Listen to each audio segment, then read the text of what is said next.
regime. I know how to unleash eternal power. Lead us to order. I am the lightbringer.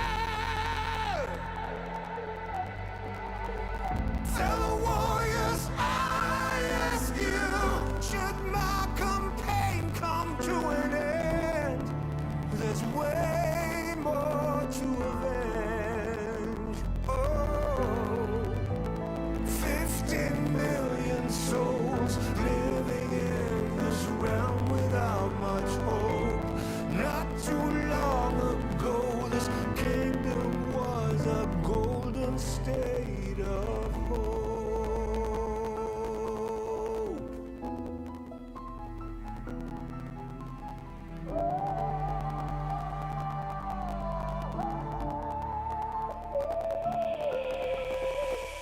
Call down the reckoning to bring back hope and peace. Restore our Gloria to live forever.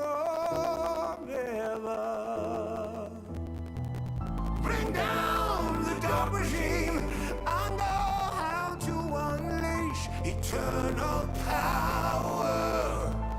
Lead us to order.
era of metal has begun, and metal shall prevail. For we know what they have done. 5 legends of our realm who sought to follow the path of their dark musings. But they did not know what they had summoned. Pentakill. To these creatures, there is but one thing left to do.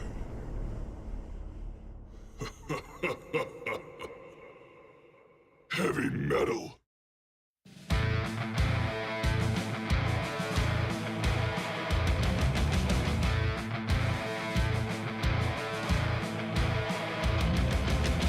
My king, how was I supposed to know? Everyone will falter when you die. And as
shadows falling away.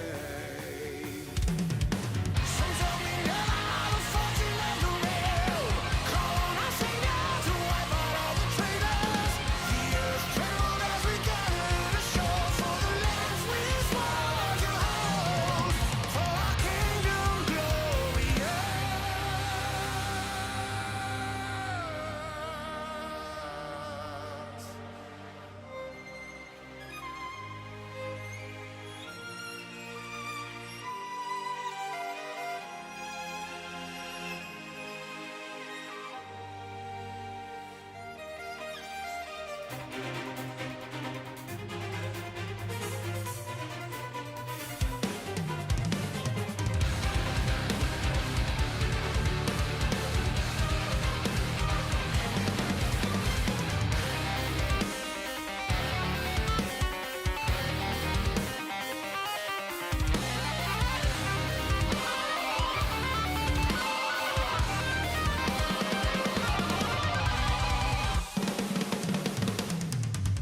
Sons of Minerva, the fortune of the realm. Call on our savior to wipe out the traitors. The earth trembles as we gather ashore for the lands we swear to hold. For our kingdom glorious.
echoes of pain. Vi sörger, vi sörger.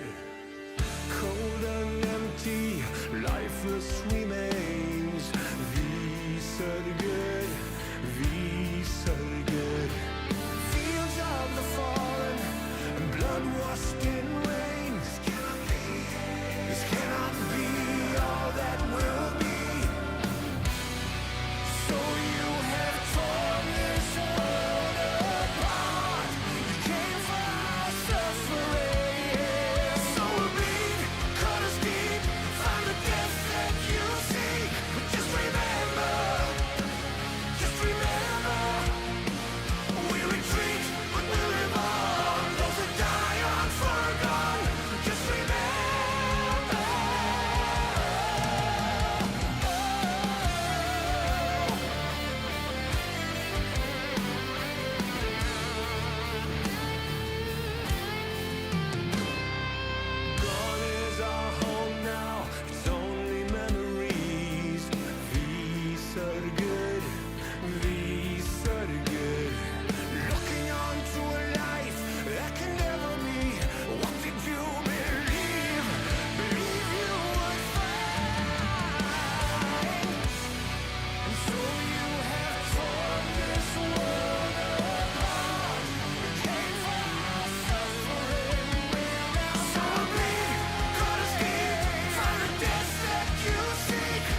我知道你在想什么。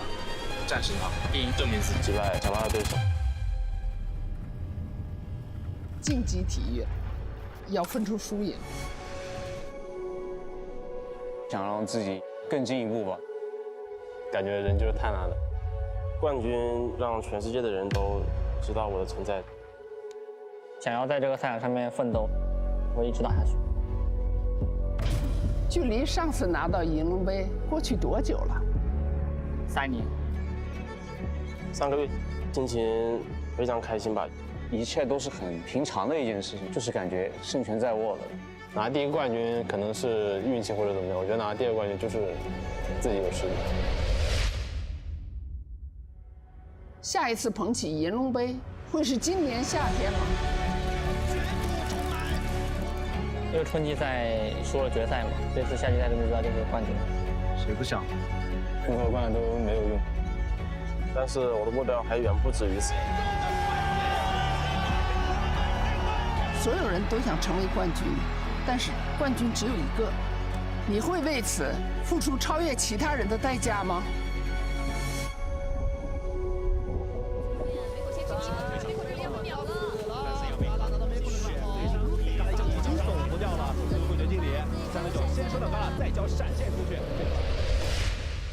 我不认为这是代价。跟我的队友一起战斗，这就是最开心的事情。5个人一起去跨过困难。我相信我的队友，我的队友也相信我。这银龙杯我不是一个人可以举起来。向共同的目标去努力，去并肩作战。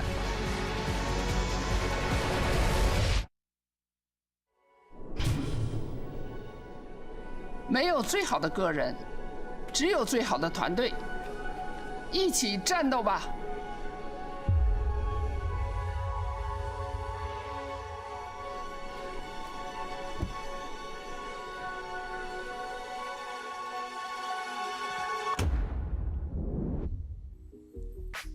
！Welcome back, one and all, to the LPL Summer Playoffs. We are here for the lower bracket finals as the race for the Silver Dragon Cup continues. I am Mazel. I'm joined by the ever lovely Trouble, and I could not be more excited for Top Esports versus Weibo. One of these teams goes on to the finals, the other to the regional qualifiers. How incredible is it, and how fast has the season just literally swifted by us? We are one step away from the grand final. We're one step away from giving that trophy that you guys just saw to another winner of the LPL. And I feel like it was just yesterday that we literally started placements, and it's gonna be such an amazing day. I can just feel it in my bones. Look at this bracket. I'm just going to say, LPL, I need to have a serious talk with you. I need more 5 gamers. We only got 2 series left. I need more of it, all right? We're going to have to talk about this. But no, seriously, it's been a hell of a ride to this point. We have had some dominant series in this latter half since the Guardian Angel stages, but BLG looms over all like the giants they are. We started earlier on this season, and I feel like all of us were like, wow, we have so many strong teams. We have so many contenders. I feel like having the group ascend also helped in that sentiment, because you saw all the teams pretty much losing to one another, and it felt like they were all on a very even plane. And then BLG just did the BLG thing where they're just rolling through everyone in the playoffs, and now we're looking for their contender to go up against them in the finals. Well, let's go ahead and look at the would-be contestants or contenders as Top Esports. They might have had a little bit of a lackluster last showing, but as is the case when you go against your big brother in BLG at this point here this year, but this team is no slouch. They like to play pace, and they like to punch you in the mouth. 8 series win streak was what Top Esports had right before they faced BLG in the upper bracket final. They had an incredible showing. They came back from an international, the back-to-back that we're talking about, maybe a little bit of burnout. It's been talked about for a lot of teams, right? When you have to play so many series in a row, but they bounced back in Group Ascent. And even though BLG just gave them the first slap in the playoffs, it's fine. We know that Top Esports get to step back up. Yeah, absolutely. There was a lot of uncharacteristic performances in their last series as well, so I'm looking to see if they maybe learn from that a little bit. But on the other side, no slouches of their own right. Weibo have started to make a run here. Yes, they were knocked out by the same opponent in PLG, but the fact that they were able to go through LNG in that slobber knocker of a Series 5 gamer between those two, but now making it here, using a little bit of that momentum as well. There is a common enemy waiting in the finals. BLG has beat both Weibo and Top Esports. I'm gonna say game one aside of Top Esports in a very convincing manner versus both of them. So right here, I feel like for both teams, their pride is on the line. Whoever makes the finals, it needs to be a very decisive showing. It needs to be everything that they learned Weibo from their LNG series and Top Esports from the BLG series. The uncharacteristic mistakes that you mentioned, they need to be completely figured out by now and used against one another. Because whoever goes to these finals, they need to show up. Yeah, this Weibo bot lane was showing up a little bit in their last series as well, but also majorly have to give props to Tarzan. Big flagpole of that series itself. I think everybody had their individualistic moments, but today that momentum definitely leaning towards the jungle and the bot positions for Weibo. I feel like absolutely everybody has stepped up from the side of Weibo Gaming, and they've figured out different styles to play through their games. I feel like ever since Tarzan joined this team, Crisp has had a resurgence as well. Crisp has been playing incredibly well around his jungle and trying to find opportunities through there. But I feel like Weibo Gaming was a team that would like to play through Shahu, who's side laning, creating pressure, or potentially getting him ahead on his Yone or one of his 80 carries. However, a lot of the backpacking was done by Light in the LNG series, getting towards that bot lane, which coming from the BLG series for Top Esports was a sore point for them. So I figure that Weibo Gaming have a pretty good chance with what they showed against LNG. And this difference in storylines, the fact that we've gotten Weibo to this point actually is just insanity. But, you know, it's a team that consistently breaks the boundaries that we set for them in a lot of ways, and maybe a little bit inconsistently too. All right, we're gonna keep those wordings as we go forward. You know over what? And over You know again. what? I thought you were gonna say it because I called them. They are forever mid.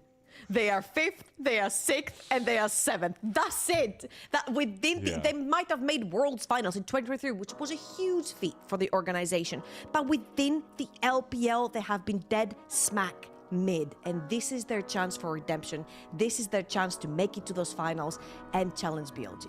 Hey, every mid can have their glow up. We'll see if they can do so.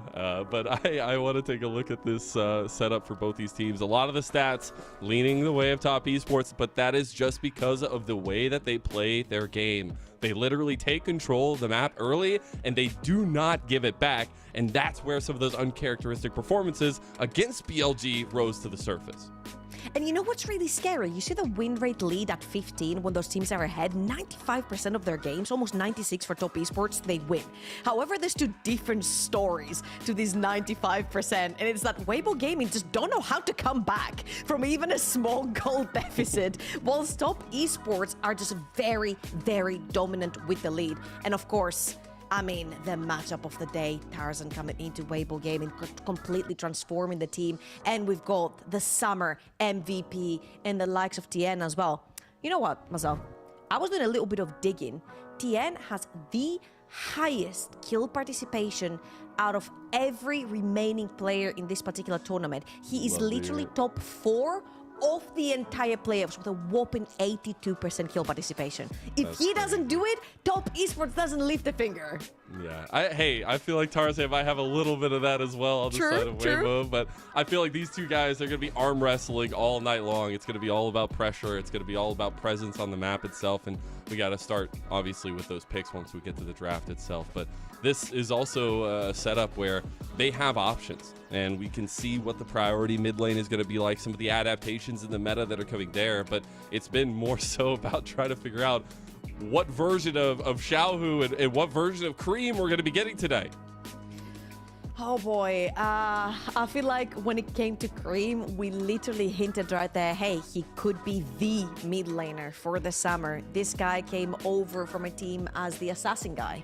And then over in spring, he transformed into this amazing mage player guy, and he adapted and he evolved in this playstyle, and no one expected it. His wave was legendary over in spring, still one of his best champions this year, and also transitioning into summer with all the AD carries. That aggression, all these extra levels on such oppressive champions seems to really suit him to take over games. However, versus BLG, I feel like he met his challenge right there, of course, with Knight and BLG shutting him down. And with some of the performances Shahu has been having on those AD carries, it's going to be really difficult today as well. Yeah, and I think maybe some consistency lacking for Xiaohu, but when he shows up big. And I think there's a lot of moments where, you know, he wrestles back a series where you think maybe, oh, what are you doing, Xiaohu? What's going on? And that's also something I want to talk about for a top esports. It's to deceive you. Yeah, it's to deceive you. It's to make you think differently. But I also think that top esports have a way of getting that control early on the map and finding the weaknesses. And if they don't, they also have a way of taking one fight and ending the game. I cannot count how many gold graphs you see throughout the regular season and throughout the playoffs as well, where literally one fight goes and it's an even gold lead, and all of a sudden the game's over 5 minutes later with like an 8,000 deficit. And you know who does that too? Weibo Gaming. Weibo Gaming is a top esports light. However, Weibo Gaming usually do this in a gold deficit. This is why I mentioned, hey, both of these teams, if they're ahead at 15, they win 95% of their games. However, for Weibo Gaming, if they don't get ahead, they just throw their hands up and slowly bleed into that late game. And they're having such incredible team fighting that you're like, I wish you weren't 10k gold down, because this would have been a one team fight. And this is why I feel like this particular matchup is so exciting, because both of these teams are willing to get down and dirty in the skirmishes and in the 5v5s. That's what I'm hoping we get. I hope we get all kinds. I mean, if we look back to the last couple of series, we might have not having, yes, the last one was 5 games, but we haven't had silver scrapes as often recently. Feeling a little bit lackluster, but the games themselves have been absolutely insane. We've had ridiculous kills and ridiculous time spans, and I'm expecting that here tonight. I'm expecting a lot of contention early, and I think prio in the lanes is going to be omega important to get for these junglers, not only their prio pieces as well. And I'm looking at two teams that, of course, want to go up against and challenge BLG in the finals. A little reminder here, BLG has pretty much swept both of them so far. 3-0 over Weibo and 3-1 versus Top Esports. And honestly, again, if you take that game one away from Top Esports, both of these series looked extremely decisive versus BLG. And I have a bone to pick here, Mazel. I call it the bot lane magnet incident from the side of Top Esports, especially when it came up against BLG. It takes a good team to create a play. It takes a great team to call the play off. And in a lot of these instances, Top Esports were just not calling the plays off. We're just continuously trying to dive, try to make the plays, try to deprive bot lane off of resources. And they were just falling short, and they would just lose in early game. And then when Mako and Jakilov are put behind, it just felt like they just couldn't find the footing to get back into the game. And seeing a Weibo that really used that bot lane pressure versus LNG to sort of transition light around the map, to take objectives, to take pressure all over, I'm getting a little worried. And my eyes are definitely going to be on to Jakilov and Mako to see if they can bounce back in this series. And the thing about these two is they are having one of the best splits of their entire careers. It has also been them at the top of the list for best bot lanes, right there with Elkanon a lot of the time here, this entire split. But it's been a question mark now, raised at the last second, and that can't really happen if you're looking to be consistent, if you're looking to be a top team, if you're looking to have that redemption run against a BLG who has literally owned you this entire year. So I think this time around, maybe giving some more of those resources down bot lane, maybe seeing more of those paths consistently going towards this 2v2 from the junglers is going to be a thing to kind of keep an eye out in this matchup.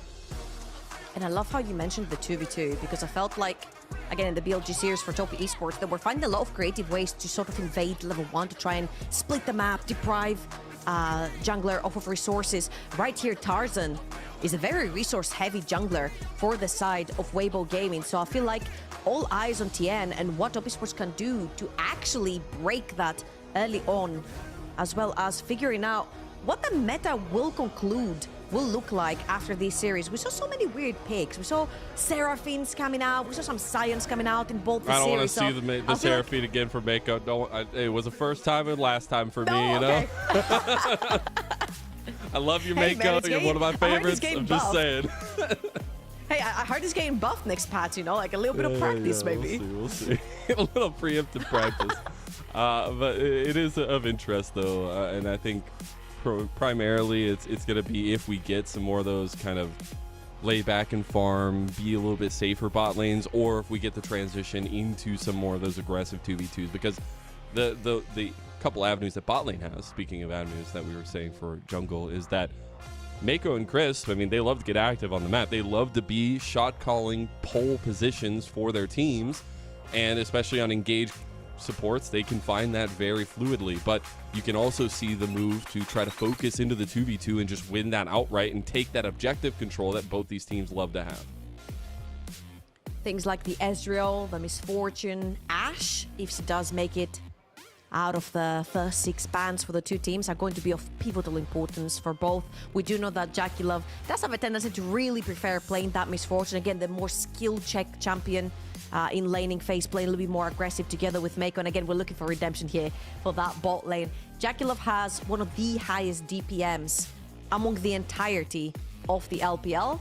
And this says a lot, especially since previous series build didn't go so well, but this team can definitely rely on the world champ marksman to do the job for them. And we're looking for a redemption arc right here. We're looking again for any team to look decisive, because BLG has beaten both of them.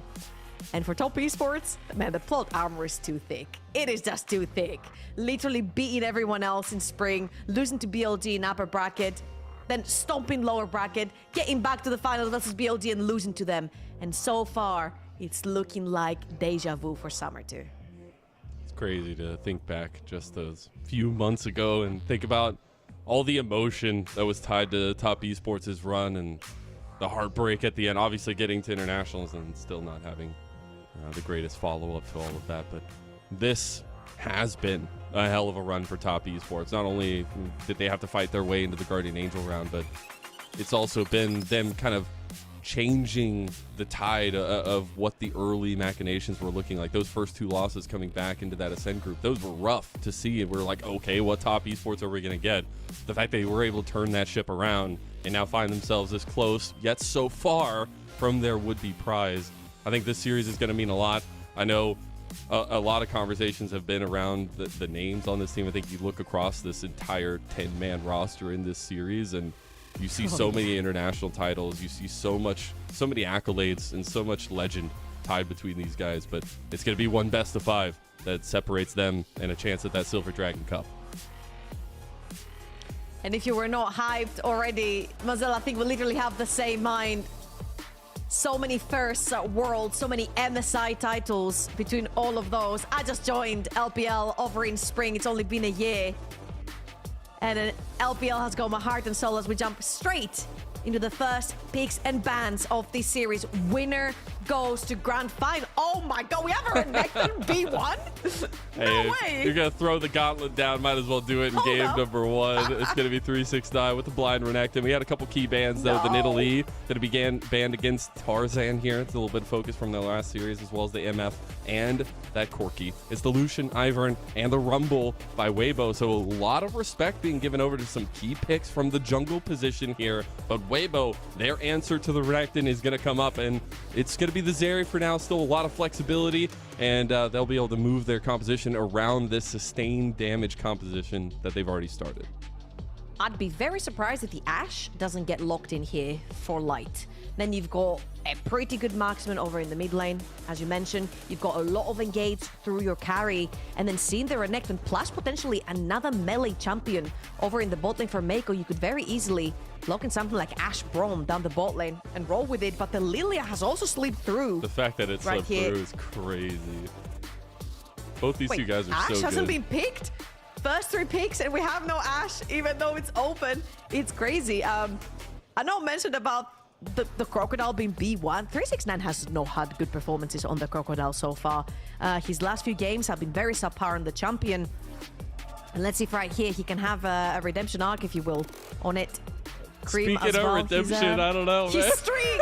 His streak was broken. I don't even know if it's just about the streak anymore, Trouble. That's all I'm going to say. I don't know if anybody watched that last series, but there's some red flags, if you will, for Cream on the Tristana now for me. They do maybe a little bit of PTSD, but they're going to go right back to it for him. They know it's a comfort pick. They know they can keep this kind of dual marksman carry style that they've loved to hover towards. Wow, it's a screw Ashe kind of day. You mentioned it. It's all about comfort. Jackie Love onto the Ezreal, extremely safe. Unlocks Mako onto the map as well. He loves playing. A lot of engaged supports. Trying to control the map together with TN is going to be absolute key. The only thing that slightly worries me right here is that Ivan's gone, Lilia's gone. Zara, I'm assuming, is going to get banned out right here from Weibo Gaming. So what does TN have under his belt to try and create that pressure early on? Little reminder right here, we could see things like the Diana in the jungle by TN. He has shown that he doesn't necessarily need the Yasuo alongside it. I'm just going to keep it as an asterisk right there if we're looking for another AP jungler. Yeah, I think it's always right, especially in these first couple games, to think of the little strategies that teams are willing to throw at the wall. The Ashe finally does get banned away, as long as the Zyra is also taken away by Weibo. We'll see what the remaining bans are going to be in the second phase, but maybe trying to take away some of these jungle answers for TN, things that can work well into the Lilia, because we said how pivotal this jungle matchup will be. And bot lane, he's looking for any counter towards that bot lane as well. I feel like Light has been leaning a little bit over the Jhin as well. Can set up very nicely. Well, they can start to walk in for that Lilia. I don't know if necessarily top esports care too much about things like the Jhin, or they're looking towards maybe a Kai'Sa that's also pretty good into the Ezreal and can play the 2v2. It's going to be even more aggro. It's going to be the Kalista being taken away. They do not want that early game pressure through that bot lane. Again, unlocking Mako onto the map is what top esports is looking for here. You've got a Renekton, you've got a Tristana. If Mako can play towards the top side of the map and win that, it'll be a great early game for top esports. Yeah, it's very obvious that they want to go ahead with that first setup we were talking about, where Mako gets to go on the map and be a shot calling position for them. They are going to get the Varus right here. Some utility there, but also some fight presence. Yeah, Weibo Gaming played one game of Varus as well versus LNG in the previous series. Mako. Don't ask how, don't ask when. Leona made it through all 10 bans onto 4 or 5 TN with the brand as well. Love lockdown with the Leona, as well as CC with the brand.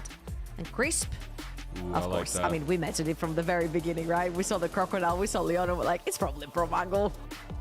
I like this a lot. They can deny a lot of the damage there as well, if it's incoming from the front at least.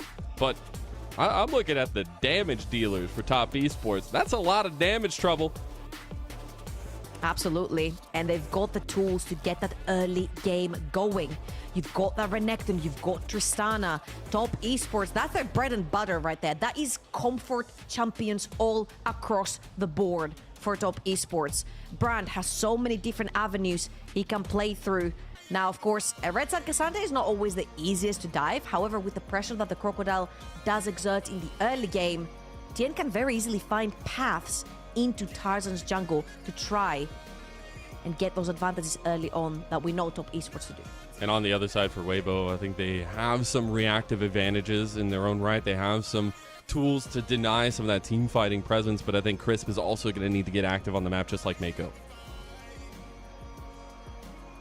It's gonna be all about those skirmishes, the big ultimates. You've got Lilia, you've got Leona, you've got Brand.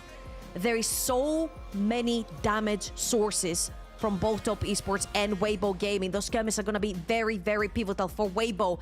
It is so important to keep a lead at 15. Most of their games rely on them being ahead at 15 so they can close out their games. It's going to be a battle of blood, sweat, and tears, and a battle for everything. A battle for the last spot in the finals, and the last spot to try and claim that Silver Dragon Cup here for summer 2024. We're on to the Rift for top esports versus Weibo.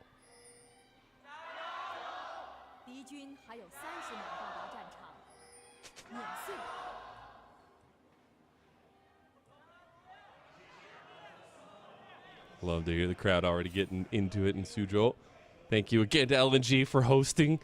Though they may be a little sad, but it is all about the run now and what we have point and present.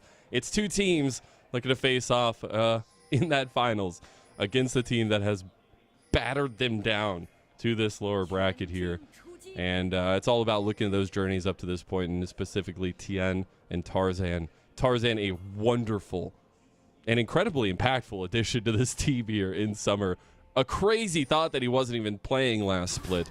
And then Tien on a tear himself in an MVP performance. I just also remember the trajectory of Tarzan when he joined Weibo Gaming, because there was this meme that he could never win a 50-50 smite. People were joking about Tarzan's smite button being broken when it came to 50-50s. The guy could not win one to save his life.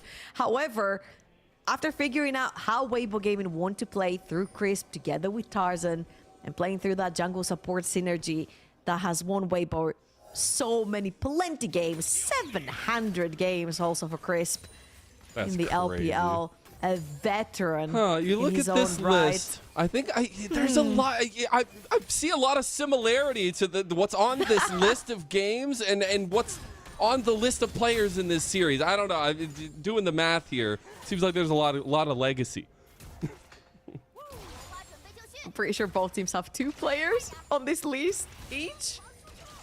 Lots of veterans, crazy. as you mentioned, lots of experience, lots of leadership. Look at this, though. Ooh. Tarzan had gone for this aggressive pathing with the bot side start. Will be pounced upon by Mako and Jackie Love. Trying to use the speed up here. The Ignite's going to come down. Flashes are there, and Tarzan goes down first blood to Mako. Oh, they were thinking they were sneaky. They used that Brom level 1 that we know is so strong to try and invade. Jackie Love and Mako, they don't have to wait underneath their tower for the wave. It hadn't crashed yet, so there was nothing to be done. They were basically jobless on the Rift.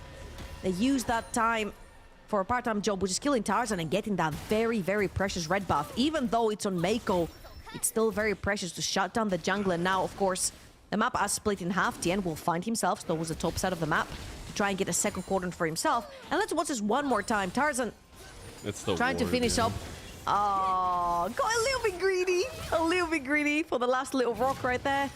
Tarzan has to use his flash, tries to get away as well. However, both flashes were expended in this fight from the side of top esports, and you could potentially be looking towards that bot lane to try and punish that. Absolutely. So we'll have to keep an eye on that one as well with Oh those my timers. god, 80%. A lot of Where are the believers, I don't know. When you draft some of the most loved players in the history of a very long time league, maybe you get a lot of fandom. I don't know. It's kind of crazy. But yeah, I'm telling you, Kadril could sway that with the Shy, okay? Like if the Shy were still playing and Kadril was live, it would be like maybe 75%. Okay. I see it. I see the angle. Speaking of angles, though, Tien is going to end up coming back down towards this bot side for his re-clear of the red side, though Tarzan knows he will be down here just with the timing of everything, and this is what we were talking about from the draft and from the setup. Both these junglers, they are arm wrestling on this Summoner's Rift, trying to find those pressure points as best as possible. As Cream goes in on Xiaohu, does get the reset on the rocket jump and makes it away from the swirl seed. Tien going for a little bit of damage onto Tarzan, but they are going to continue in this 2v2. And Chris was also on his way up the bot quadrant of Tien's jungle to try and get into that skirmish. And I'm loving the aggression right there from Cream, because he knew he had the time to jump in, get the trade, reset his E, and jump back out. That gave a little bit more room to Tien to potentially find an angle onto Tarzan, a Tarzan that is flashless right now. So great trades right there. All in all, didn't necessarily result in anything. However, if you look at the bot side, you'll see a lot of wards from the side of Weibo Gaming. They want to make sure that they do not get flanked, and also they have some sort of avenue and vision inside Tien's bot side jungle, which Tarzan has been looking at a lot, especially since he has all the timers for the first clear as well. So if you could take anything away, it wasn't necessarily the birds this time around, but you are right. These two junglers have been fighting tooth and nail for every single camp on the map so far. I expect that to be the theme of the night. I'm for that theme, honestly. I've been having a lot of fun watching it so far. But both these two junglers, very cerebral about how they approach the pathing styles. I know that falls off a little bit later on as we kind of get set in our motions, but the early game for these two guys is so pivotal on how they take control of the map a lot of the times. And next up, we have to take a look at the neutral objectives. Obviously, Dragon has been up for a little while, but Grub's coming up kind of ups the ante on those two. We already get the ping and the move from Tien out towards this top side. Brand does sure love those first grubbies. And as you could see, 369 also got his level 6 first. So he gets to pressure down that lane. He gets to pressure breathe, which means he gets to dip first into this river if Tien wants to start those void grabs. Of course, Brand, one of the champions that does the void grab so freaking quickly. He's got so much damage early on. 369 doesn't even dip into the river because he's pretty happy bullying breathe underneath his tower, grabbing a tire plating for himself, and Weibo Gaming now just going to trade on the other side of the map with Tarzan. Yeah, they had a little bit of vision watching Tien go up towards the grubs, so definitely a play call by Weibo to kind of seed this side of the map. It's also going to be maybe a little bit of move afterwards if they can try to make a play, but level 6s for the junglers are going to be kind of the moment we see them try to take a little bit more of these fights. We did get that first dragon finally for Weibo, and so far, even though the history has been top esports love to contest for every single neutral objective, now we're not going to see that just yet. How about contesting over control ward? Mako tried. Why not? You need to contest over something, all right? It's not objectives, it's control wards. It's so uncharacteristic that we just have one first blood, which was accidentally Tarzan getting caught clearing Tien's jungle and gets punished by blowing 2 flashes on Jackie Love and Mako. And that's it. That's it. The whole pace of the game has slowed down. Of course, so much scaling on both sides and so much great team fighting power. Talking about Tarzan being in Tien's jungle, Tien will find Tarzan. He just blind checked that bush and maybe didn't expect Tien to be there, I guess, but just takes a huge chunk of damage, realizes this is not his jungle, and took the wrong turn at Albuquerque. It was a good move right there from Tarzan. Shahu had a pretty good push in the mid lane, and as you can see, Light and Chris could very easily dip into that bot side quadrant as they had pressured out the wave as well. So I feel like it was a pretty good move from Tarzan, but like face shaking the Brand, level 6 is never a good move again. After he got a little bit of a remake, now his ultimate bounces off of himself, which makes him a great duelist as well if he finds you 1v1. And with those level 6 marks being pulled up here, I think we have to talk about a little bit of the setup for both teams from that draft.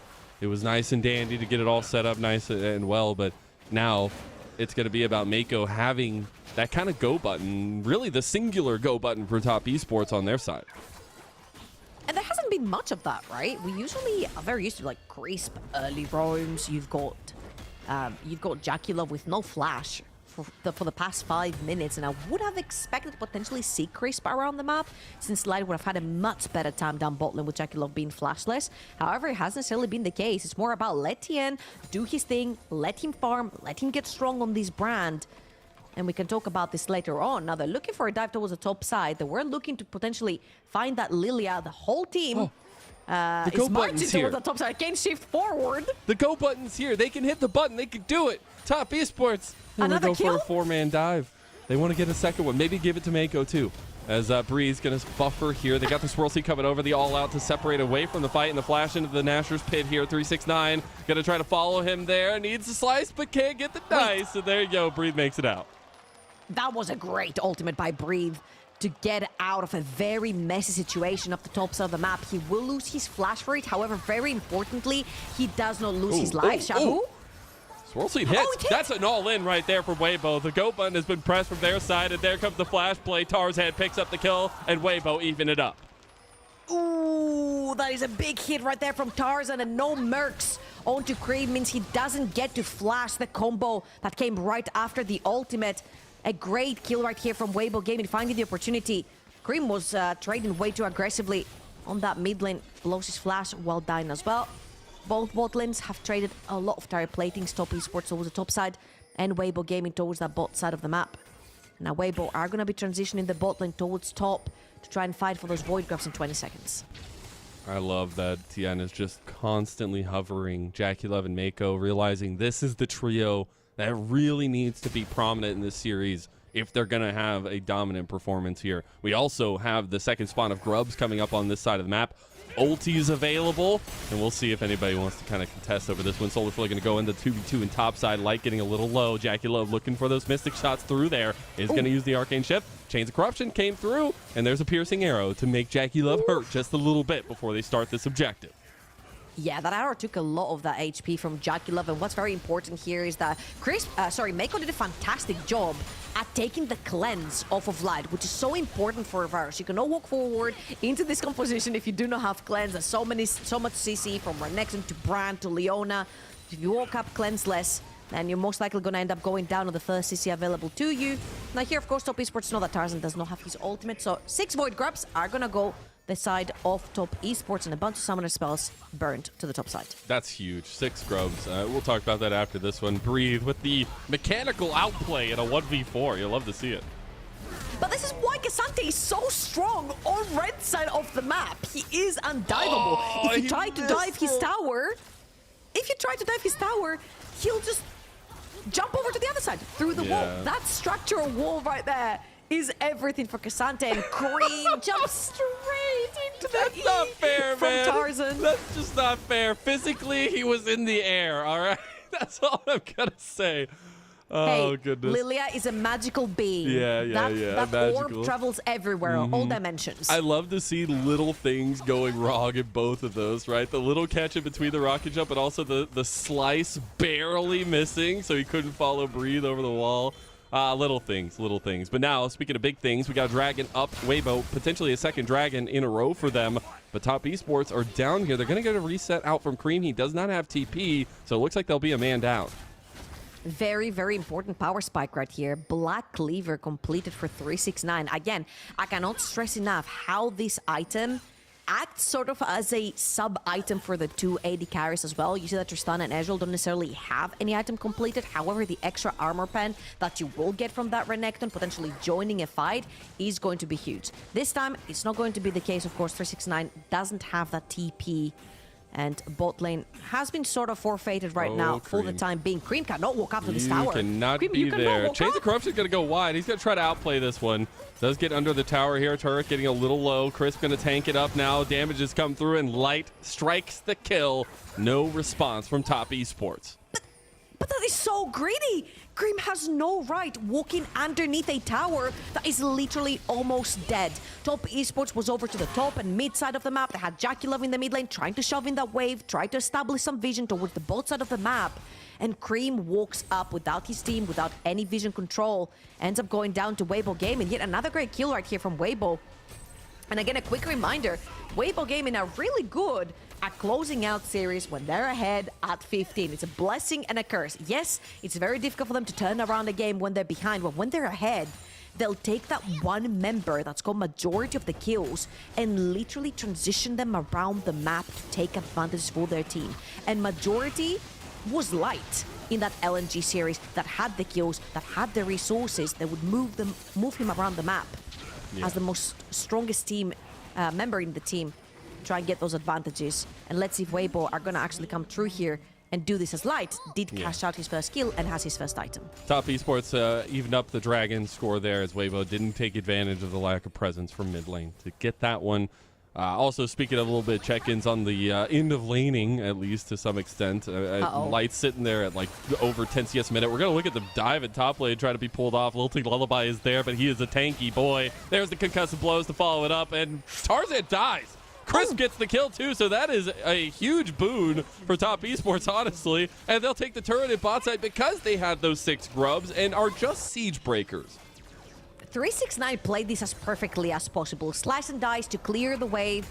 Q to clear the wave. And then slice and dice as far away from anyone as possible while being slept by the Lilia ultimate. That was a great dive, greatly played dive by 369. They'll still end up taking him down, but as you mentioned, he was acting as a decoy right there. Taking one down is best case scenario for Top Esports as they take down structures elsewhere on the map. No way. Top Esports took the advantage right at 15 minutes, by the way. So I'm telling you, man, it's a curse. The stat is going to be wild after this series. As Crisp is hovering over on a Xiaohu. Kareem is trying to get the all in. Does end up getting the flash. Whoa. That's a big cooldown. Kareem, he's 0-2, but the power spike here on the first item with the Blade of the Ruined King for both these mid laners lends to Kareem taking the advantage and taking yet another turret for Top Esports.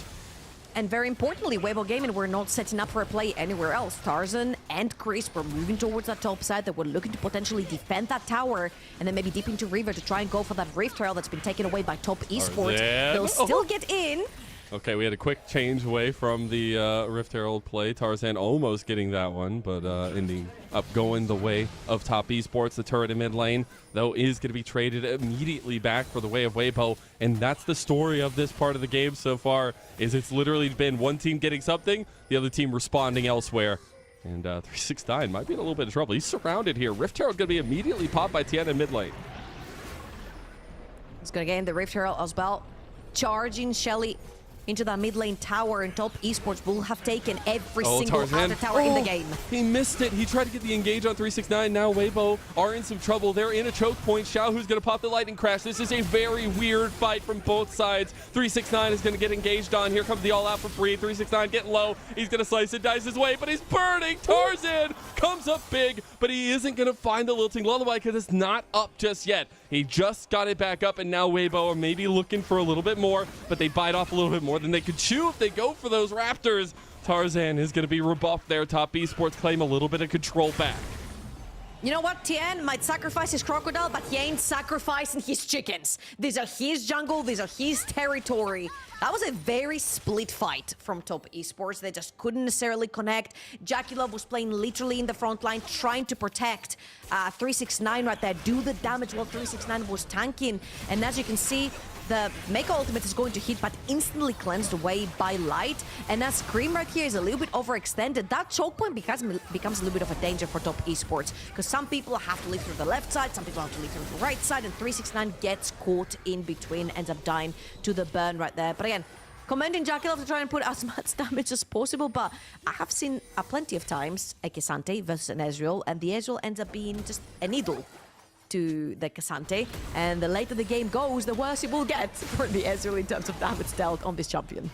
And I'll just say we're seeing little windows into the reason why Lilia has been consistently banned against these two junglers. It gives you so much mobility, and especially when you're those cerebral style junglers I'm talking about, you find those avenues to get the difference makers. Now, speaking of, we're going to get the bot lane focus on 369. Those concussive blows were huge, but I don't know if you got the necessary damage. Xiaohu is going to get the heal out now, but still takes down the big croc. The play on top side, though, Top Esports were not finding what they were looking for, and now they lose out on presence on the bot side. And watch Weibo Gaming right here. 369 tried to create as much time as possible for his team, but it wasn't available this time around. He ends up going down, and Weibo Gaming get free reign, not on one, but on two lanes. They're chipping the tower in the mid lane and that bot lane. They do end up trading a structure in return, and I'm gonna tell you one thing. You know how we're saying, hey, Renekton really needs to get ahead in the early game to actually be kind of useful for these fights. He got the Black Cleaver, he's got the Sterak's, this is where he peaks, this is where he can control the fights. I beg to differ right here. I feel like this Crocodile is gonna be the bait for Weibo Gaming. Top Esports with the 6 Void Grabs, they have consistently used the presence of 369 in the side lane in very fishy situations to try and get more structures on the map. The darker the map gets from Weibo Gaming, the better it will be for Top Esports to try and find picks. Weibo moving out to try to clear out some of the vision, some of the presence from Top Esports around the Dragon. They do not want to give them another stacked up objective. They want to be first and foremost to this one, and Tarzan's going to start it up.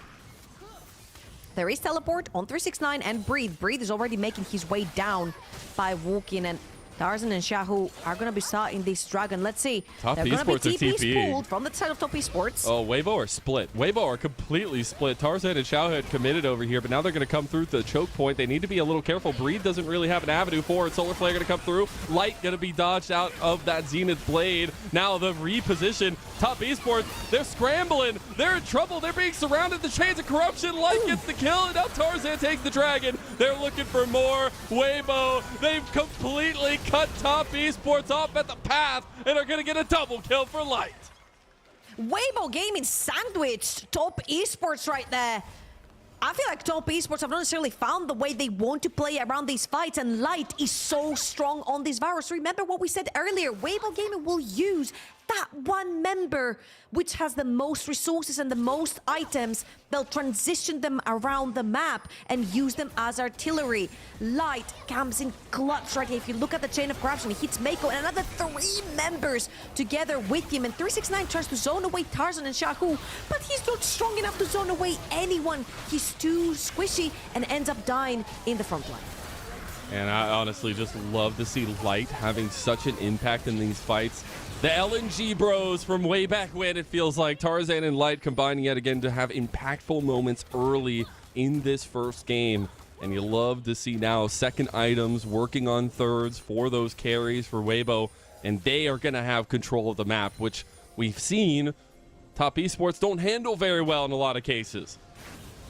And this starts becoming very scary for top esports. That's an on-hit Varus. He's going to be pumping so much damage, and there are not necessarily big HP bars on the side of top esports. A couple of ult attacks is all it's going to take from Light to take someone down, and he was a lot of the times the saving grace in that LNG series. It was him getting fed, it was him getting the resources, it was him playing on the edge of every teamfight to try and output as much damage as possible. Weibo Gaming now have put a lot of eggs in his basket, and they're going to actually start the Baron. No TP for 369. It's going to be a 4 versus 5.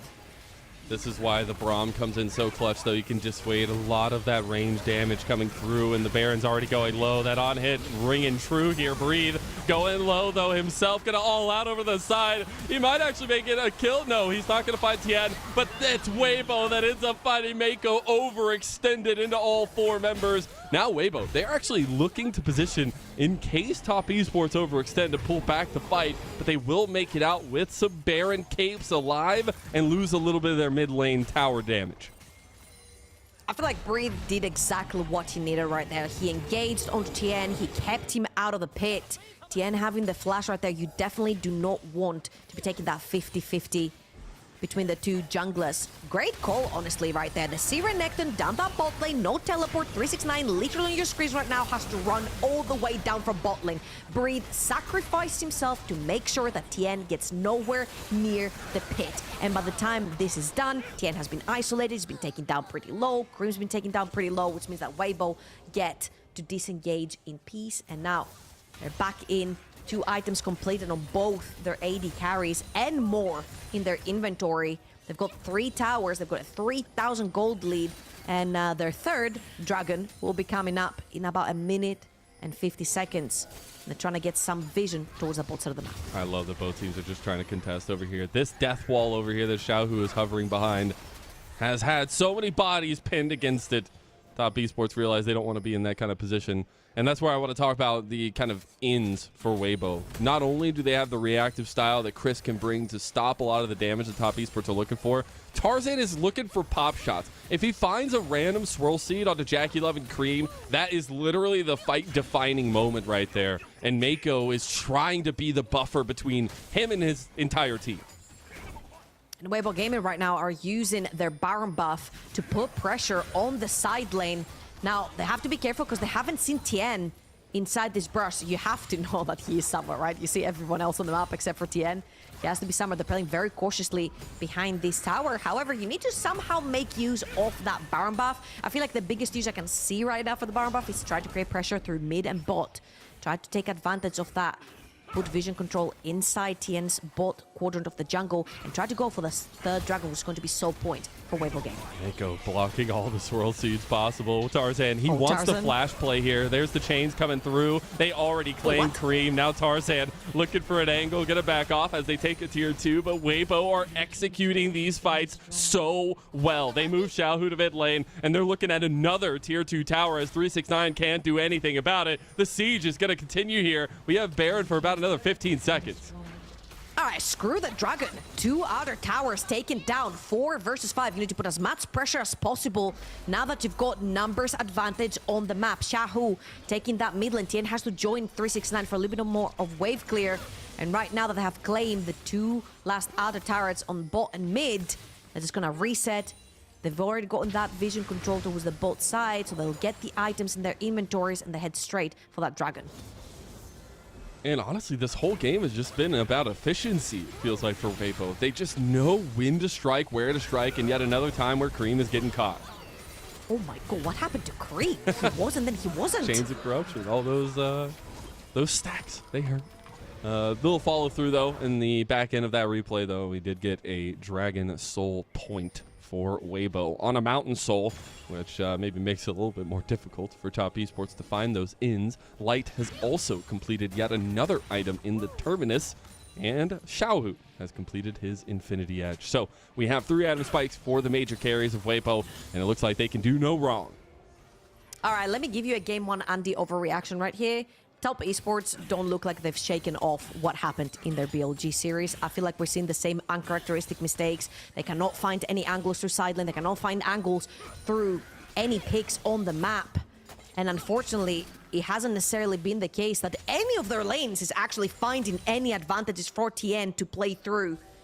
And it's been the case this entire time. Again, Weibo Gaming have been taking their Fed members around the map, trying to take as much control as possible. Look at this here. That's literally choking TES out of the jungle. He's gonna have to flash. He doesn't get hit by the Q3. Chains of Corruption gonna go wide there. But look, Top Esports, they're all in this. Tien has no way out there unless he wants to burn the flash, but he's already dead. Xiaohu claims him, and there's the little T-level by 2. 369's trying to get a flank, but he's all by himself. Maybe they get one back here. Light's in trouble. They go in. Is it gonna be enough? Light flashes out. Light's got damage right back, and he's auto-attacking them to hell. What a play from Weibo, and they wipe the fight yet again. Jackie Love, the only standard defense for Top. As long as Tarzan and Light are alive, the fights are gonna be won. And Jackie Love, you said the last defending member, there's no one to defend. Weibo Gaming with an ace staring down Top Esports' Nexus. They're gonna take that inhib. They're gonna do lasting damage. And the shell-shocked Top Esports from their last series is still sitting there shivering in their boots. And the reason why we harp on that is because this, as you had said in draft, rightfully so, is a bread and butter composition for Top Esports, one they have dominated teams with across the LPL, and it just doesn't look the same. And Weibo Gaming looks so dominant right here. They've got so much confidence. They walk in, but they miss very crucial ultimates. Chain of Corruption missed. Crisp tried to chase away Cream, but Cream flashes away. This was a fight that if Tien had flashed a second earlier, this could have definitely been won by Top Esports. And you mentioned earlier that this team has the clutch factor. These are very, very close, scary team fights. For a team that's almost 10,000 gold in the lead right here, they almost lost Light as well. And it would have been a 4-for-3 in favor of Weibo Gaming. However, it wasn't the case. Tarzan is also very fed in this team onto the Lilia, 1.2k up on his counterpart. Tien just finishes his hourglass, 3 items in onto the Lilia. Again, I feel like Top Esports will always be a very scary team when it comes to the team fights. However, for now, they look a little bit lost, and Weibo are displaying so much confidence in the Rift. But look at this. Just go forward. Oh my god. I think there's a reason why the respect bans towards Lilia have been levied so many times before, and then Jackie Love gets hit by that Swirl Seed. Lilting Lullaby is available. They're going to pop it, and Weibo, they smelled blood in the water, but now it's just a bloody damn feast as they take them down one by one, ripping chunks out of the body of Top Esports. They're going to try to find Mako. Tarzan burns him down as well. And everything going wrong for Top here early in game number 1. Early in this pivotal best-of-5 series for them. And Weibo will holistically claim game number 1. Weibo Gaming taking the momentum from their LNG series and carrying it over to this one. We said we wanted to see both of these teams that got slapped by BLG look dominant. Looking for these finals, looking to go up against BLG and look decisive, and Weibo Gaming were just that. However, a little asterisk right there. I don't ever want to see B1 Renekton's. I don't want to see 369 on Renekton. I know it's his bread and butter, but literally his last 4 games on Renekton have just not looked good. For a B1 pick, it needs to do better. Well, that was game 1 of a best-of-5. We have a lot of adaptation ahead of us, I am sure. We're going to step away for a little break. We'll get back with game number 2.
Welcome back, everyone, to LPL Summer Playoffs 2024. I'm Mazel. I'm joined by Trouble, and what a game one we had. TN and Top Esports have not shaken off what happened to them against BLG, and Weibo took full advantage of that, coming out with a 1-0 start to this best of 5. Hey, Weibo Gaming are carrying the momentum through, and that's exactly what they should be doing. They figured out how to beat LNG. They were rolling around any Fed member of their team around objectives. This time around, it was Light. It happened to be Light in the LNG series as well, and they did so freaking well. I feel like for Top Esports, they just looked inactive on the map. I don't recognize Mako. I need Mako to wake up. I need Mako to come back to this team. There's no way you're leaving a flashless Lilia for 5 minutes when you've got 3 lanes or 2 lanes of prior if you leave Ezreal all alone and not invade, not try to make something go on the map. And I'll just say, there was literally an arm wrestling table sat on Summoner's Rift this game, and Tien and Tarzan were going at it, and I think Tarzan's been bulking. I don't know, the man was literally just putting Tien down, always keeping pressure onto him and keeping momentum on the map. And I think that led to Weibo having so much control, which we said both these teams love to have and utilize so efficiently. As we will be taking a look at our MVP, it is Tarzan, of course. And this is where we have to start thinking, do those respect bands of the Lilia that we've seen towards both these junglers need to come back? There were so many champions in general that just slipped through the cracks. But of course here, Tarzan, he had that whoopsie in the jungle where he dies to Mako and Jakila. But other than this, it was pretty much flawless gaming from the side of Weibo. And he was one of the very key factors, especially the E. That's the E that I was talking about. That hit Scream. Scream sort of lands on his W respectively. Pretty crazy right here. And again, that was literally a Merc's diff. If Cream did have the Mercs right there, had the tenacity, he would have gotten out of that sleep earlier on to flash away. However, it wasn't the case. Another case right here where Cream does not respect that he's all alone on this side of the map with a dying tower, ends up going down. And I know that this is obviously an MVP highlight to praise Thousand for his plays. However, Top Esports just... It just looks so lifeless on the map, with full comfort champions in their hands. Yeah, and a little last focus on Tarzan. I think you saw in that MVP portfolio, I mean, the man, since coming in summer, has gotten 14 regular season MVPs and now has his 4th in the playoffs. I think there's a reason why we put so much focus on this jungle matchup. Both these guys have been the machines that make these teams run. And the fact that Tarzan is able to strike the first blow here, I do not think will go quietly. And I expect to see Tien, his blood boiled a little bit. I'm just going to say, man, I feel like Tien was pretty consistent in that game number 1. He tried to find avenues, he tried to find ganks, he tried to pressure in the jungle.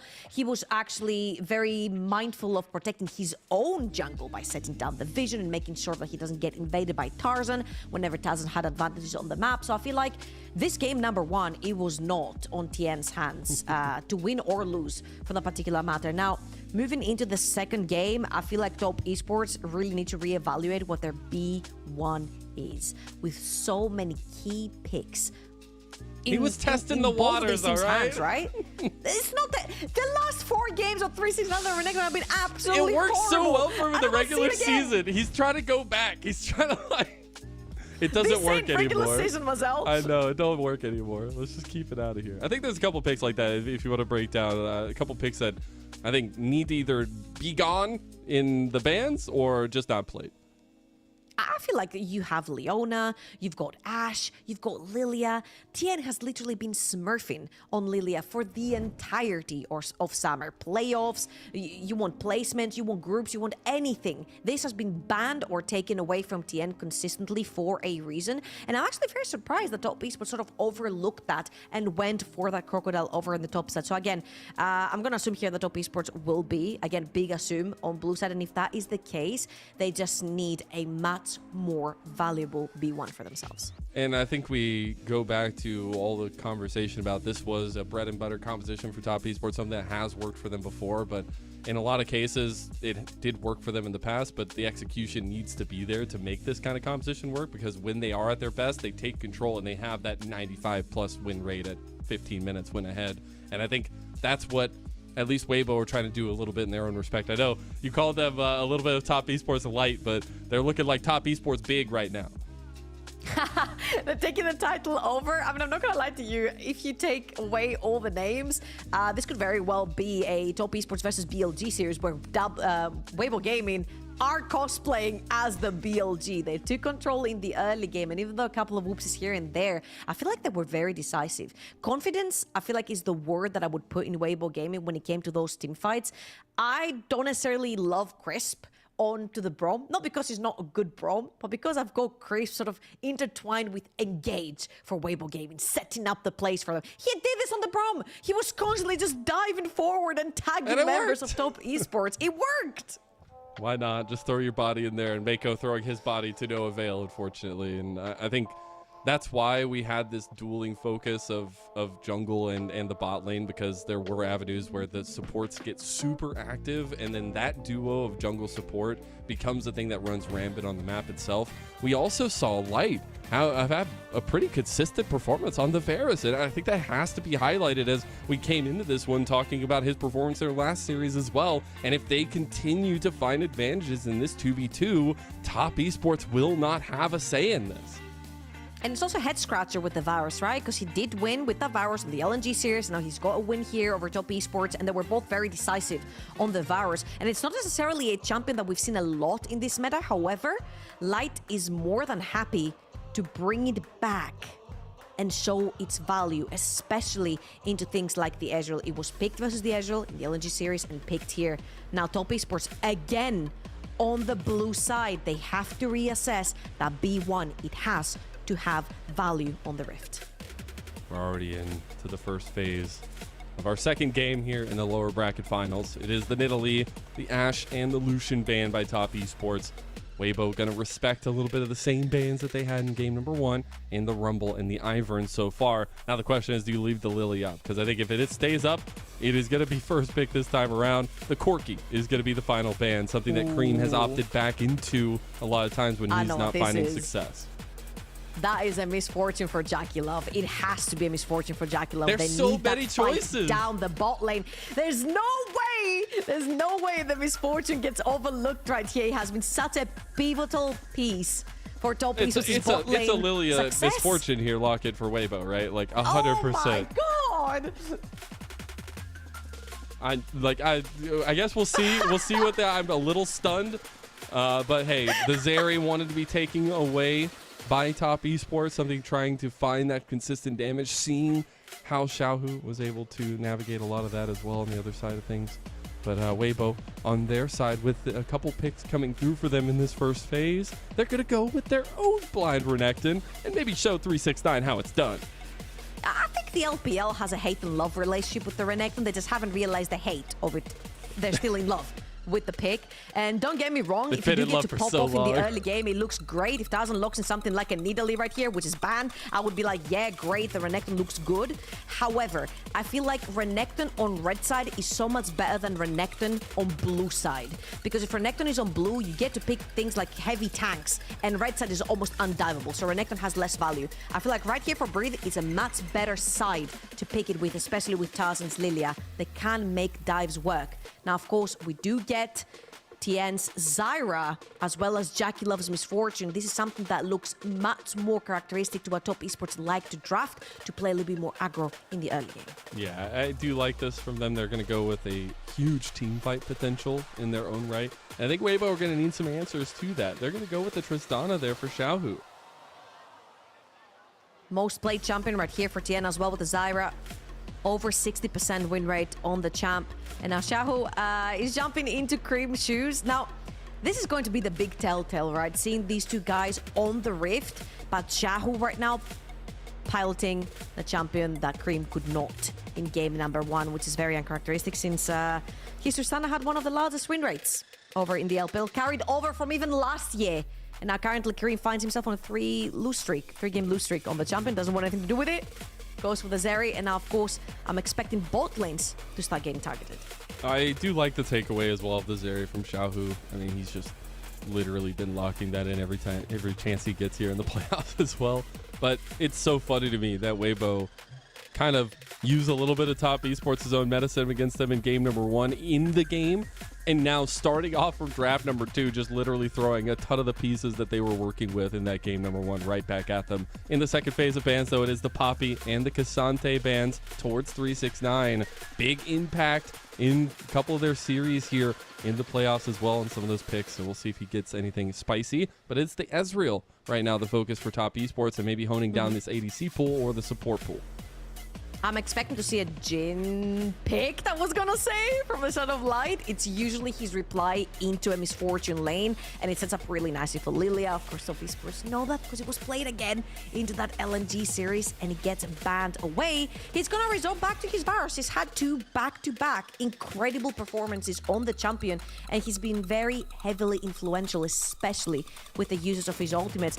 He has been starting a lot of these team fights himself as the marksman right here, and Crisp with the last pick, trying to potentially see a counter pick into whatever Mako brings on that bot lane. I think the Rel is so powerful. I even think the Ornn is so powerful here. Any lockdown potential you have, because you got to remember last time around, they literally only had Mako to go forward. This time around, they're going to have a lot more lockdown, a lot more potential in these big 5-on-5 fights, and a lot more potential to redeem themselves in some hands diffs that we were seeing in that game number 1. There is the combo you love to see, and my goodness, Weibo are going to be terrified to enter a lot of these fights. Maybe the Braum shores them up just a bit and being able to deny some of that damage. All right, again, now I'm looking at Top Esports, and I'm like, this looks like they're going back to the good old front-to-back wombo combo. You've got Ornn plus Rel to start your fights, bullet time down the bot lane. You've got Tien on his Zara that can act on his own. If Weibo get too close, he gets to put down that CC from the ultimate. So Top Esports have got really, really strong tools when it comes to Weibo gaming, moving through those choke points towards them. That's really nice to see at least some cohesion in the compositional strength there as well. But like the absolute aggression on the side of Weibo is going to be terrifying. They're going to utilize some of the stuff we talked about in the game number 1 for Top Esports in the prio in lane to enable Tien to be aggressed on by Tarzan. And I think trying to find those ways forward and disrupt Tien as much as possible is going to be the name of the game right now for Weibo. Talking about disrupting Tien, keep your eyes peeled for bot lane. Tien onto the Zyra means bot lane dives. They backfired versus BLG, but right here they need to make them work. It's a last life here in the race for the Silver Dragon Cup. You can look forward to regional qualifiers all you want, but domestic dominance is the name of the game here. There's a big brother in BLG waiting ahead these teams, both of them knowing the sting of defeat from that team, and now Top Esports looking for their own steady ground to stand on. It's a best of 5, so better lock in and get ready to go, because it's Weibo that took that first blow and made Top Esports second guess themselves. We're getting to game number 2 now. Can they even up the series?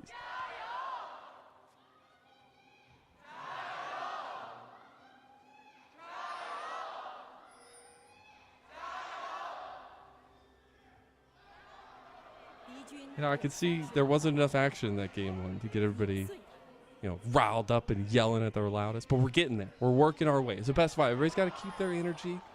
Got to make sure we're good to go. To make sure so when Silver Scrapes comes around, we're all singing it, right? You know what's really funny?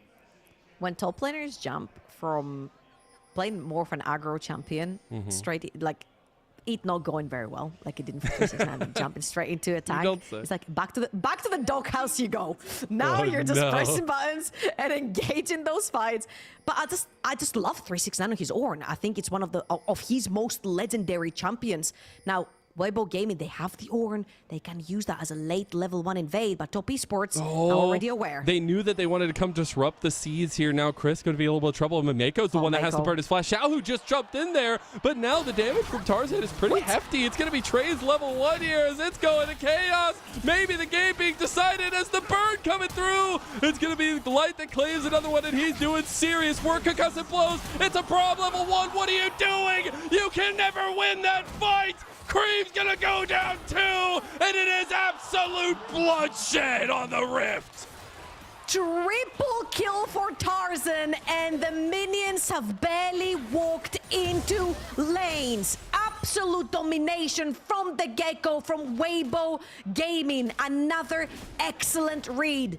Top Esports were there to respond, but they just did not have the damage. Bromley is just that much superior in that level 1 when you can get so many stacks of concussive blows around. And let's watch this one more time. Tien was waiting over the wall. He was still setting down seeds, stopping Shaku. And then Crisp, he walks too far forward, but he's already done the job. I feel like Shaku maybe overextends a little bit here, trying to take Mako down. But once Crisp gets back into the fight, he applies concussive blows onto everyone. And you've got an AD carry stacking the map. You've got Tarzan permanently hitting. Oh, that's so like, I'm just watching Chris just like literally got it on everybody in that fight in the end. Yeah. Oh my God, that is a hell of a way to start. In the this guy could be a world champion. You know? He could be. It's crazy. He's that good. It's crazy. You think? The fact that Tarzan has 3 kills, though, we have to talk about the elephant in the room now. He looked so dominant on the Lilia in that game number 1. Now, getting his back, he has haunting guys at 3 minutes into the game. Trouble, what the hell are you supposed to do?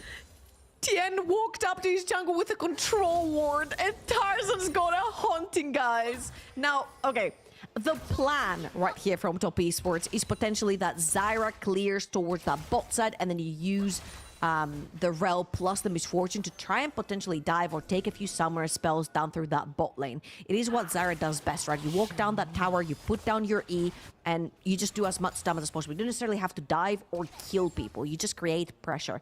Right here, Tien has been put massively on the back foot. It's no longer about creating opportunities on the Rift. It's about making sure you don't face Tarzan. It's about making sure you set down your vision to play away from the deer that became an elephant, as you mentioned. He ain't about that game, apparently. He said he wants to contest for the scuttle. He already took the top one. He's going to just back off in the end. He's like, haunting guys? Wow, I've got red smite. Bring it. See what happens. Ooh, gets a little bit of combo there onto him. Oh my God. Still, though, the electrocute going to do a decent amount. Now, Tarzan knows where Tien is, and I think that might be the scariest thing to think about in this game is anytime Tarzan knows where Tien is, it enables his aggression. And as you can see, every lane starts moving more aggressively when Tarzan walks in. Tien is going to claim some of his jungle. Very well defended right there. However, Cream needs to be careful. Doesn't have the flash. Gonna be just fine. Saw it come with a little bit of vision help from Tien. There is gonna be the dragon coming up. You wonder if Tarzan is gonna try to maintain tempo on these objectives early and maybe get the offset spawning of the two. But we have to take a look back at these other lanes that maybe aren't as influenced as much. And I think prio and mid lane and bot lane is gonna be super important to think about coming to that. Especially through that bot lane, right? We have mentioned how important it is for Top Esports to actually get going through that bot lane, get Jackie Love ahead onto this Misfortune. You can very easily stat check a lot of those champions, very squishy. Once the Unbreakable is down from Crisp, Misfortune is going to be pumping out a lot of damage, and you do have ways to engage fights and get this Misfortune into those skirmishes to try and gain any advantage at this point for Top Esports. As you can see, they still play pretty aggressively, towards that bot side of the map. They are ahead in that mid and bot lane with their 2 AD carries, so there's still an avenue for Esports to come back only up. Yeah. The majority of that on top. Tarzan has finished another full clear now. Matched by Tien because he does have the increased clear speed as well. They're going to contest over these grubs. I love it. That's madness. Oh, tough Tien. He just wanted to get the one, you know, maybe come back and fight a little bit. Gonna take a chunk of plans, but we are going to contest over this. This first move over here, but we're looking at mid left prio, and Mango's coming over as well. 369 is going to pop that horn. Top Esports looking to go in, but Shahu has also found an angle here. Crash is going to be flashed out of way. They're out-handsing Top Esports early game here. Shahu just broke all of their ankles. That was insanity. That is just madness. You cannot walk up to this river. You just can't. This guy's an entire item over you. You've got no flashes in this iteration. It is impossible for Top Esports to just walk in there 3-0-2 for Tarzan on this Lilia. yes, you do have a couple of items onto your double AD carry, onto Cream and onto Jackie. You don't have Jackie right there. And Cream, with just 200 gold up, is not going to make the difference. Look at 369. He's been chunked out. He doesn't have mana. He just literally throws in an ult and leaves. It's a 3 versus 4, but might as well be a 5 versus 3 because that Lily accounts for 2. What an entrance. And honestly, it's just leaning off the decisiveness from that game number 1. That was a huge highlight that you pointed out, is they just all look like they're on the same page. They are playing together, and we're seeing that in this game number 2 as well. Weibo going to use a little bit of their strength now, redeploying onto the map, and get this dragon. They did end up getting one of those grubs, giving over 2 to Top Esports beforehand.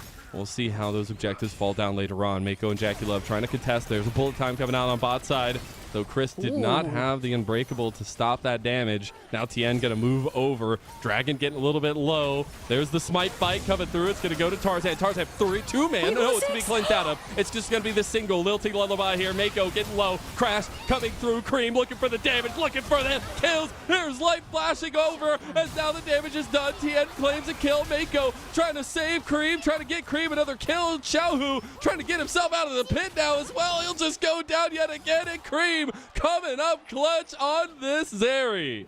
How in the world did this fight turn around? Tarzan was level 6 from the dragon. It was a level disadvantage. It was an entire item disadvantage in Top Esports. We mentioned how confident Weibo is, but Tien has been confident this entire game. He's been walking into Tarzan this entire game, and Tarzan been an entire level up. If anyone other than the summer MVP Tien trying to pick Top Esports off the ground, loses the 50-50, which lands Tarzan his level 6 and a huge ultimate onto Jackie Love and Mako right here. And look at Tien, he actually zones away members, and once Scream joins, you see the damage coming through from the Zeri. Now once the Lilia is down, that's majority of your damage gone if you're Weibo Gaming. That's your entire gold lead onto this champion, and Top Esports just chased everyone else down. What is it with mid lane picks and just being absolute cinchers for these series? Like, it just feels like it's like the Corkies, we get the Lucians, things like that in the LPL that just become so pivotal in these best of 5s. And Cream showing he can have the hands on Zeri, at least maybe Xiaohu maybe putting him down though. Damage done. Xiaohu! What a play! The solo bolo to the Tiger King of Spring. Now you can rub salt in the wound right here. Cream has lost both matchups. He's lost the Zeri side and he's lost the Tristana side to this matchup. Xiaohu actually showing up clutch right here with that solo kill, shoving in that wave under tower is very important. As you can see, Top Esports are trying to find any remnants of control onto this bot side river. 10 seconds for the next Void Grabs to spawn. They have claimed themselves 2. It would be great if they can have, or if they can take away, rather, the 4 from Weibo Gaming, as they have such split push threat in their team. They're actually looking for a play on the light down here. He does have the chains, but the crash down combo with the bullet time is just too much to bear. Jackie Love strikes him down. Literally the last stick right there. I feel like Guardian procced from Crisp as well as he was approaching, but it just wasn't quite enough to keep Light alive. And Top Esports, they're breathing life a little bit into their gameplay. Bot lane playing a little bit more aggressive. Jackie Love now on a stage where he can be set to carry 2, 1, and 4. He'll go back to base, grab his Bloodthirster, I'm assuming. Yeah, just completed as an item. Let's watch this one more time in the mid lane. Xiaohu sees Cream a little bit too far forward. Cream tries to jump the wall, but the Buster Shot follows through with the auto attack. Too little, too late. Xiaohu gets the outplay there, and that's big. Then we take a look at bot side. The combo from Mako and Jackie Love. Finally, we see them come alive. And as you can see, Crisp is approaching. The Guardian and the heal. The Guardian and the heal comes through from Crisp. It just was not enough. Now looking back at the map state here, we do have first items completed for majority members. Light, not necessarily going to have his just yet, but getting a little bit closer to that one. There is not going to be another objective for about 1 minute and 20 seconds. Top Esports, they can look for picks in between here. But Tien, he's maybe getting picked upon now. Flash. Swirlseed not going to hit They're still going to try to move forward, though. Crisp has hit the concussive blows. TN is by himself. Does get the lockdown on Tarzan. Jackie Love getting jumped up by Xiaohu. And Jackie Love, he's going down. Xiaohu finds another solo bolo, and he is just making his name felt in this game. Mako's going down too, and everything's falling apart now as a double kill for Xiaohu. Xiaohu stepping up big for Weibo Gaming, the veteran and multi-MSI crowned winner. 3, 2, and 3 onto this Tristana. I started thinking that Tristana is maybe cursed with how this game was going, but Xiaohu's bringing it back. Solo kill onto Cream, a solo kill onto Jackie Love. 3, 2, and 3. He'll take this tower plate and down the bot side of the map as well. And Top Esports just way too overextended and end up getting punished. Man, what a storyline. For all of this split, it's been about Cream taking so much weight on his shoulders for Top Esports, being a such heavy port to the way that they play and being able to have that prio bid. Xiaohu had all the question marks raised towards him, all the doubt thrown at him for so long in this split, and in this series, Xiaohu is owning Cream on both sides. And I feel like this is where the cookie crumbles for Top Esports.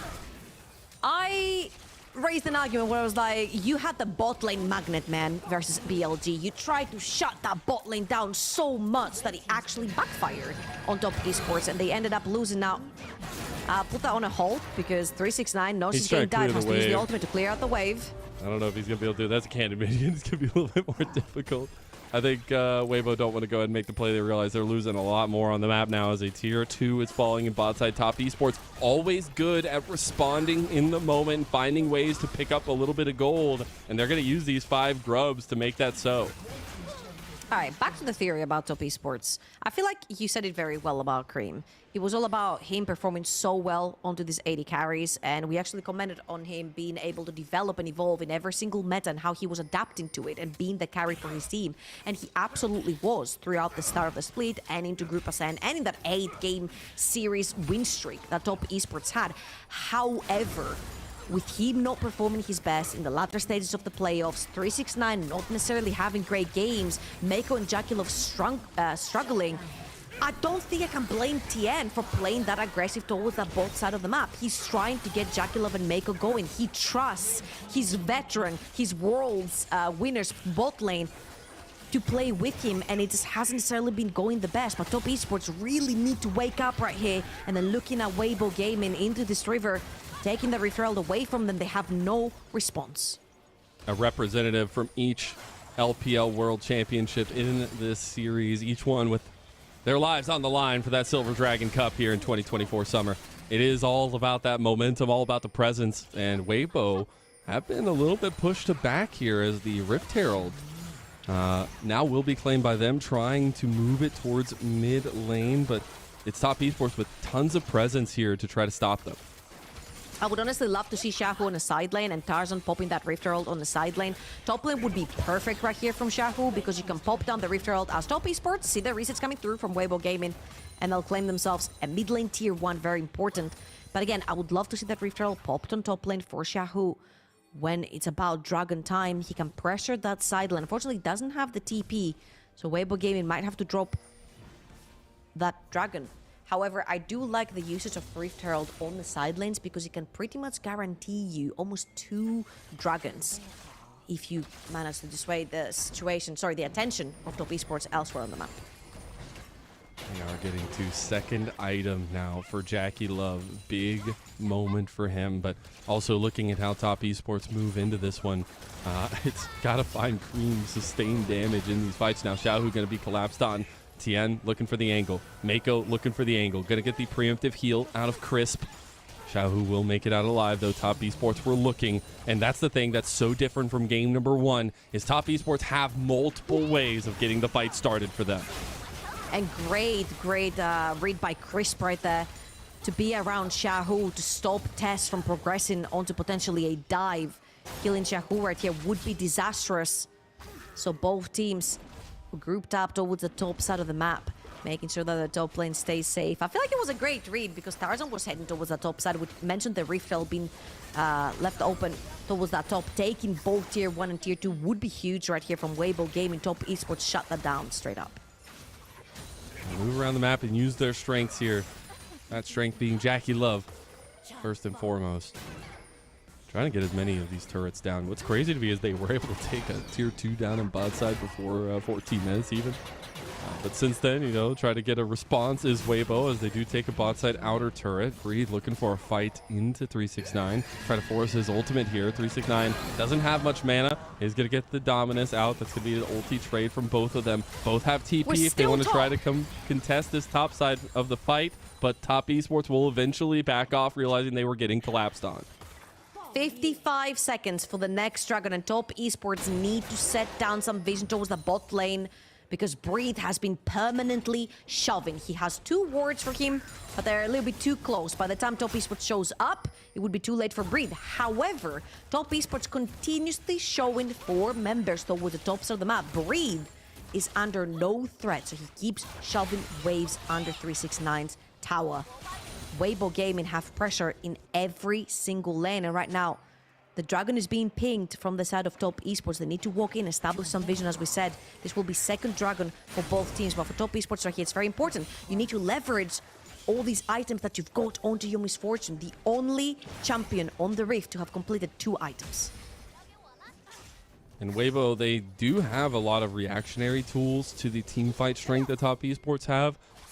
But a lot of their engage is going to rely on Tarzan finding a big swirl seed, getting a lilting lullaby, or the Chains of Corruption or Glacial Fissure coming out. So they have some options, but they're a little bit more fewer and far between. Now we do get that outer turret taken down by Top Esports. Finally, the Rift Herald spawned up in mid lane by Weibo, as they're going to try to take this one and potentially collapse into the Dragon.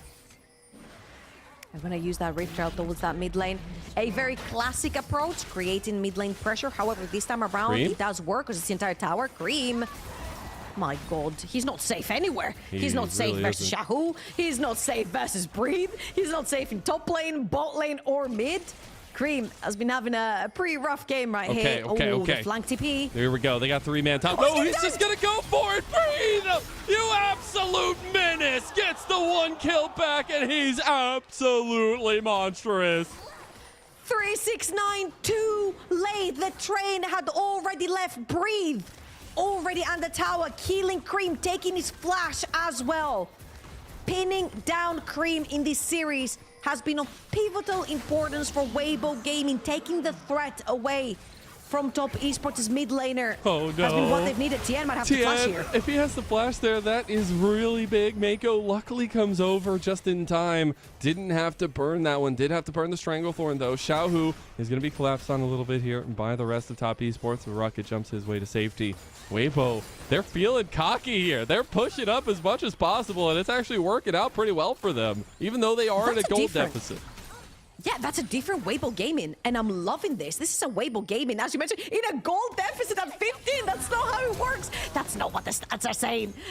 Breathe right here. He knows he's getting flanked. The TP was being pinged from Weibo Gaming. He pulls the trigger, dives, trades 1-for-1, doesn't give any assists away. 369 is too late. Also, Tien was top side of the map, which means that Weibo Gaming took a very free Dragon. And that's a completely different Renekton game than we saw over in game number 1. Again, the difference between the red side and blue side, much easier to dive with Renekton when you are on red side.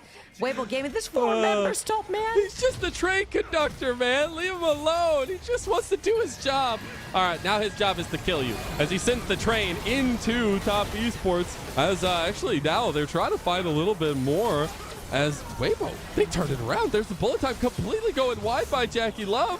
And Light now hits that Chains of Corruption on the side, but is all by his lonesome. A little bit of a dysfunctional fight. The engage started off by 369.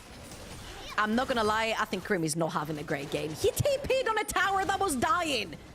His top player is getting dived and he TPs on the tower that's dying.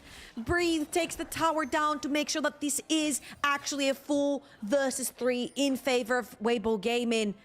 Leaves Scream having to run across the map if he wants to join the fight. Let's watch this one more time. So the TPs get pulled by Weibo Gaming, but if you look on your minimap right now, Rel is on the way, Tien is on the way, onto the Zyra as well. It's looking great. 369 can actually tank this one for themselves, and then Breathe skills the tower straight off. which means that Cream gets stuck in that mid lane, has to walk all the way up. By that time, Weibo Gaming had already taken a kill. And the dysfunction just continues to fall after the double CC chain being laid on top of each other. It kind of just negates each other. There's the flash play at the end. The bullet time also going wide in the end. Jackie Love just feeling desperate to try to get his damage out. Things a little bit dysfunctional, but Top Esports, we know them to take one fell swoop team fight and win games. They have 3 items for Jackie Love. The Essence Reaver has been upgraded now as well. Their team fight presence, this is what they drafted for. They want to take those 5-on-5s, but they have to execute.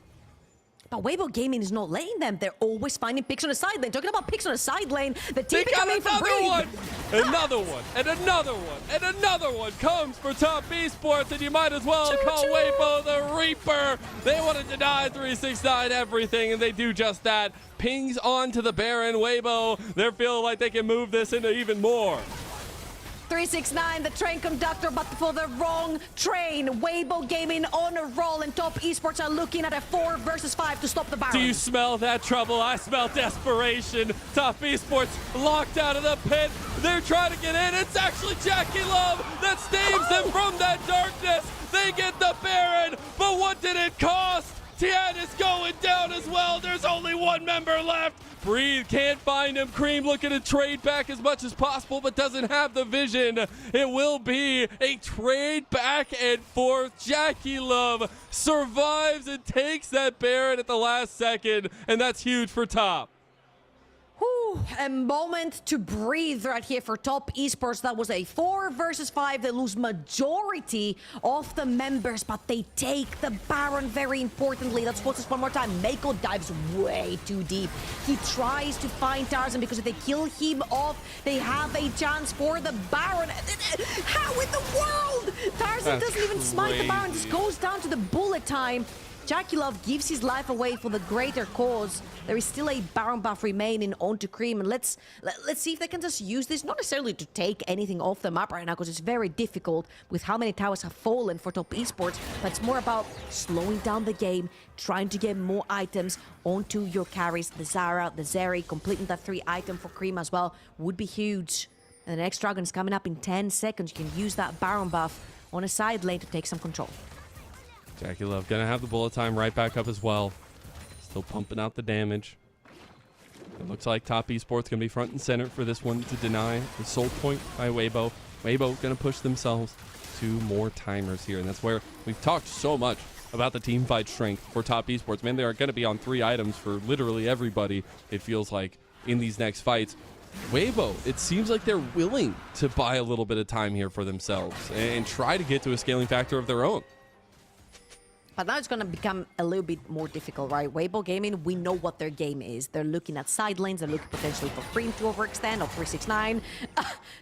Top Esports actually pinging 369. They're like, we know you're there. Do not overextend because we need to push down mid lane. It has been the game for Weibo Gaming. Try to get a pick on a side lane. They definitely do not want to fight into the wombo combo of Top Esports, especially with Jackie Love 3,000 gold up and the first ornament upgrade going on to his Essence Reaver too. All of these ornaments that are going to start coming through from the next level onwards is just going to be extra free scaling for Top Esports. So the teamfights are going to start getting harder and harder for Weibo Gaming, especially since that Crocodile starts falling off later on. So let's see if Weibo Gaming are going to be able to find a pick isolated before Top Esports bring the team fight. And I kind of like this adaptation from Top Esports. Just go with something that no matter how battered or bruised we get early, as long as we make it to a certain time in the game, we will have something to say in these fights. Press R, and all together. It's working well for them. They're going to take a tier 2 here and look to push even more. Oh, Weibo Gaming are going to have to... What's their dragon... what's their tower, sorry. Tier 1... Tier 2 in the top lane for Shahu. No, you had to know they were there. Shahu goes down to Jackie Love, and now Top Esports take full control. Oh, very questionable right there when Shahu would walk up.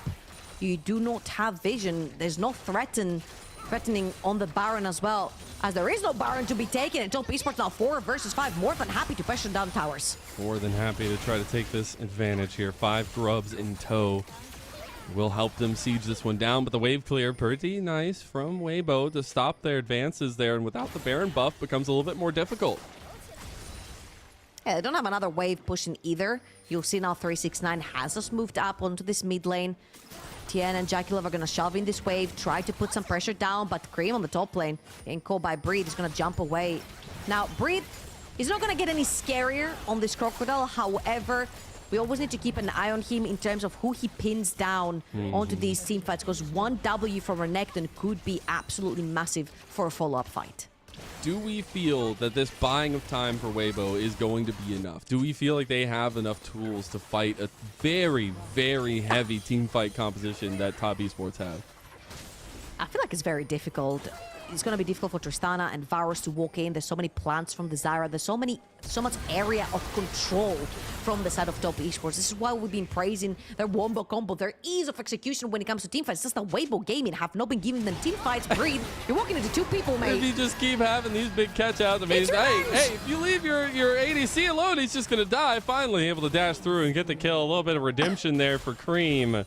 But continuing to find catch-outs onto Weibo, and they'll make this one hurt. They're going to try to push into an inhib turret on top. And that was 369 bringing his friends in because he's been bullied on the side lane plenty of times. Now they're going to take that wave underneath at tier 3 over in the top lane. Threatening inhibitor tower. Chris was going down. They do end up having a little bit of damage onto the turret there.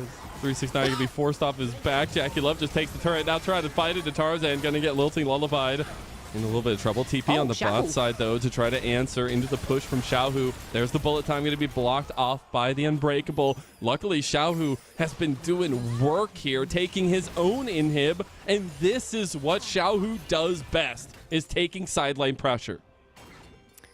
Multi MSI champion, might I remind people, one of them was when he was a top laner, and he was also considered the best in the world at that time as well. So this Mario screens, well, not this one, well, also this one is really good, but Xiaohu on the Tristana knows all the ins and outs of the top lane and the mid lane, especially split push, and one of the best to do it at that as well. And I think for Weibo Gaming, the time to team fight is kind of over. You need to either start catching people onto side lanes, which Top Esports, as you have seen, have not given them many chances to, or you need to split push. Use Xiaohu on a side lane to be a threat. Doesn't have the TP though, and Chris was caught. You can't get caught. That's the biggest thing. Breathe is on a flangle here right now. Cream's going to come across, try to take down Xiaohu. Light is on the other side of this engage. Weibo are just getting picked apart right now, and they're getting pushed onto one advantage. Now Breathe is going to be spotted out on the back end and clear some of the warding, though. Top Esports pushed out Weibo of their own jungle. Now we'll try to reposition some of this pressure on bot side to get this dragon. It would be a sole point for either side. And this is something that T1 were doing so well for so many years, is using their bodies and their strength to take control of one side where the objective is, and then brute force with bodies to the other. So they walked up, they set down their vision, they pushed Weibo Gaming out, and now Weibo Gaming know that they cannot face check them. What does Top Esports do? They just face check straight into that dragon and take it away because they know they cannot be followed up on. Some great stuff coming here from Top Esports to transition the map and take the dragon away, as well as control over on the top side where Baron's alive. And can I just say, I'm so happy to finally see, may go a little bit less so, but Jackie Love representing. I feel like he's had a really quiet last couple of series for Top Esports, and now he's going to have to pull out the miracle and the saving grace for them to try to even up this series. Breathe has a monster flank. If he does end up having the engage, Mako goes for it first. Bullet time to be used. That's a lot of tools from Top Esports. Weibo, they smell blood in the water. They smell something afoot. Light is going to get engaged on here. Trains Corruption coming back. Breathe. He's found Tien. If you take Tien out, that's a lot of sustained damage going down. Breathe trying to kill him here, but now he's being focused on by Top Esports. He does get one. Can he get out? Steric's gauge should be popped, though. It will just be the 1-for-1 trade in the end. Top Esports will claim some back. But is huge because Top Esports lose their jungler right here, which means they cannot start this Baron without a smite. There is flash onto Tarzan. So if Top Esports start this Baron out, oh no, oh no. Don't. Oh, they're not gonna check. The broccoli. The fake remote. The broccoli. The fake remote. Oh my goodness. You know what he did right there, Mazel? Hide in bush? He was hiding on bush, yeah. We're just on the same page. It just works out that way. This was a very interesting start to the fight. Absolutely, because Mako spots out Shahu, but Shahu pre-buffers the W, and then Mako's used his ult, and you've got Jakilov using his ult. They throw in Chris, trying to sway top esports, trying to force them to move forward, and their target is TN. They throw Breathe in. Shahu cannot unfortunately follow up. Very good zoning right there from Mako. Breathe does end up taking TN down, which was the objective of the whole fight and the objective of the Flangle, as you mentioned previously. But taking him down, you're going to have to do it one more time here, because top esports, yet again, on the top side, setting down their vision, preparing for the Dragon. Sorry, Baron. They're like similar slender figures, I guess. Four items, though, for top esports and for Weibo. So I think, honestly, Weibo might feel okay taking some of these fights. There is a couple of wardage there, as well as now Weibo are being split a little bit. There is no objective on the map, so they need to be very careful that top esports can just pull the trigger at any time, and Crisp realizes that, has to burn the flash. Yeah, a little bit too far forward. If you look at Tarzan, he was taking his red buff over on the top side. Then you have Shahu over on the bot lane, which was actually spotted from top esports. That's why they played a little bit more aggressive in that mid lane. They knew it was a 5 versus 3. The TP from Breathe. Okay, they're gonna see. Oh no, they're all turning on him. Yeah, they know. They're all turning on him. Do they know? They know. They know. Run away. Breathe. Oh no, breathe.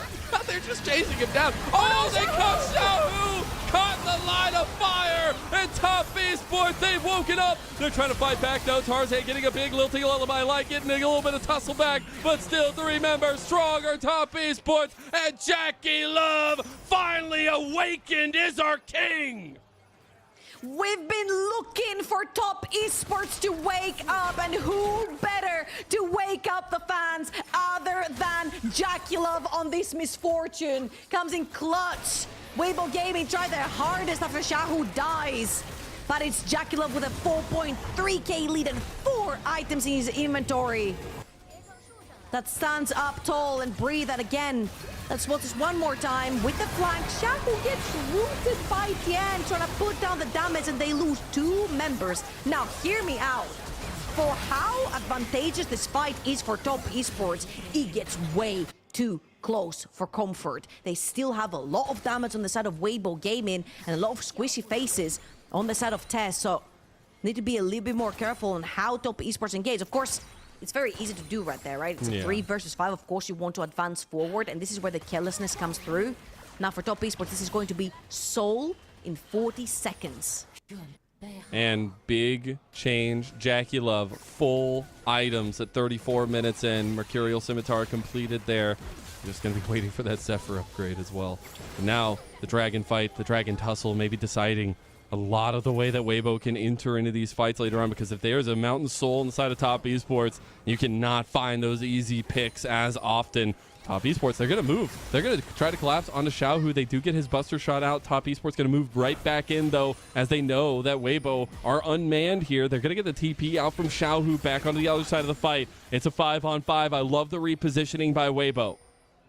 Very importantly, Jackie Love does not have flash. So if Weibo can somehow get on top of this misfortune, it could be huge for them. Jackie Love is the only member they need to take down, and then the gold is almost pretty much even for the rest of the members. Top esports realize they don't need to pull the trigger here, but they realize they can. And Weibo moving in over on the side. They don't have Breathe just yet. He's going to collapse the Dragon. Goes to top esports. The shielding is going to come alive as re-engage. Oh my God! It's a catastrophe of Weiboic proportions as top esports have come in, cleaned house, and awoken the demons inside them. Tarzan gonna be chased down, but you look at the other members of top esports and they know where the heart is, and they're going straight for it. Another double kill for Jackie Love, and they're sealing the deal right here in game number 2. Evened out as we have jungle combat down the bot lane. They're gonna try to tussle it out, but it's pity prizes. Wait, guys, all wait, for let Weibo. And no, we will not let the fight continue, because we're going to game number 3 as top esports even us up. Come on, man. I wanted to know how that Syra versus Lilia was going to go down the bot lane. You saw a cheeky smile from Tien as well as he was taking the 1 versus 1. And that was a pretty great game to recover from top esports. He was gone. That level 1 disastrous 3 kills onto that Lilia. Tien played like a demon. He did not care. He had no items in his inventory versus a haunting guys, and he kept walking repeatedly into Tarzan, into Tarzan's jungle, taking advantages. What a great comeback from Top Esports, which teaches us the team that scales the most ends up winning games. All right, I got that written down there. My goodness. After a 3-0 start for Tarzan, we'll see what Game 3 has in store for us, though, as that was a doozy. We'll be back after a short break.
Welcome back, everyone, to LPL Summer Playoffs 2024. We're here in the lower bracket finals. I'm Mazel. I'm joined by Treble. And what a world we are. Of course, we had to even up the series. It is 1-1 now after Top Esports have awoken from their sleepy grave. Yeah, they have woken up. Does it look like they're wide-eyed and full of energy? Like, you know, 5 hours skeletons. after you they sleep, were in the grave, you know? You know, 5 hours after your sleep, you're supposedly peak in terms of activity.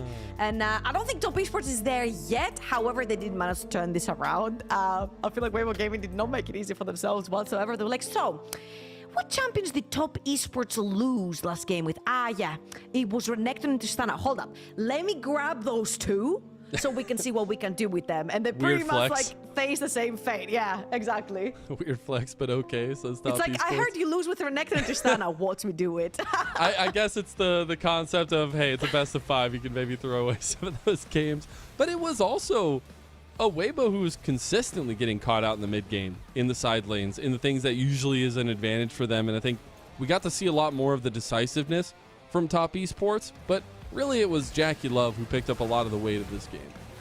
And it had to be him, right? I don't think he necessarily had a good series versus BLG, and he hasn't really stepped up to be that big carry, that big name, the world champion, and the performance that you expect from someone like a player of his caliber. And right here onto that misfortune, he got the early game kills, and he did manage to sort of snowball it around. It was a very difficult game because I want to remind everyone that was a Lilia that walked up level 2, level 3 in the jungle with a haunting guys.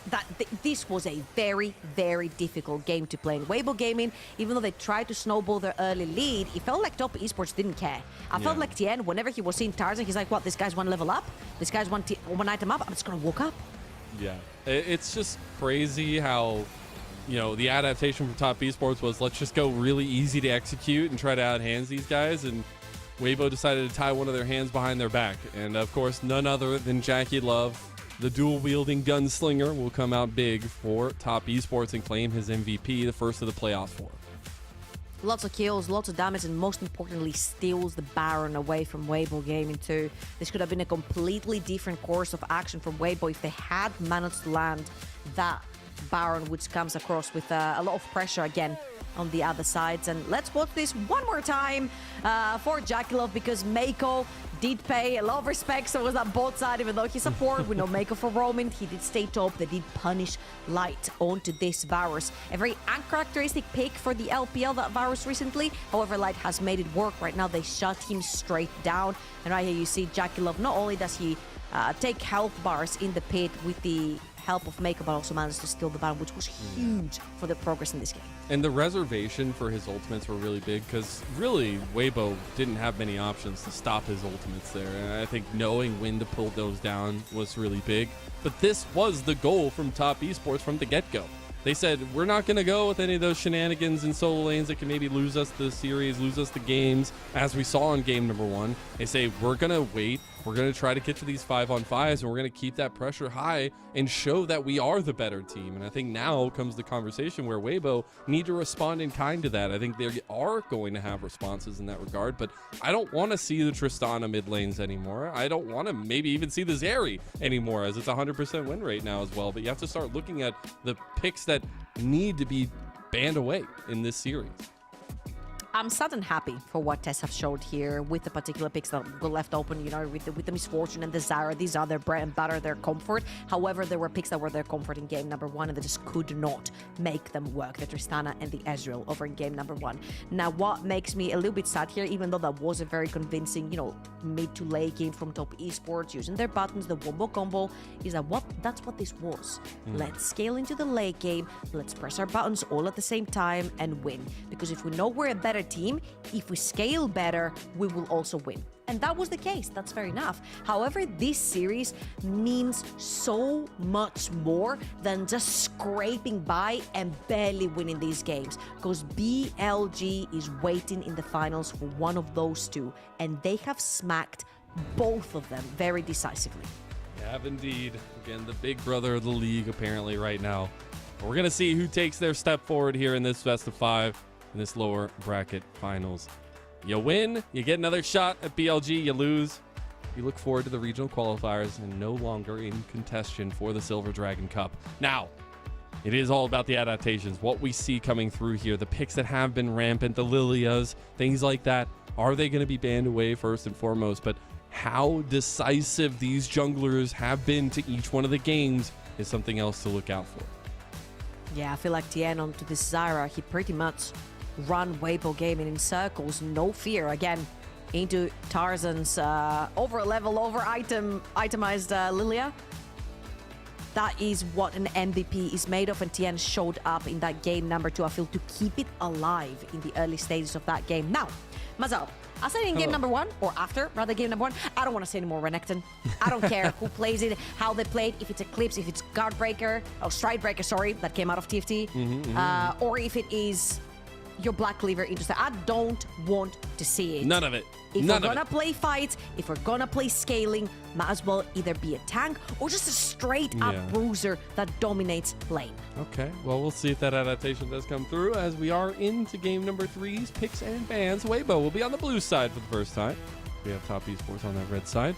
We are going to have the Ivern and the Zyra banned by Weibo, so all the focus on the MVP of the regular season in TN for Top Esports, while the Nidalee is going to be the maintained ban, as well as the Rumble from Top Esports, taking some of Weibo's bans from the first couple games.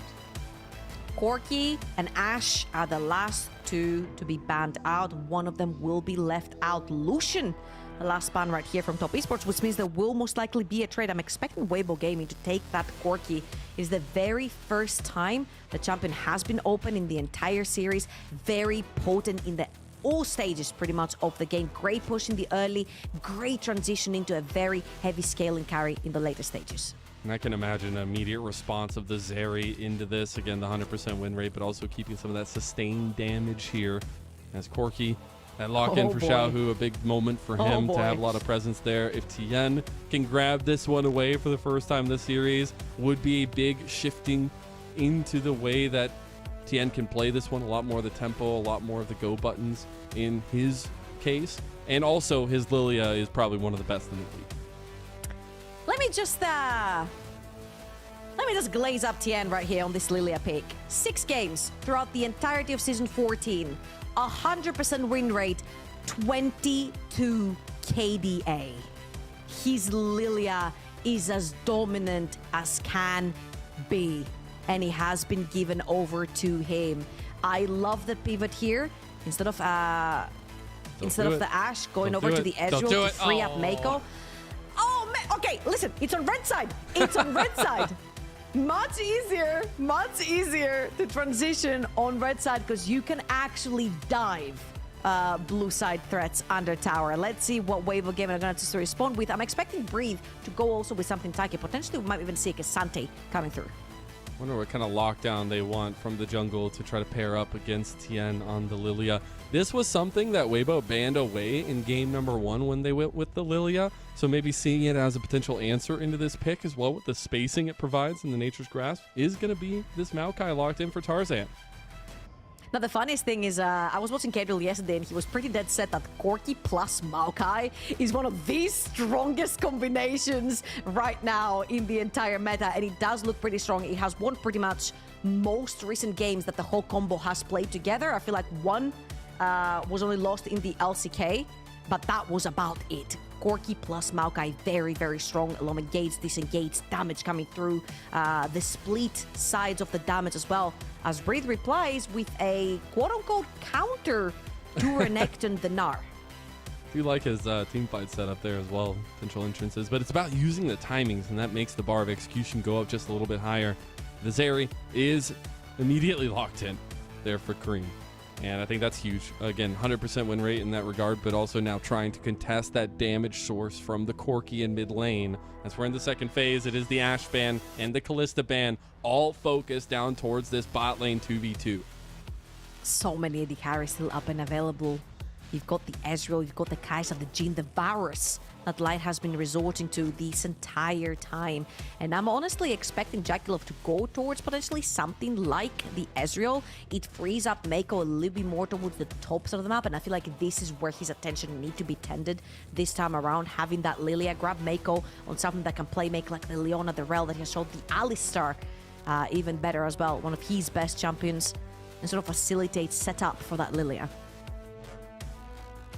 Anything that can make that bar of execution go down a little bit more. We see that being kind of the name of the game so far in terms of being able to win and take that control of the map. The Rel, a really nice lock away against Mako.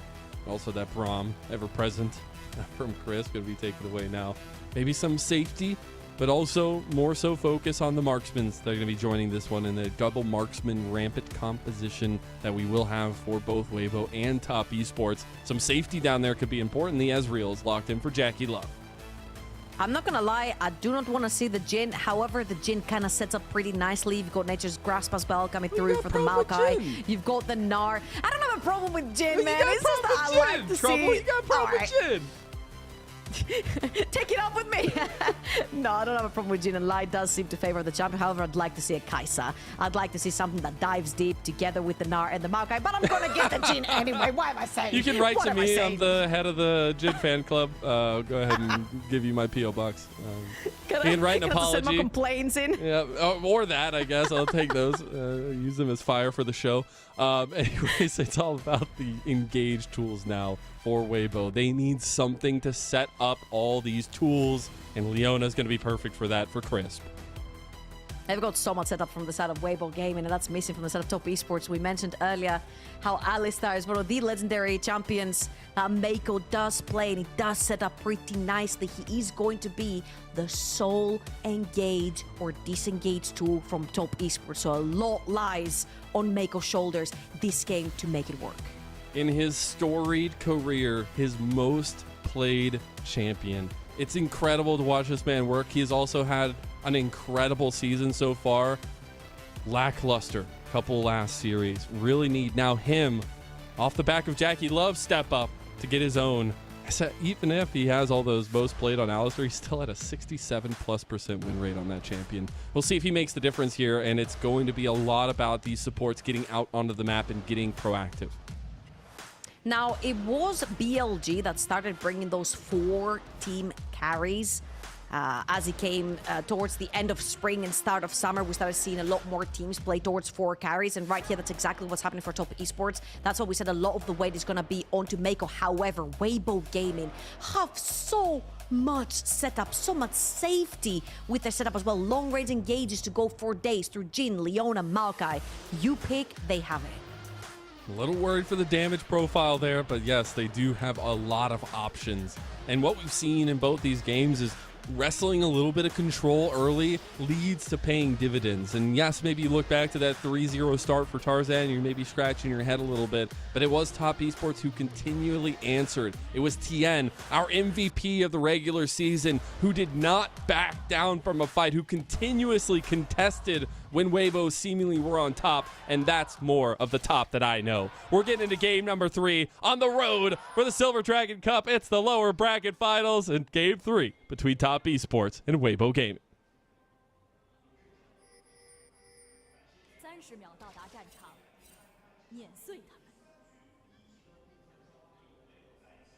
I'm going to assume that we kind of missed the Gyros because there have been a lot of them through games number 1 and number 2. But this is serious time for both of these teams tied 1-1 apiece. Now, no Braum shenanigans in the early game. It's much harder. No, you don't want to get invade. 7 kills early. You don't want to. You just don't want to toss the game up. It was fun. It was fun. I loved Honestly, it. Yeah, I'll agree with you. However, both of these junglers can breathe a little bit in this game number 3. It's going to be a little bit more simple. Again, Tien onto his legendary Lilia, 100% win rate the entire year on the champion, 22 KDA throughout 6 games. He's got the faster jungler. He's got one of his most prominent champions. Let's see if he can make it work here in game number 3.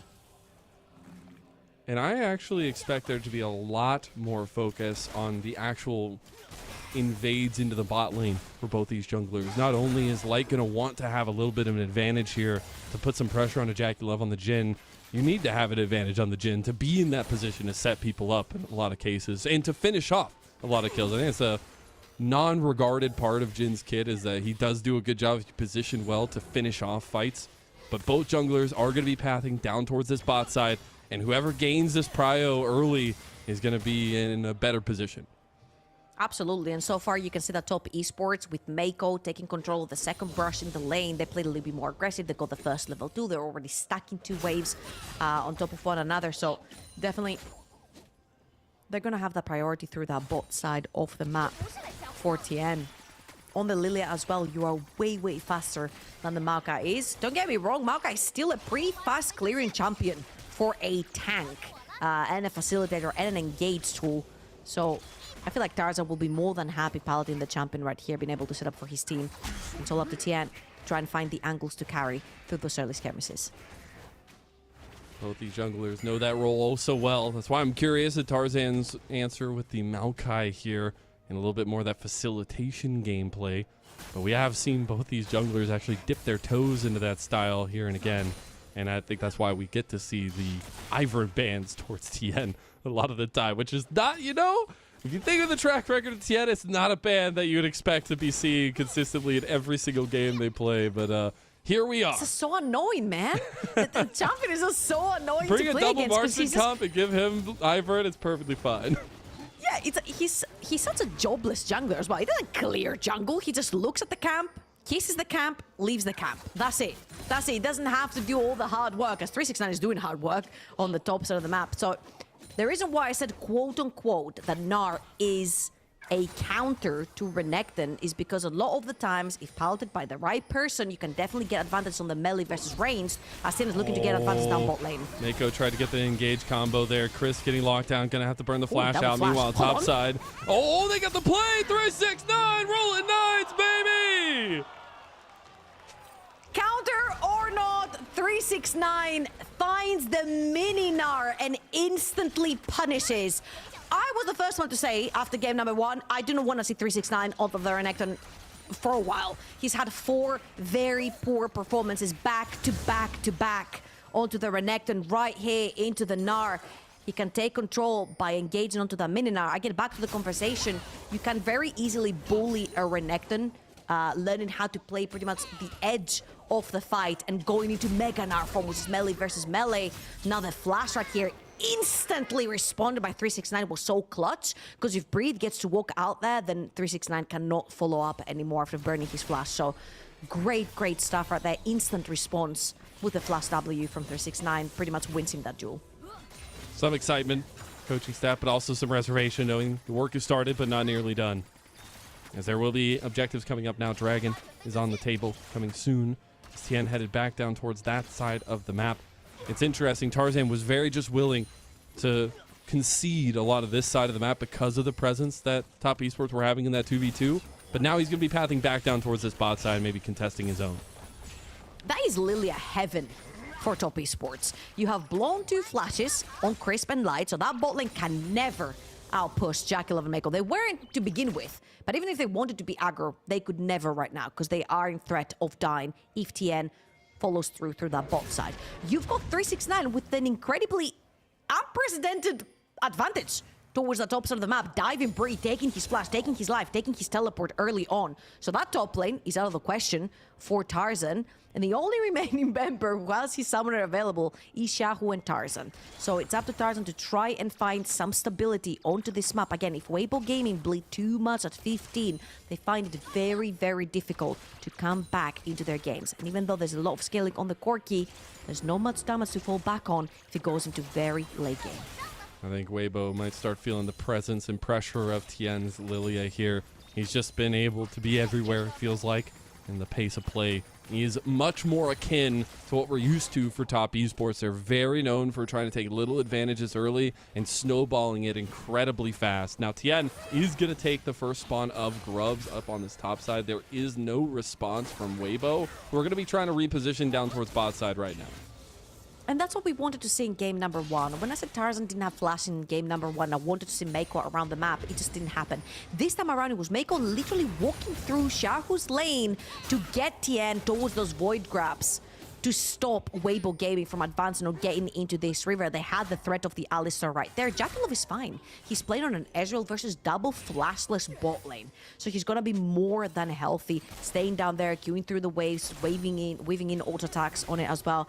So that was great play right there. Again, Meiko has had to step up in this particular series. Him linking up with TN is of pivotal importance for how top esports get to play the early games.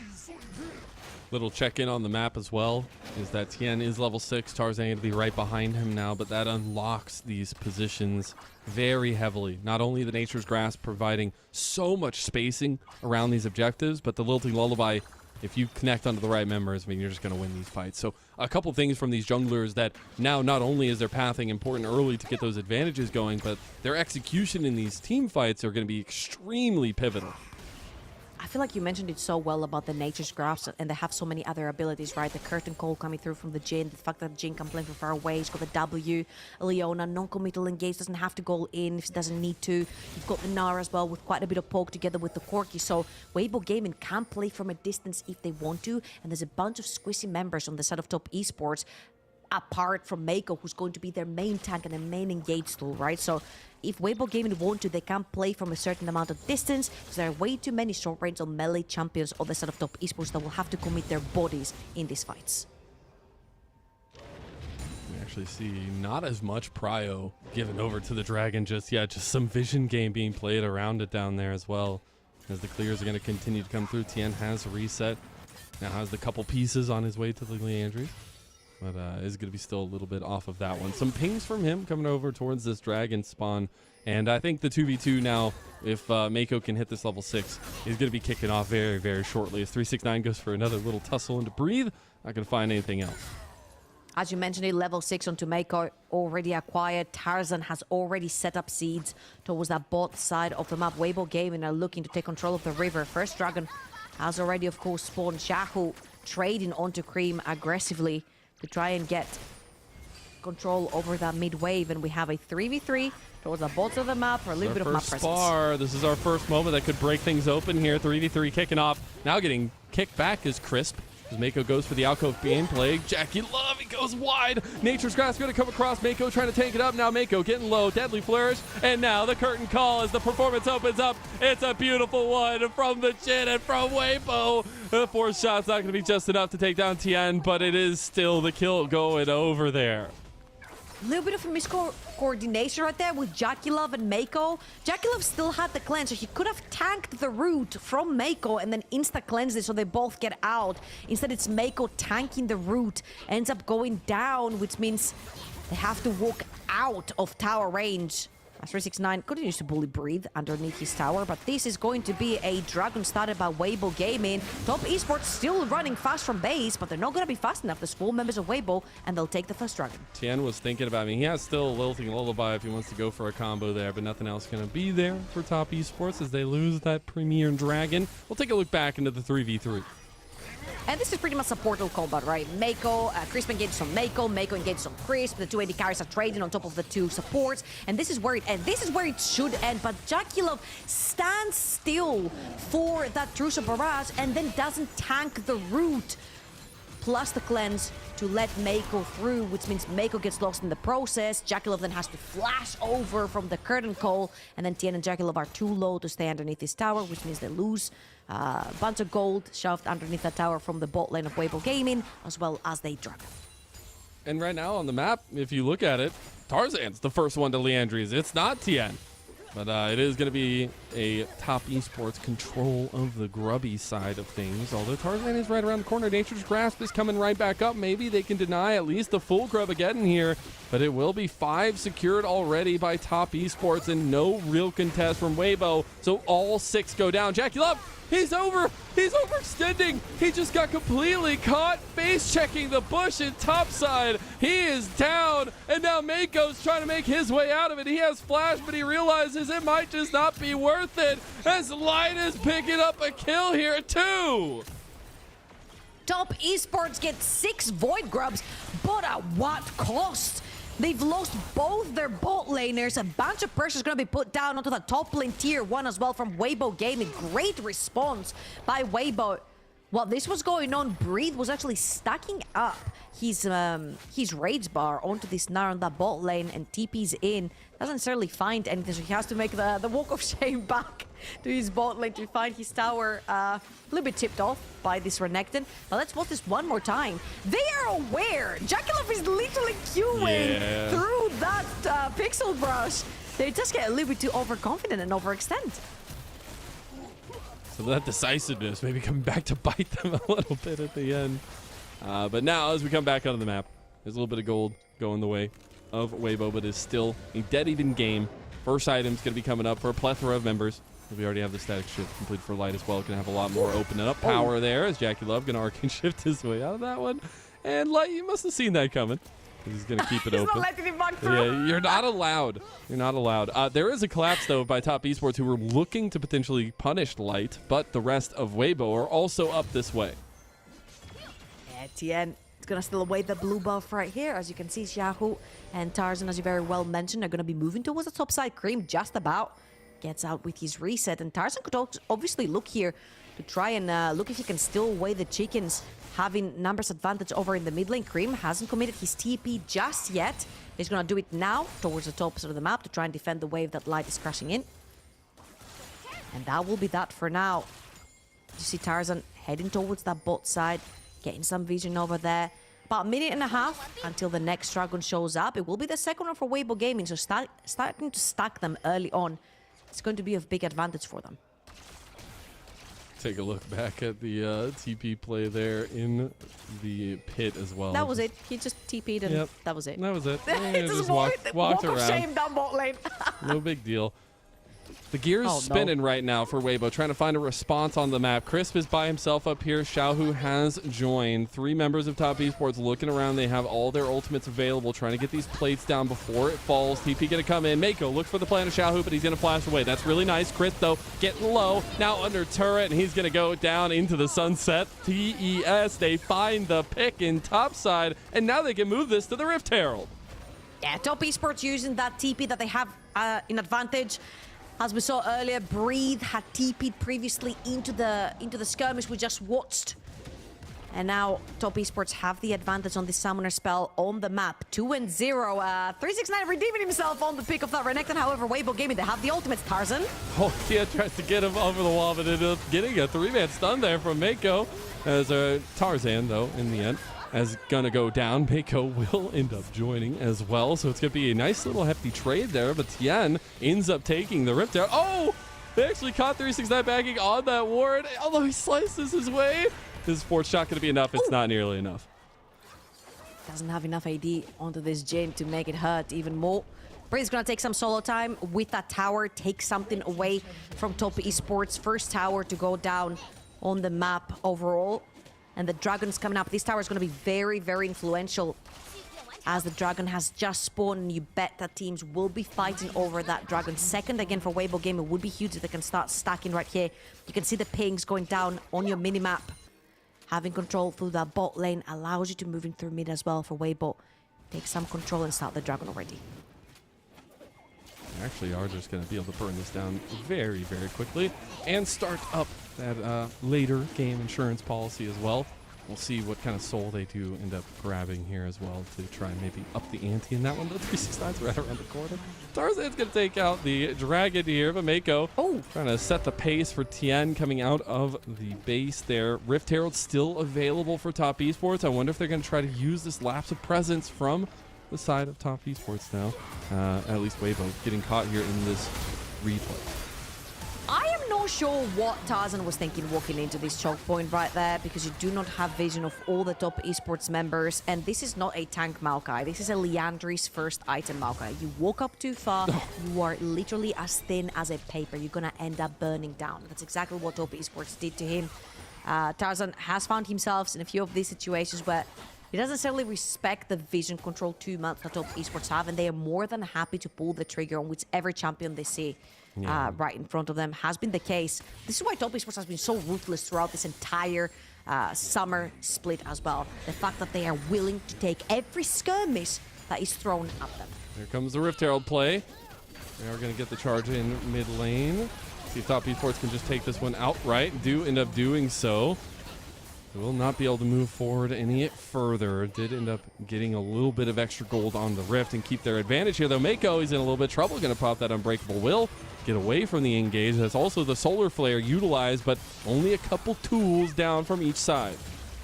A little bit of unfortunate timing right there from Weibo Gaming. You had Crisp still coming through that base, wasn't necessarily in position to defend the tower. You saw Tarzan through the chickens, could have very easily thrown the ultimate over and tried to defend, but they weren't as a 5-man unit.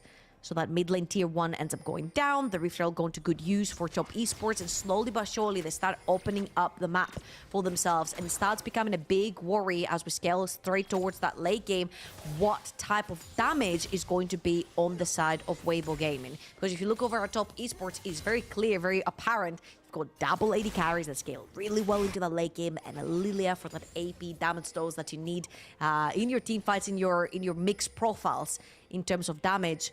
However, Weibo Gaming, even though Corki is one of the strongest AD carries to have in that late game, not only has he fallen behind to the Zeri, but also it seems like the only reliable source of damage coming through from Weibo Gaming, and this is getting very scary. Moments of fright, moments of terror, the moments that the brave stand tall. And I know that both these teams want to take that step forward here in this best of 5.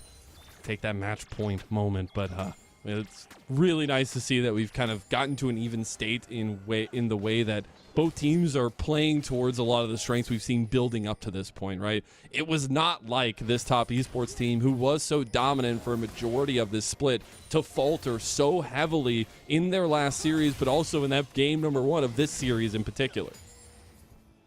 And it took them a while to rev back up.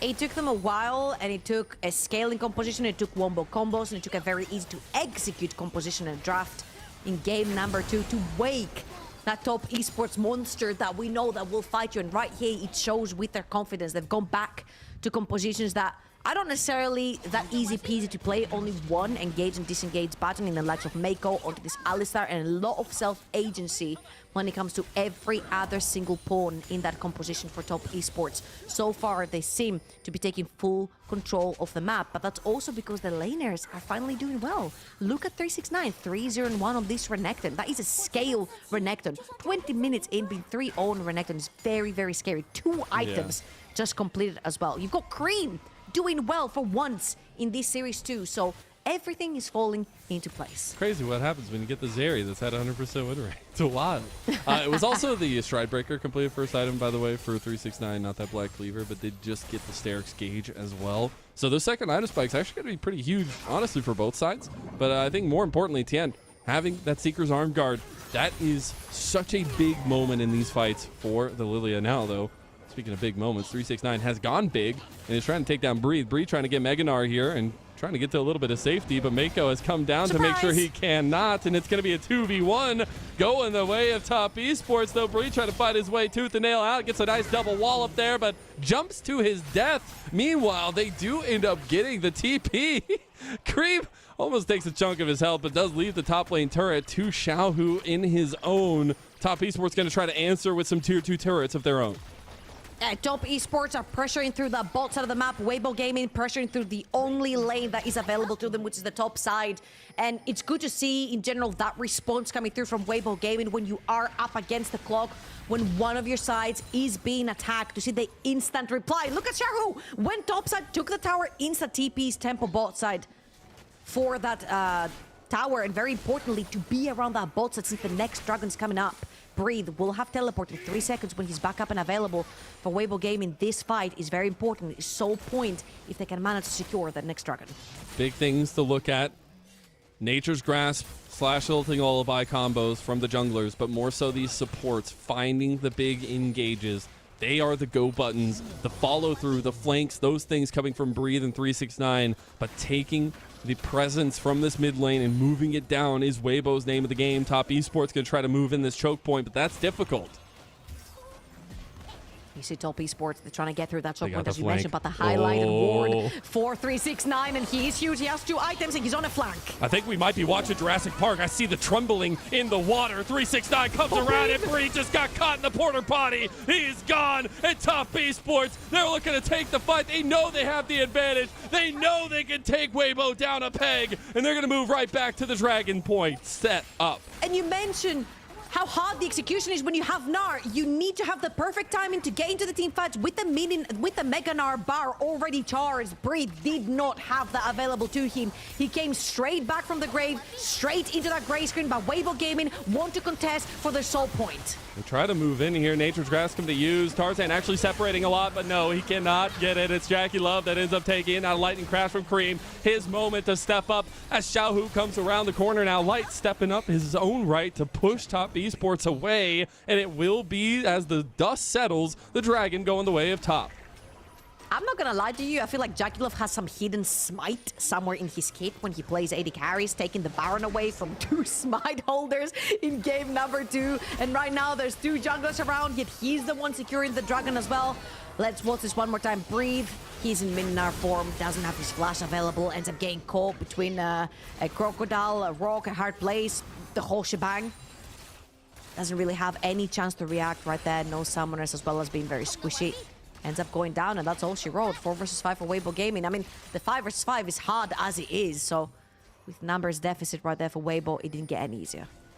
I think we're also seeing in this that Cream just provides so much sustained damage if you're going to be taking these long fights or you're going to be taking these grouped up fights, and he is untouched. And I think that's why Zeri has become such a prominent figure in this series in particular, just because it always provides that consistent damage with all these big setup tools that you have going on both sides.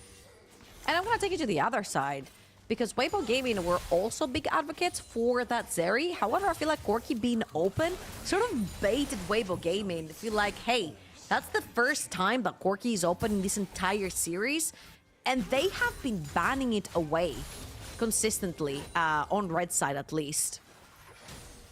So they go baited into going for that Corki. Now, Xiaohu can catch up. It's just like 800 gold lead onto Cream right here.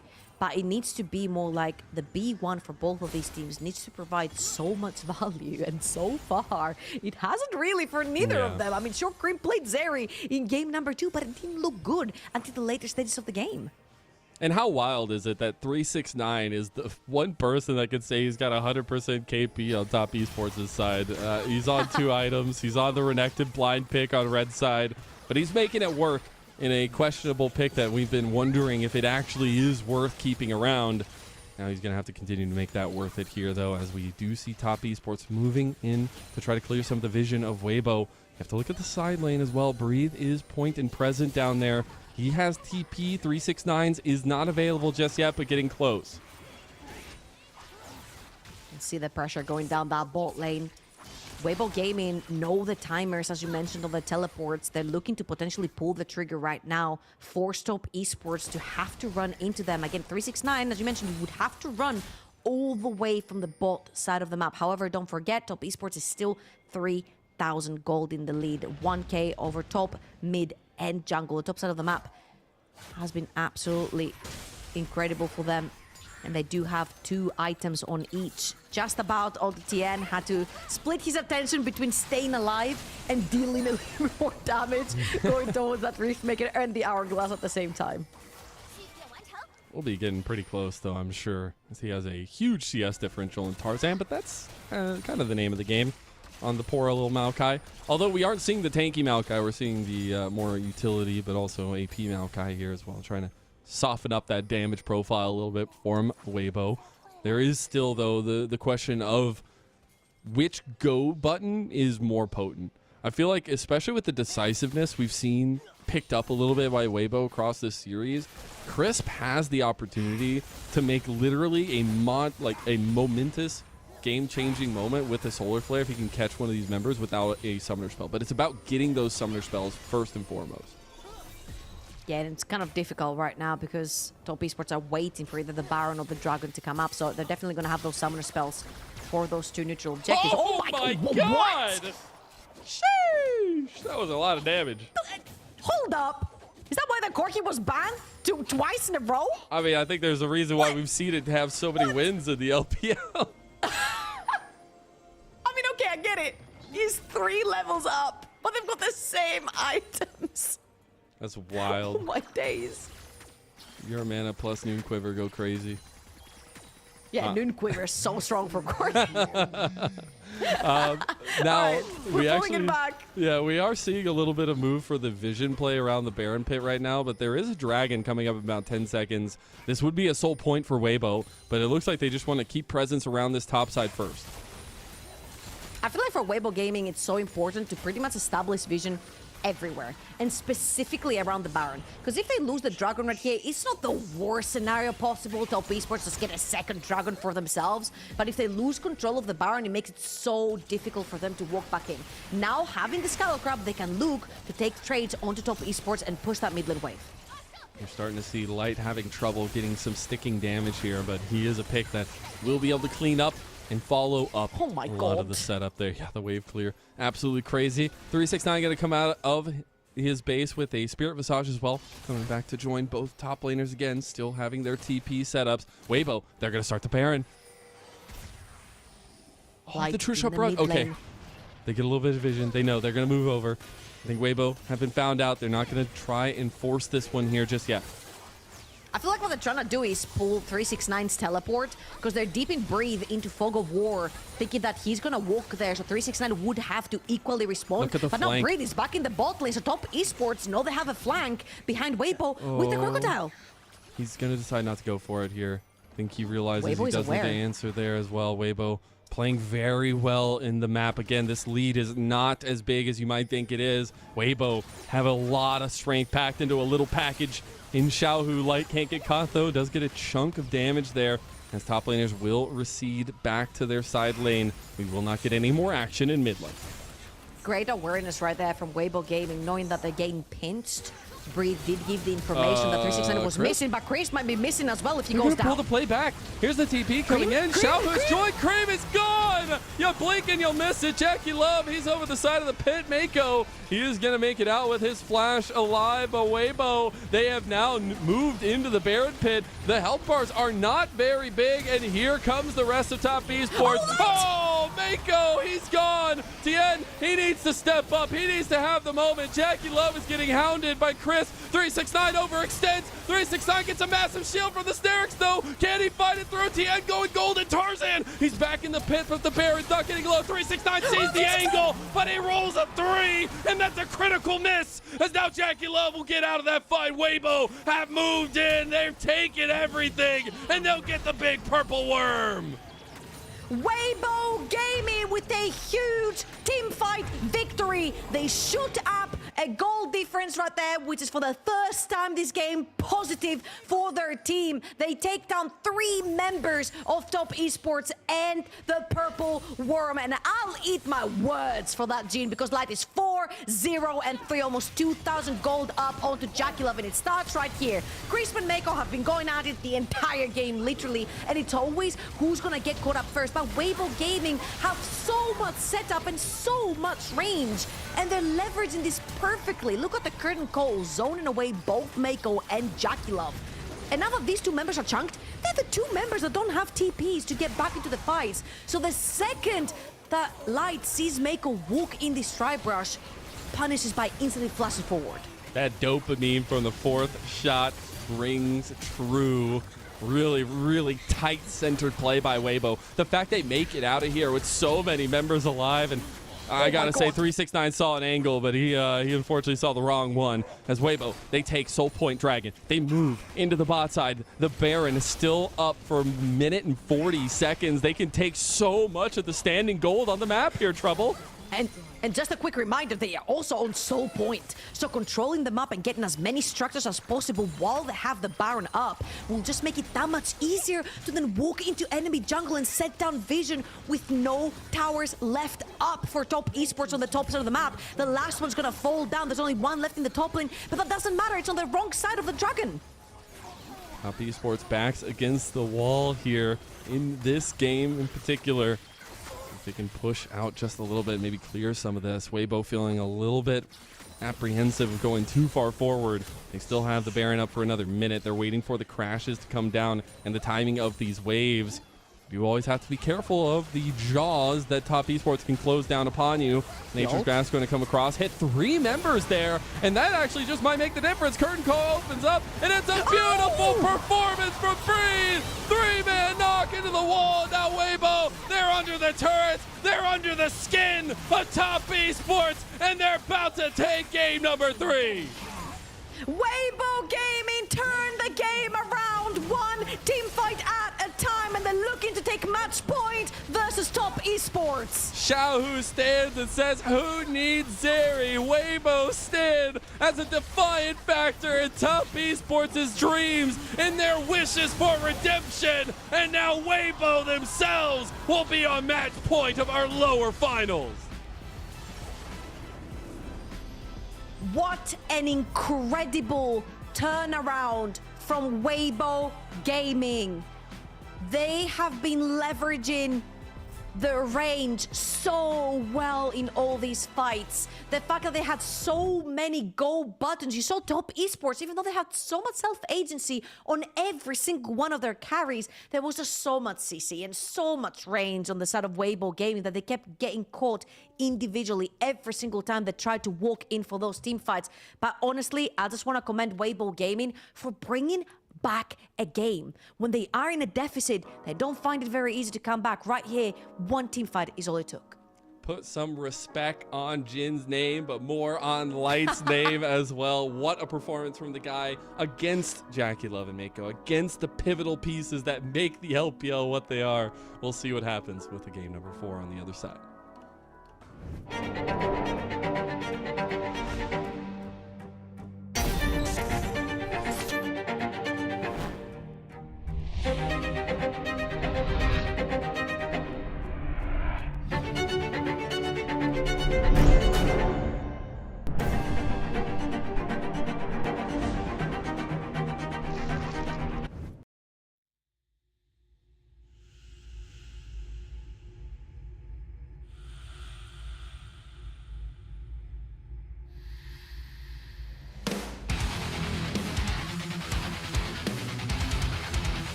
odds move closer, but with the deepest red. Beneath them we look on. When they part comes the hatred they bring.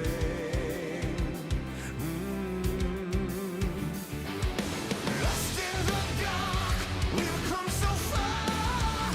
Another step to rid the pain. Go and be counted till your last day. 'Cause only nightmares break their flames. So stand upon these fallen lands and follow in our Father's plans. Yeah, until the end we will remain, and we'll hold on until our last breath.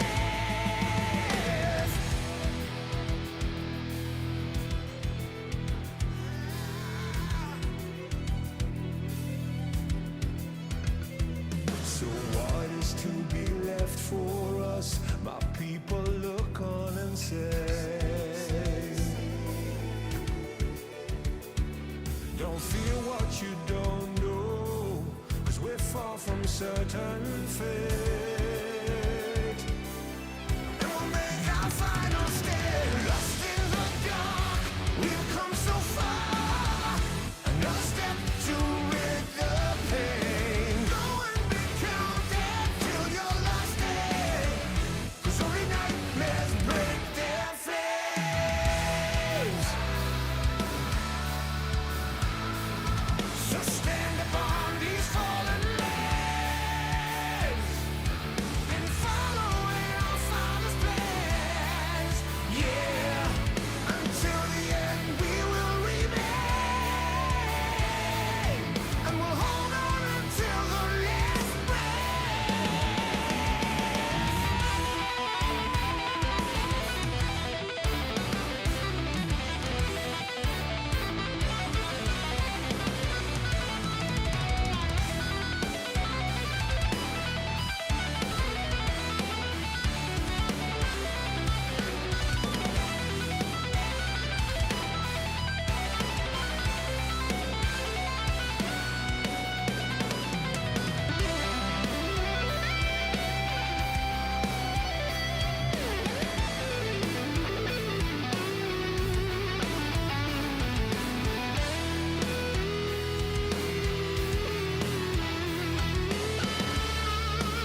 Welcome back, everyone, to LPL Summer Playoffs 2024. We're here in the lower bracket finals, and Weibo take a triumphant game number 3 to put them on match point against Top Esports, who so desperately wants another shot at that final spot. This could be one of the biggest upsets in a while. We came into this series talking about how Weibo were at best mid. 5th being the highest they have ever achieved. They're usually around the 5th to 7th mark. They make it into playoffs, however, they're not good enough and they end up dropping out. This time around, it has not been the case. They've put up a fight in every single best-of series they've gone through. That LNG series, it took them 5 long games, but they closed it out. And right here, they seem to be carrying through the momentum onto a Top Esports that was rumored to be the best team in the LPL, coming off an 8-game series win streak. And it has not been the case in the last 2 series.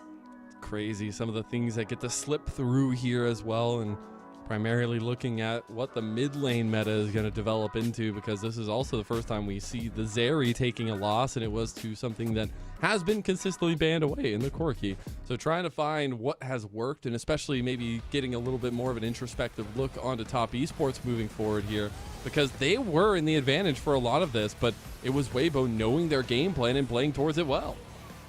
I feel like Munch said it very well on X. He said, hey, this might be one of the times where Top Esports loses and it's not TN choking in the most important moments. I feel like he has actually been an absolute monster trying to keep the team afloat. And for Top Esports, for them, it was working until it wasn't, and it was the case for Game 2 and Game 3. It feels like the better, the easier setup when it comes to those fights, the better it is for the team scaling into that late game. And Top Esports, they felt confident coming off of game number 2. They went into that game number 3 with a lot of self-agency on their carries, playing 4 carries around the map, and they just could not coordinate to save this game, to keep it alive.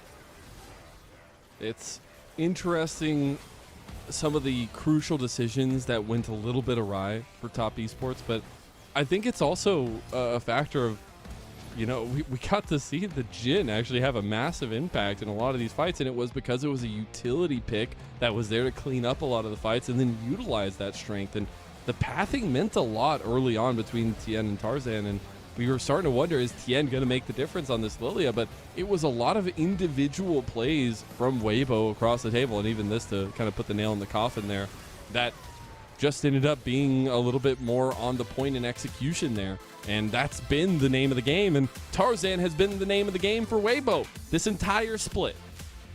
And I feel like when he joined Weibo, everyone expected the ultimate carry jungler is back. It was on LNG, joins Weibo Gaming, expecting him to do the utmost, and it just was not the case. And I feel like now he has found himself within the team. I feel like his Maokai and Sejuani are so important for the team. When he takes a step back, when he plays for the facilitators, the engaged champions, his team plays so well individually in the lanes, is where this guy shines, because he leads the team forward. He takes the initiative. He finds the pick, he engages the fights, and I feel like this is what Crisp needed in the team, a buddy to dive forward with. Don't get me wrong, I'm not saying his carries suck. This guy is an incredible carry jungler, but I feel like specifically his Maokai and Sejuani have been impeccable this split. It's all about just getting the go buttons and knowing that this guy will find the angles in a lot of cases, and it's also just been them being on the same page. Like, Crisp has had such a big impact over Mako in a lot of these fights. I know you were pointing it out in the game itself, but like literally watching these two guys go at it is like watching two top laners in their solo lane fight each other. Like, they are constantly trying to find the better of each other, and it really speaks to Crisp rising to the occasion, and maybe Mako not as much. Absolutely, both world champions to their own right, both with more than 700 games in the LPL. We saw the little graph that popped up with how many games both have. Absolute veterans in the league as well, and I feel like Crisp has the upper hand today. He has been all over the map. His engages have been on point, if you will. He's been very crisp with them, and I feel like this is what makes or breaks a lot of the games. If jungle is on point, which it has been for both sides, I feel like TN has had an incredible series of his own, trying to keep a lot of these games alive.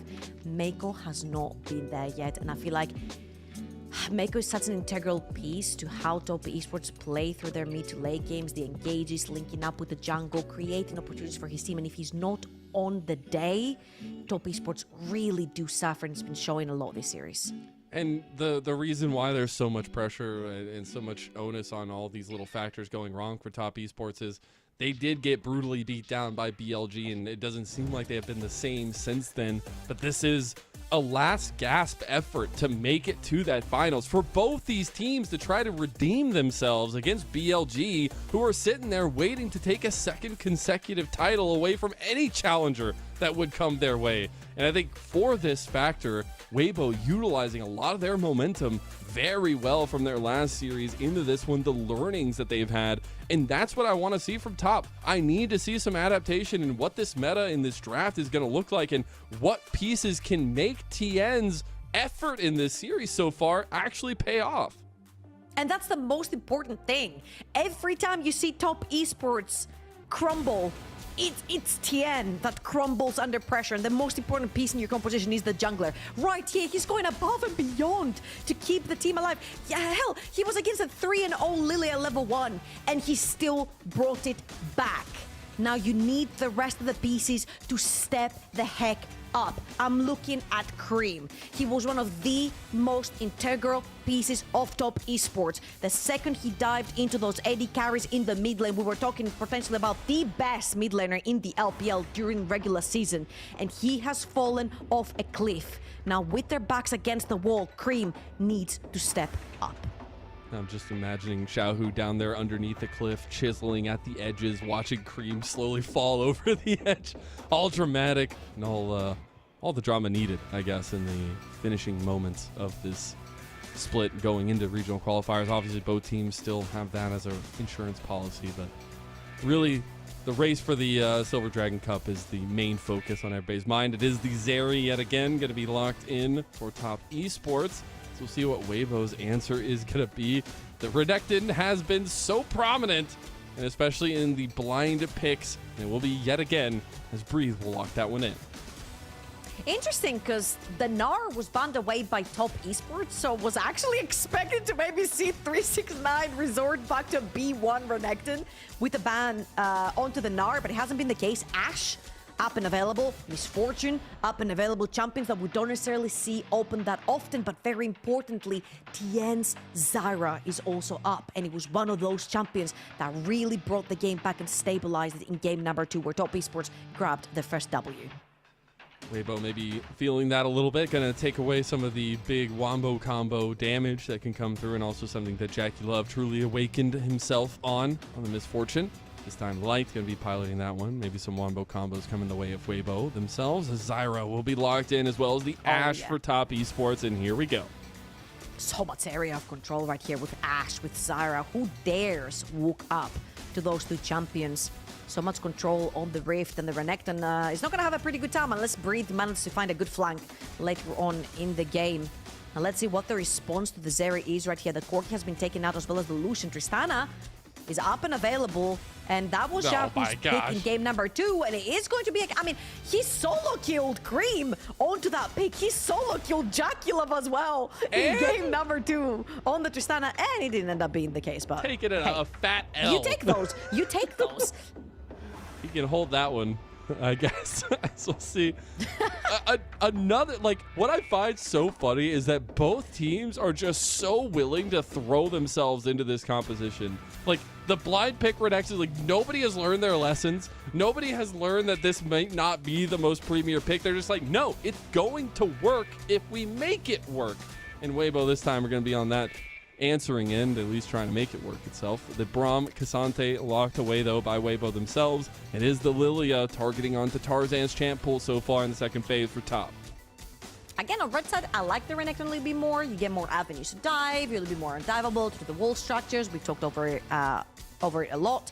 And 369's Cassante being banned out here means that Breathe is looking for more of an all-in kind of scenario to play that Renekton into. Top esports in game number 2, they had a very similar composition. I'm expecting maybe 369 to again go towards something like the Ornn to set up team fights for his team. You do have the arrow as well from Ashe. If there is a lot of setup, usually teams end up winning in terms of ease of execution, like we saw over in game number 2 for Top Esports and game number 3 for Weibo. Isn't nostalgia just so great, Trouble? We're just going back God. to the classics. We're going back to the Zyra brand that we had known so well, that we had moved away from in a lot of cases for a majority of the split. But here we are yet again, and what a pivotal time to do it. Yeah, we'll see if they want to get some of this late game scaling, but also that zone control that already is so strong for them. And it is the Ornn locked in yet again for top. This is such a beautiful composition right here from Top Esports. Very easy. You press your R buttons, you engage, you have so much area of control, and so many go buttons, most importantly, as well as pretty much a lot of global presence with the Ashe arrows coming through from Jakilov all the way from bot lane. Mako has the chance to go for the Leona or the Rel, whichever one he pleases. It's going to be the Rel this time around. Crisp is going to most likely reply with the Leona. A lot of engage on his side as well. And Weibo Gaming, they have a lot of raw damage in their pockets. A lot of early pressure, a lot of raw damage, a lot of fighting, a lot of brawling power with the Renekton, with the setup from Leona, the brand. They can snowball that early game. It's going to be very difficult for Top Esports to crawl back out. But I am terrified if Top Esports find themselves in a prominent position around these objective fights, and they are in a 5v5, because their go buttons, their tools, they are so much more lethal than Weibo's, and that lack of kind of multiple avenues forward could come back to bite them. So I really like if Top Esports play this early game a little bit more reserved, as we've seen the teams do so against compositions like Weibo have this time. 100%. The scaling is insane on the side of Top Esports, and we're not just talking raw damage, we're talking about ease of execution when it comes to the 5 versus 5s. All the buttons that they have, the non-committal engage, most importantly, coming through from Ornn and Ashe is going to be so easy to decide whether you want to commit your body in this fight and move forward or not, because diving into a brand is never an easy choice you have to make. Compositions locked in, all the pressure lined up for this game number 4. It's either silver scrapes or disappointment for Top Esports. Top Esports, a team that knows this position well. They literally had this run in spring, and it was against BLG to start it off as well. So trying to change their fate, trying to make it back to that finals and get a redemption shot at BLG. But Weibo on the other side, this would be a first time since their inception of making it to the finals. This is already a huge run for them, and it's also something where they want a bit of revenge against BLG after getting knocked down into the lower bracket. We're on match point for Weibo. Can Top Esports hold off as we get into game number 4?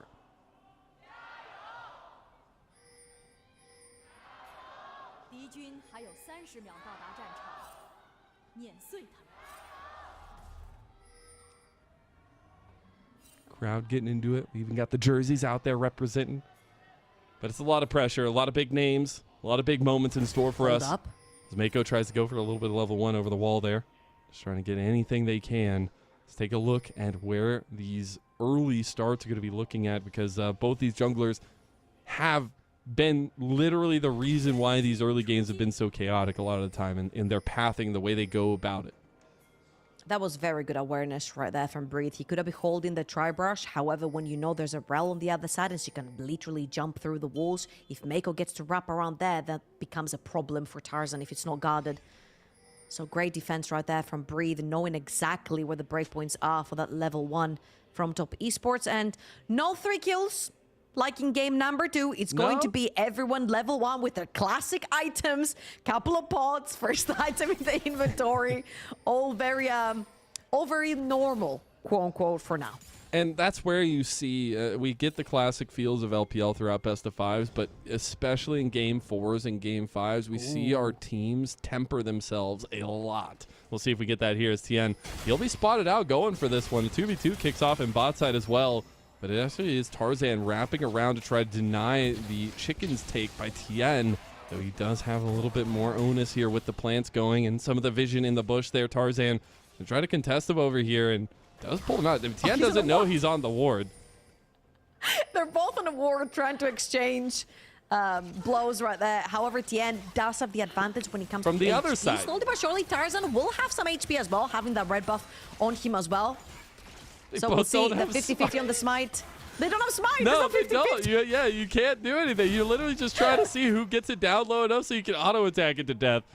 Turns out, though, top esports don't want to toss their game on a level 1 or level 2, and we'll end up giving that position back over to Tarzan. It actually delays a little bit of the clearing from TN as well.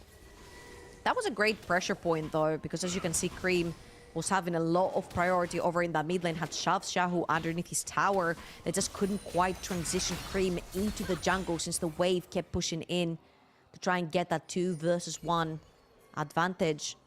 However, Tien is not going to have too many troubles. Maybe he'll be about 1 camp behind because he's left the Grump up on the top side of the map because he wants to be matching Branto with that bot side. You want to make sure that when Tarzan transitions towards that bot, there is a reply right there from the Zara. Very, very important. However, best case scenario, when this happens, you want that Zara under enemy tower. You want to be throwing your first in. Ooh, Jackie Love. That's going to be flashes coming through from at least both sides. Now Jackie Love getting ran down. And there's a flashback. First blood goes over to Weibo. Now it's going to turn into a 2v3. Zenith Blade goes a little bit wide. Tien is right around the corner there, but that's a big strike up from Light. Oh, that was a great flash follow-up by Crisp as well. You playing Ashe, you're playing a very immobile AD carry. The second your cleanse is blown and your flash, it's going to be very, very difficult to gain control back up in this lane on the bot side, which means Tarzan will have absolute ruling towards that side of the map. And Weibo right here, they're going to use Tarzan's AoE damage to try and pressure out that lane as fast as possible.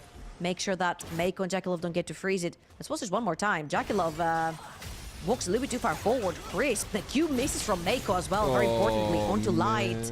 And Crisp literally flashes right into him. Like, the Q is going to come back up. It's not a very long, large cooldown. And the second it does, Light is ready to just flash forward. As soon as, especially in these really tight 2v2s, as soon as you see those defensive flashes come through, it just feels like the enemy team just bares their fangs and immediately has a way to get in. As we are going to take a look back into the map and into top esports' attempts. Breathe will slice his way through 369 to get away from the engage there. The dragon is coming up on the table, but no presence down that side of the map. Both junglers are just going to go back to farming. A little bit of a quiet moment for now. Again, these bot laners missing summoners are most likely going to be the next targets for both of these junglers. Tarzan, of course, clearing again his top side. He's going to be heading towards that bot side of the map. It's very important because Dragon is up as well. It's going to be, the first one will be Infernal. And having priority, having pushed through that bot side, BF sort of already onto Light on this Misfortune. Very much raw damage coming through that Misfortune. If Crisp manages to land an EQ onto someone, you bet they're going to be missing a huge chunk of their HP. Man, and I feel it in my bones that we're going to go to 5, but I could not imagine the absolute despair on top esports' side if they do end up falling short here of that redemption run to the Silver Dragon Cup. I mean, obviously, you can still think about internationals, but my goodness, with the run that they had at the end of that regular season and the fact that they kept that run going into the playoffs to make the run to this point, it just feels like BLG might have broken them, and see if they can get back to it.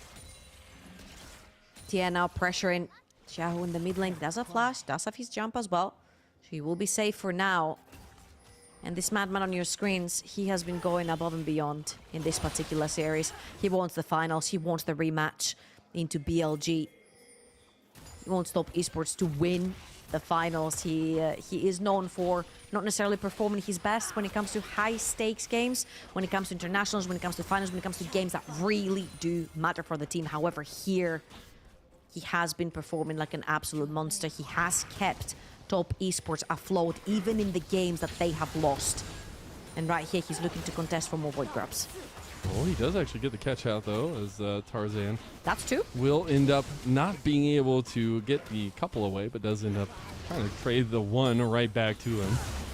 As it will be the 2-for-1 grubby trade in the top side of the map. But yeah, I mean, going back to the TN story, like, this is a man who was very emotional about making it to finals, about making it to internationals just last split, and to see that emotion then honed into a weapon this split, like TN just having one of the best splits of his career, along with a lot of the top esports team of legend. It is really interesting to see that Tarzan really has kind of gotten under his skin this game, and this series at least. It's kind of like a Disney movie, right? The anger turning into, the sadness turning into anger and using that as your weapon. Cream running into Shahu. Yeah, that's a little dicey there. He does still have the flash to get away. Has the lightning crash. He wants to pop it. Xiaohu pressuring with the vision play there. He's still going to keep Prio in mid lane on the Tristana. I'm just going to say, I don't know if you want these when you're Cream. You've got pretty bad deja vu right there, Shahu. In game number 2, he did manage to get that solo kill on the exact same matchup on that mid lane. Tristana very, very good at taking those trades early on onto Cream, onto Zeri, which is piloted by Cream in this particular scenario. And as you can see, with Cream losing a big chunk of his HP, Shaco right here has the chance to push down that wave. Bot lane is also bundling up a bunch of minions, so Weibo Gaming will be looking definitely for that dragon. TN has different plans. Lightning crash out of Cream, trying to go for the preemptive damage there. Xiaohu just going to rocket jump his way out of that one. Also going to dodge out of the Ultra Shock laser there. Vision was around for top esports, but because of that mid lane play, Weibo are going to take the dragon. It was a very clever turnaround by TN.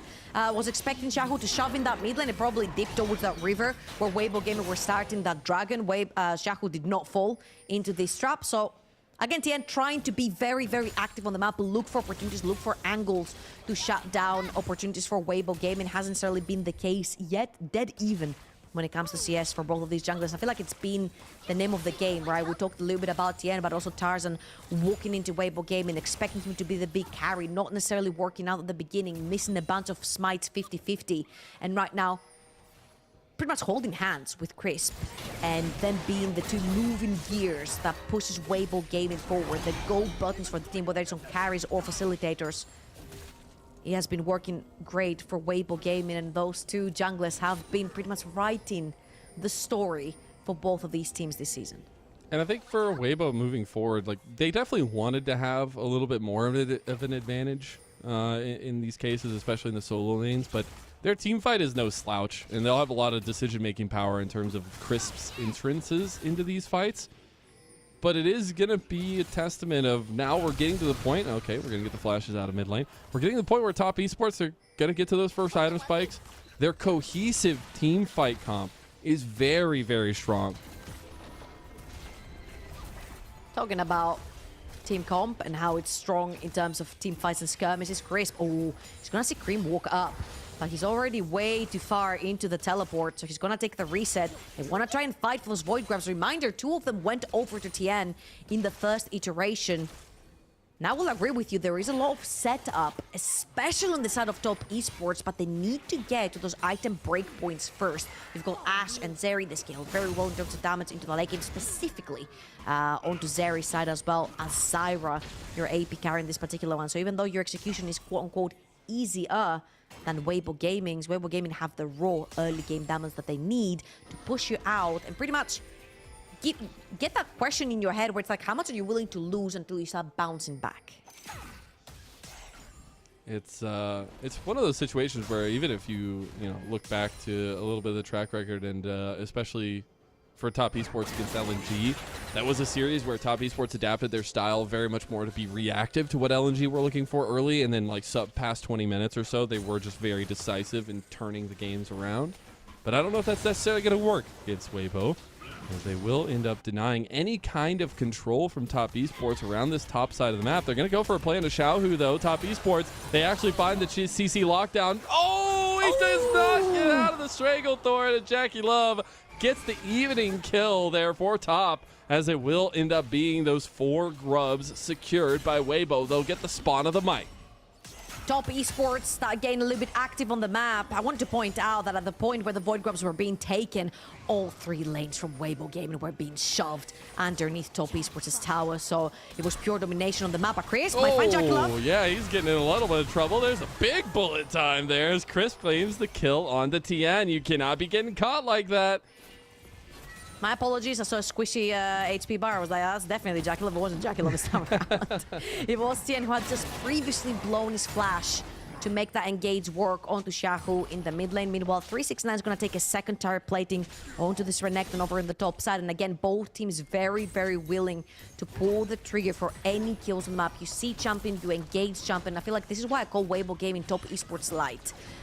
Because Even though not as successful as Top Esports, they play a very, very similar playstyle where they're more than willing to pull the trigger at any point. You see, the fact that the arrow is being shot by so far away allows TN the time to flash forward and get that root as well as the ultimate down, which causes the knock-up, which causes Shahu to be interrupted halfway through his jump. That he hit and it didn't.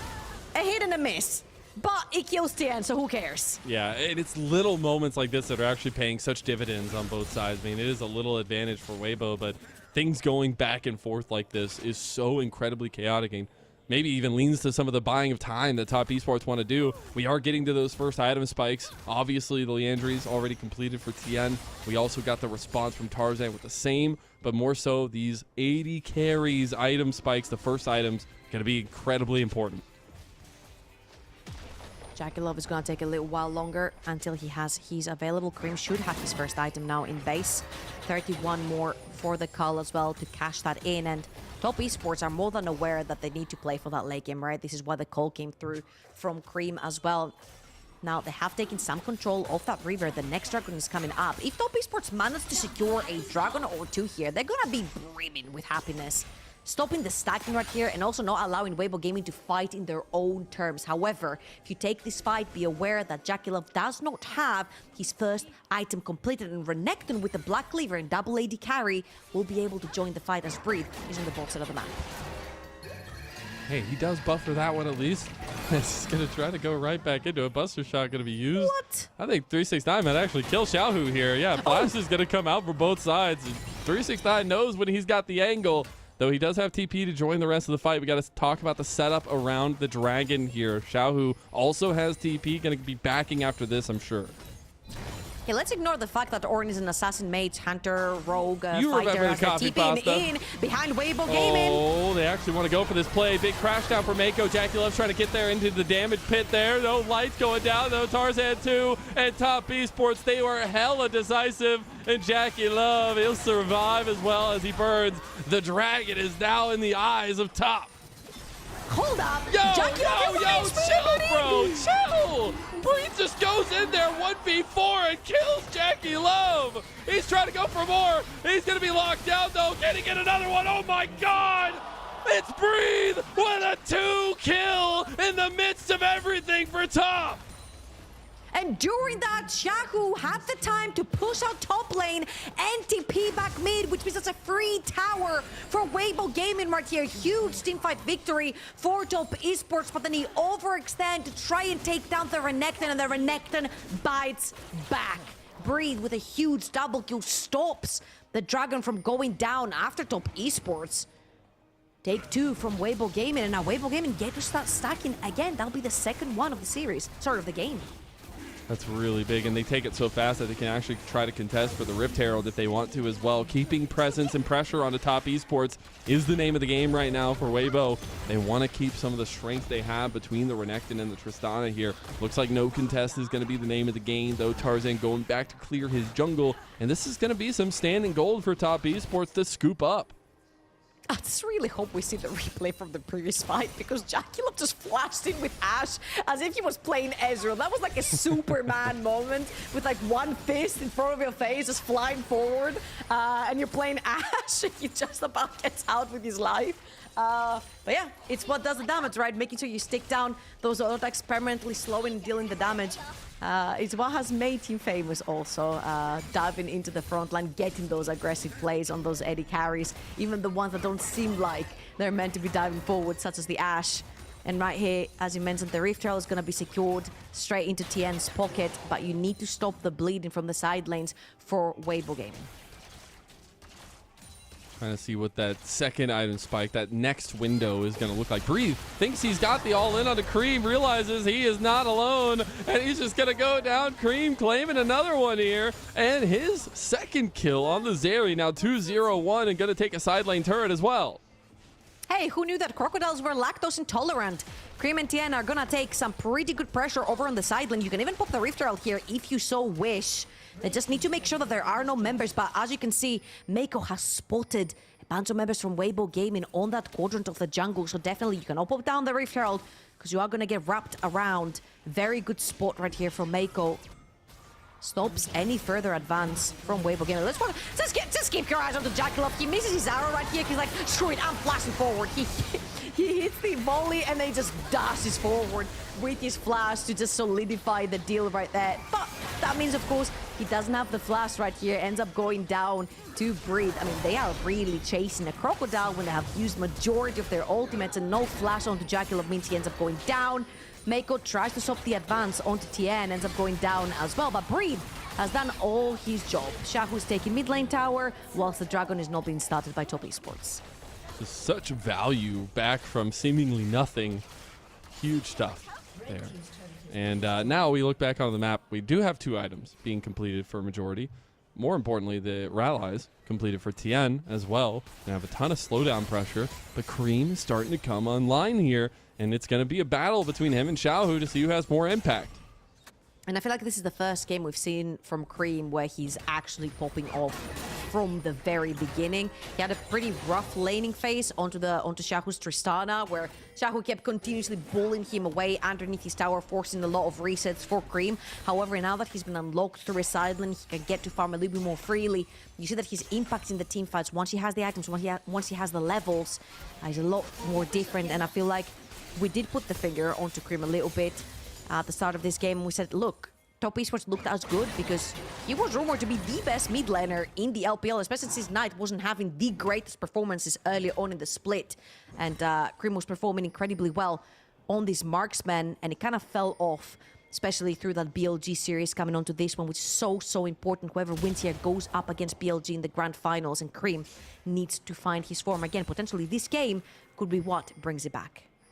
Tien's been on form the entire time, waiting for his team to catch up to him, apparently. And in this game, it will be no different.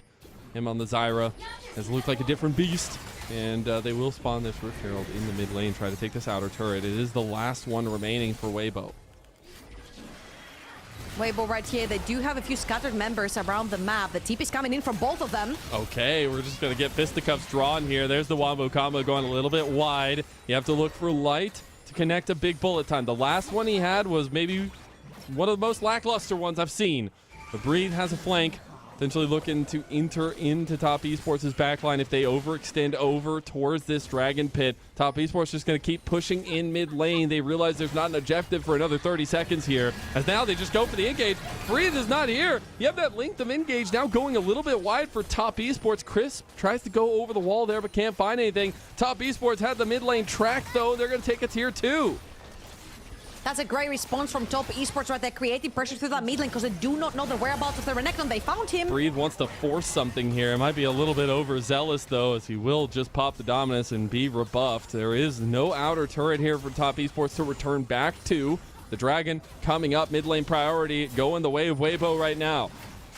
But look at this threat from Top Esports. If Weibo dips into bot side river, they're going to threaten a Baron. Baron goes down so fast with double marksman and Azara. They've already started it. Why not, I guess, as Jackie Love just waiting to go as soon as he gets his arrow back, as well as now just trying to get the engage on Xiaohu. He's not buffering. Xiaohu's just gone. He had everything available. He literally had everything in the kitchen sink thrown at him by Top Esports. And this is going to be a push for the Baron. We asked for Meiko to stand up tall alongside his teammate. You see that Tien has been on point. Jackie Love has had a carry performance. Cream is doing better. 369 had an incredible Renekton gaming game number 3. However, Meiko needed to step up. He finds Xiaohu in this fight. Gets that double for his team, and they secure the Baron. A much needed objective right here. Reminder, Top Esports scale so well into this late game. Incredible damage threats through the Zeri and Zara, but also their opening potential onto the fights. Look at Meiko again, flashes forward, seeing Xiaohu doesn't give him a slither of reaction right there. Chris ends up going down, trying to defend him, and the rest, well, you've seen it on your screen. Purple Worm already on the side of Top Esports. Consolation prize, we did have Weibo Gaming grab that soul point for themselves, but it's going to be a very small prize to get if Top Esports manage to finish through that Baron. And I'm just going to say, maybe I'm malding a little bit, but can we just stop picking Tristana? I love these guys as much as anybody else. The Tristana this series has not been it on either side. And I very much want to see a little bit of mid-lane adaptation away from that pick, as now Xiaohu very down in the dumps. Still has the side lane pressure with those 4 grubs if he's going to find anything of promise. But you're almost on 3 items for Cream now, and we've seen what this Zeri can do. Also, you've got ornaments coming through from 369. Already the Kraken Slayer upgraded for Jackie Love. And they're going to use this Baron to pretty much march down every single lane. Even though Shaku is on the side, if 369 has Baroned up minions, it's going to be so much difficult for Shahu to push down these lanes to become a threat if there's someone there to instantly reply. Now, for top esports, there is one remaining tower on the top side of the map, which is where 369 has been guiding those minions to. And they're going to take that last outer tower remaining for Weibo Gaming. Now, this is going to become difficult. We said Weibo Gaming are on Soul Point, but how do you walk out to get there if all the vision's been gone? This is a classic top esports experience where literally the game was in Weibo's favor, about 2,000 gold, the advantage. Top esports take one thing, and then all of a sudden you're down like 6,000, 7,000 gold to them, and they can just take the advantage and move forward. They are trying to do that now. They still have the Baron buff for another minute or so. Cream maybe getting collapsed on. Going to get the flash plays out from both Breathe and Cream. Although top esports can just continue moving forward as they have another wave crash. That's going to be the Enchanted Crystal Arrow with everything layered on top of the bullet time coming away. Does mean the top esports can't really follow through on that one, but Cream can do serious damage to the turret here. He's getting hit himself. Doesn't matter though. They've got everything here. That inhib turret is not long. Huge crucial ultimates missing from the side of Weibo Gaming. I'd love to see 369 just use his ultimate right here to zone away everyone or even try to start a fight, find a pick. We've seen so many times Ornn ult, Maokai ult used simply as zoning tools, but Tarzan using the last available ultimate on the side of Weibo Gaming to try and push away top esports. Obviously, we'll be more than fine with that. They take all the gold from all the other towers falling. They'll take the gold from the mid lane tier 3 falling as well. Cash it into their pockets, get more items, more control wards, and then go again. Speaking of, they all got to complete an item pretty much. As we get the Warmogs complete for Mako, but more importantly, the Shield Bow and the Bloodthirst are completed for Cream and Jackie Love, respectively.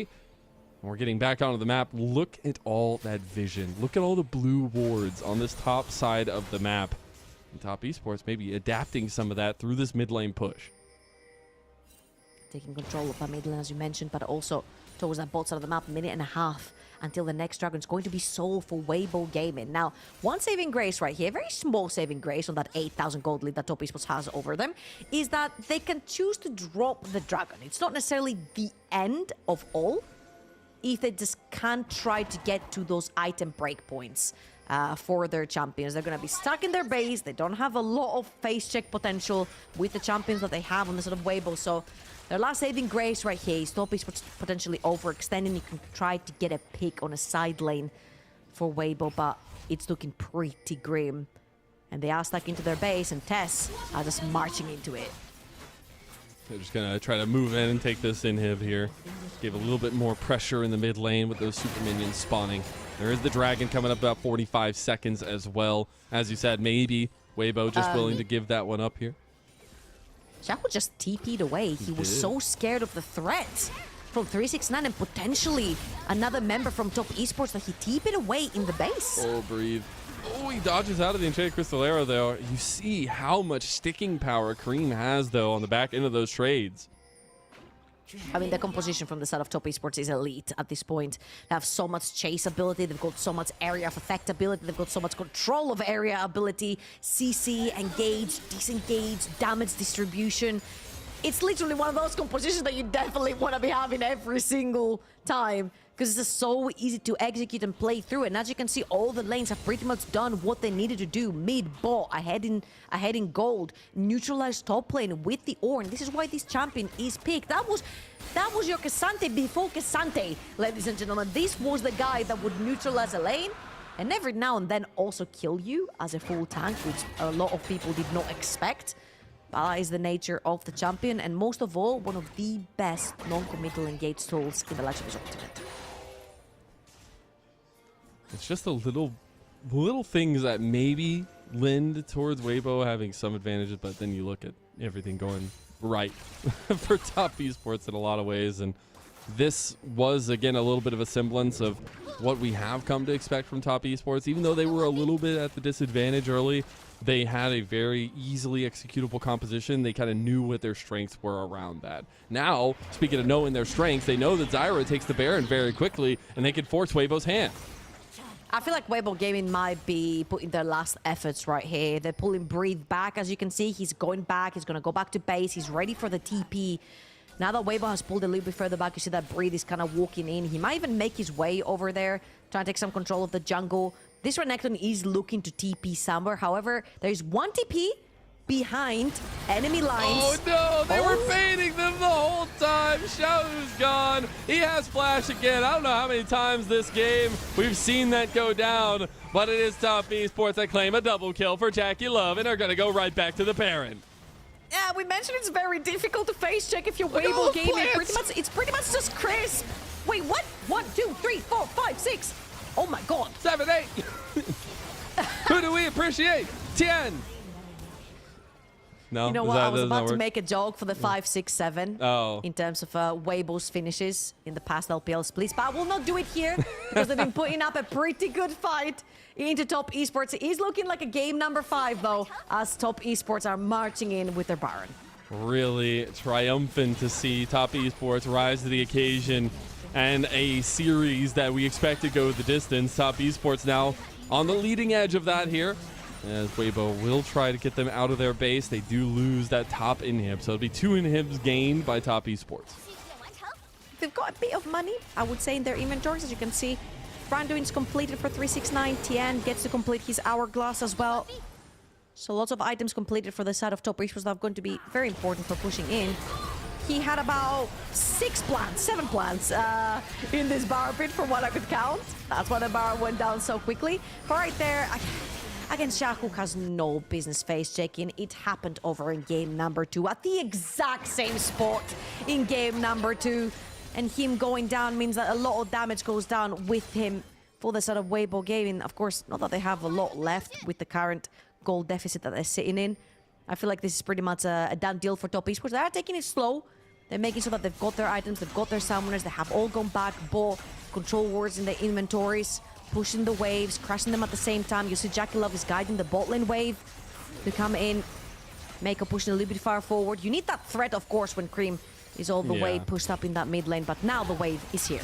When you're in a pivotal moment like this, you do take your time. You savor the moment. In Top Esports, they're savoring this one. They have a giant lead, and they are pushing it into Weibo. They realize they sense those silver scrapes right on the edge. Is now Breathe. He's just going to go in there. He's just trying to find something, but now we know Weibo's position is going to be one of being put into a 5-game series. Top Esports, we ask, can they redeem themselves? As now they're going to try to find the engage on Xiaohu. Top Esports, they're a bit split here. Chris goes for the engage now. 369 finds Tarzan. First Nexus tower falls. Top Esports realize they can just go for the game. Lights going down. Xiaohu, the only one left. He might get it. Look at the resets. He wants it. Is he shut down here, though? He goes in and dies in the face of Weibo. That's going to be big, as Top Esports, they did end up taking all the inhibs, all the Nexus turrets,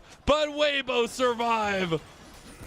Weibo Gaming are going to have to defend their base with their bodies. Is TPing back in? Oh, we're going to game 5 in the star-studded sky of this series. You gotta aim for the top and on to Silver Scrapes and on to game number 5. Whew.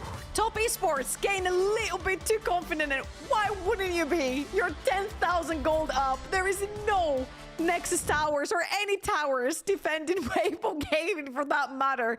They scattered just a little bit. Their damage was split, and I could just see Xiaohu getting pretty much a pentakill right there, an incredible buster shot, but that was pretty much his whole game. He was pretty much invisible. He was put into the dirt by Top Esports, and I feel like this composition just had so many tools they could work with. We saw it in game number 3 from Weibo Gaming, and now in game number 4 from Top Esports. The more tools you've got to engage the fights, make those skirmishes happen, it seems like the easier the execution is later on the game goes. I am so flabbergasted that Renekton and Tristana continue to be picked and continue to hold those fat L's every single time. We'll see what Game 5 has in store for us, but now get those speakers ready for Silver Scrapes.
Welcome back to the LPL summer playoffs here in the lower bracket finals, where of course you had to hear the sweet musings of Silver Scrapes. I'm Mazel, I'm joined by Trouble, and what a way we got here, but we made it here nonetheless. It was a top esports win to take control and push us to a Game 5.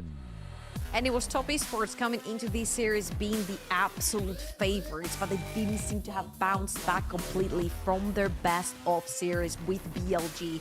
And Weibo Gaming are coming through such great momentum from the LNG series. They're putting up a fight, and it shows. I think at this point, there are no favorites for that Game 5. Absolutely not. Weibo Gaming and top esports have both earned their places here, and they're both fighting tooth and nail to go and reface BLG in the finals. One game separates you from a potential redemption shot at that BLG team. But Mako claiming an MVP here in a series that you could say maybe had seen some of the worst moments of Mako here in summer. But here he is rising to the occasion on the rel in a Game 4 that was oh so pivotal for top. Huge step up from a lot of members from top esports, I would like to say. The fact that 369 is pivoting back to playing towards that Ornn, more of a facilitator, plus neutralizing that top lane versus Breathe. You've got Mako finally stepping up. It took him 4 games to step up to the plate, but he absolutely did. Again, world champion for a reason. He has been finding these engages, starting those fights the entire year for top esports, and they have relied on him massively to pull up and show up like the way he did in that game number 4.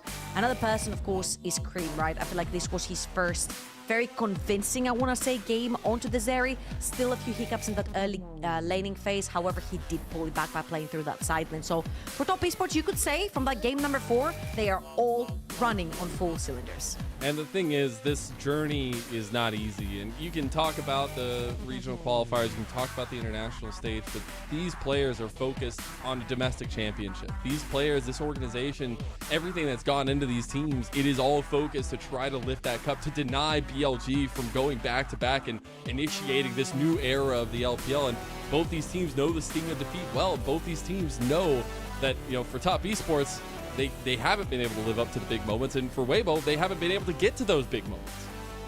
Absolutely. We said that Weibo coming in here, they were like the forever mid-team. 5th, 6th, 7th. They made it to Worlds through the gauntlet last year. They made it all the way to Worlds finals. However, in the LPL, they have not been able to compete with the top dogs, unfortunately.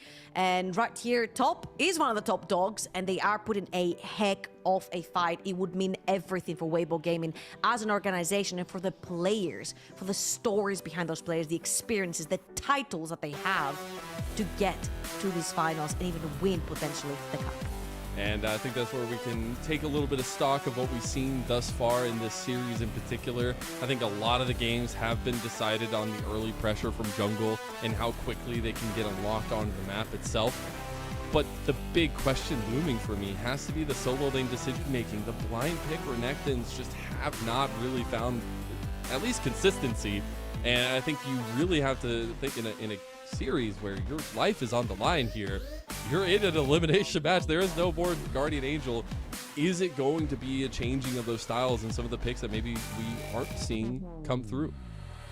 I don't know if it's so much the picks themselves that don't do well versus how teams respond. Because I feel like every single time we see Renekton and Tristana being picked, then opponent team gets a lot of long range, a lot of engage, and a lot of team fighting power, a lot of scaling. Therefore, at some point, the Renekton is going to fall off. At some point, Tristana is not going to find it as easy to walk up into things like Ashe, into things like Ornn, things like Leona. It just becomes so difficult for those champions to walk up. And especially when you're blind picking them and not necessarily picking them as a counter to something, so you dominate your lane early on, it becomes very difficult to just suddenly be thrown into late game versus champions that were born there. We're heading back to Suzhou. We're headed back to the arena for one final game of this series. Everything of your season in terms of chasing that domestic championship on the line here for two teams that only want success. Anything else is a little bit of a disappointment, as Munchables would say. And I think going into this one, a lot of the picks will be centered around the ones we've seen be strong so far. You wonder of the Zyra, the Lilia promise. But truly it's the people behind those picks that we have to focus on. And we've mentioned time and time again, rightfully so, TN getting MVP, having a renaissance, as is much of top esports. In their longevity of careers, this split has been one above the rest, it feels. But to have it go down this way is rough. Yeah, and on the other side, Tarzan joining Weibo Gaming, and it didn't go as planned at the very beginning. It didn't look like it was gelling together, and once they clicked together with Crisp, it has been utter domination. Going towards that series, I'm expecting both junglers, and especially Tarzan, to potentially even go towards something more facilitating. We have yet to see his Sejuani show up in this best of 5, and he's one of his best champions this split, and also has one of those elements that we have been pointing at when we're looking at late game, when we're looking at scaling and team fights, which is long range engage and a lot of setup. So many stars. The stars have to shine the brightest when the pressure is on, and the pressure couldn't be more high with this game 5. Weibo versus Top Esports. The names, they can mean all you want, but in the end it comes down to if you can make it matter. Now, Weibo on the blue side, it's Ivern, it's the Zyra, it's the Ashe ban. On Top Esports, with the red side, they are going to ban away the Maokai, the Nidalee, and the Rumble.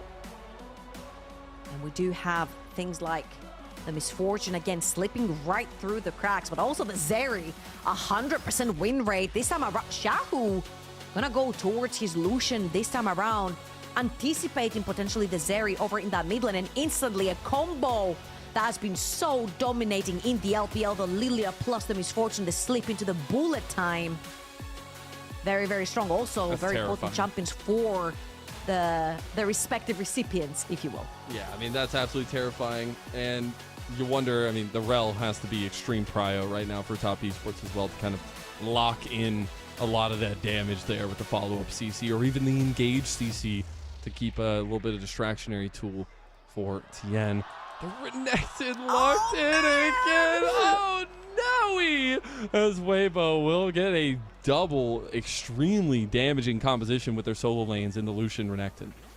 But this is getting very scary, because even if you lock down the Sejuani right here, and you want to play towards the top side of the map, what stops 369 from slamming down a Cassante on red side, which is pretty much undiveable? And then this Renekton never gets off his feet.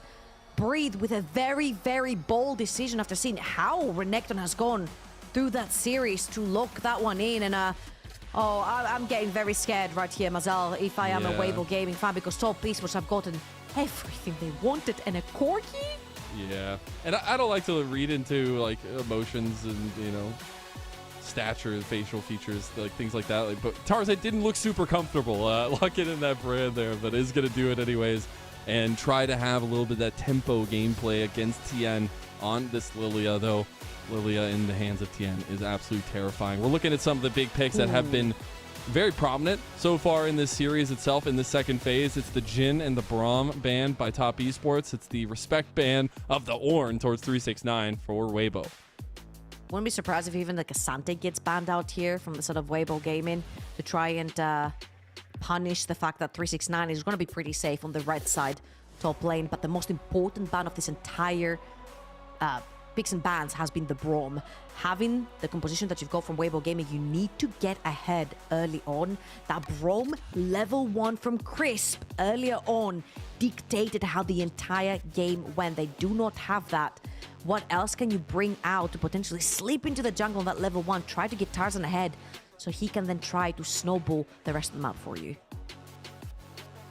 So many little things that we've seen bubble up to the surface so far in this series, culminating in a game number 5 with all the pressure. I love the Leona, just giving some long distance engage, but also denying some of the shutdown tools on the bullet time. Now it is the Ezreal for light, some safety down in that bot lane, so it must mean that Crisp is going to take a very proactive pick to try to combat Mako.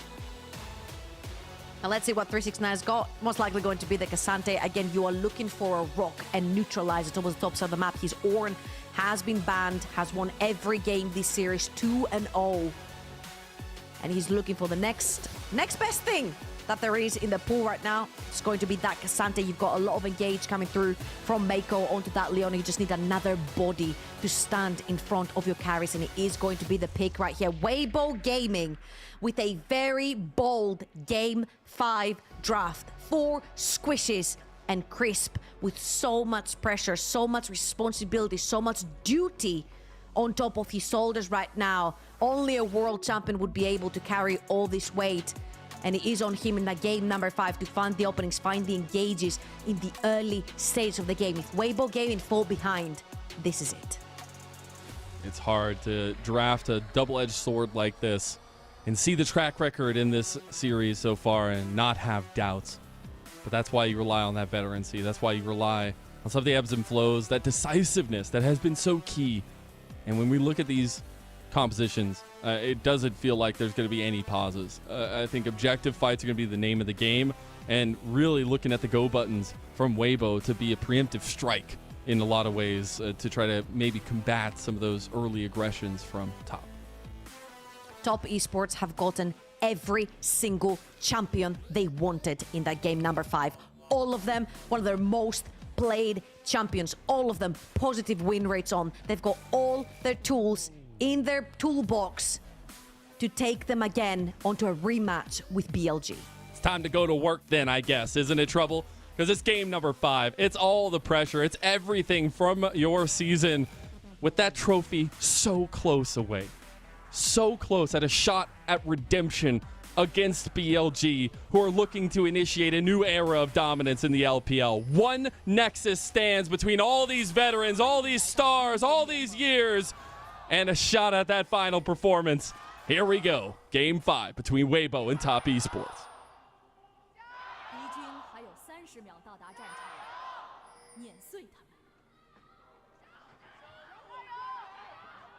You can see it in the eyes of the audience, the desperation, the edge of tears from all the pressure, all the moments leading up to these. A ton of fandom on both sides, but it's all about this game number 5. So let's talk about who has been the most impactful, it feels like, in this series as a whole. And we started off with the jungle setup for them. It is Tien and Tarzan, but it also has been about how active and how early Light and Crisp / Jackie Love and Mako can be. And I just want to remind that in the previous game, it was Light and Crisp taking the fight onto Jackie Love and Mako. And in terms of laning phase, I feel like Light and Crisp have been the better duo on the day. Crisp has been outshining Mako, therefore the jungle has felt better for Tarzan and the bot lane has felt better for Light respectively. So for Top Esports right here, they need to be stepping up. They've got a very lethal duo down the bot lane. Leona plus Miss Fortune is a lot of upfront damage on the duo. And they do have the chance for redemption right here. There is nothing else other than redemption. You lose this one, you are done. You can no longer compete for first place in the LPL summer at least. You can still try for Worlds through the regional qualifier, but doesn't that leave a bittersweet taste in your mouth when there's so many veterans, so many titles behind these players that you see all of them? I mean, I'm like, they should all belong in the finals. And that's what's so cool about this matchup is so many names on new teams for this year and obviously last as well. But trying to find those stories continue to be written.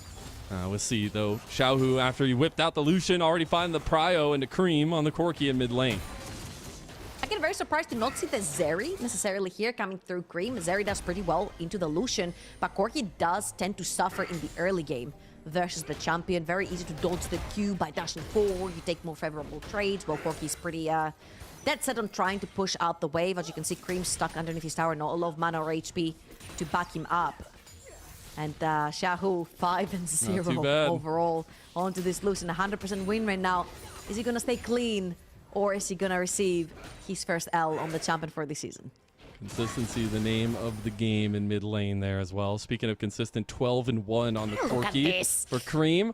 This is a composition that Top Esports know very well.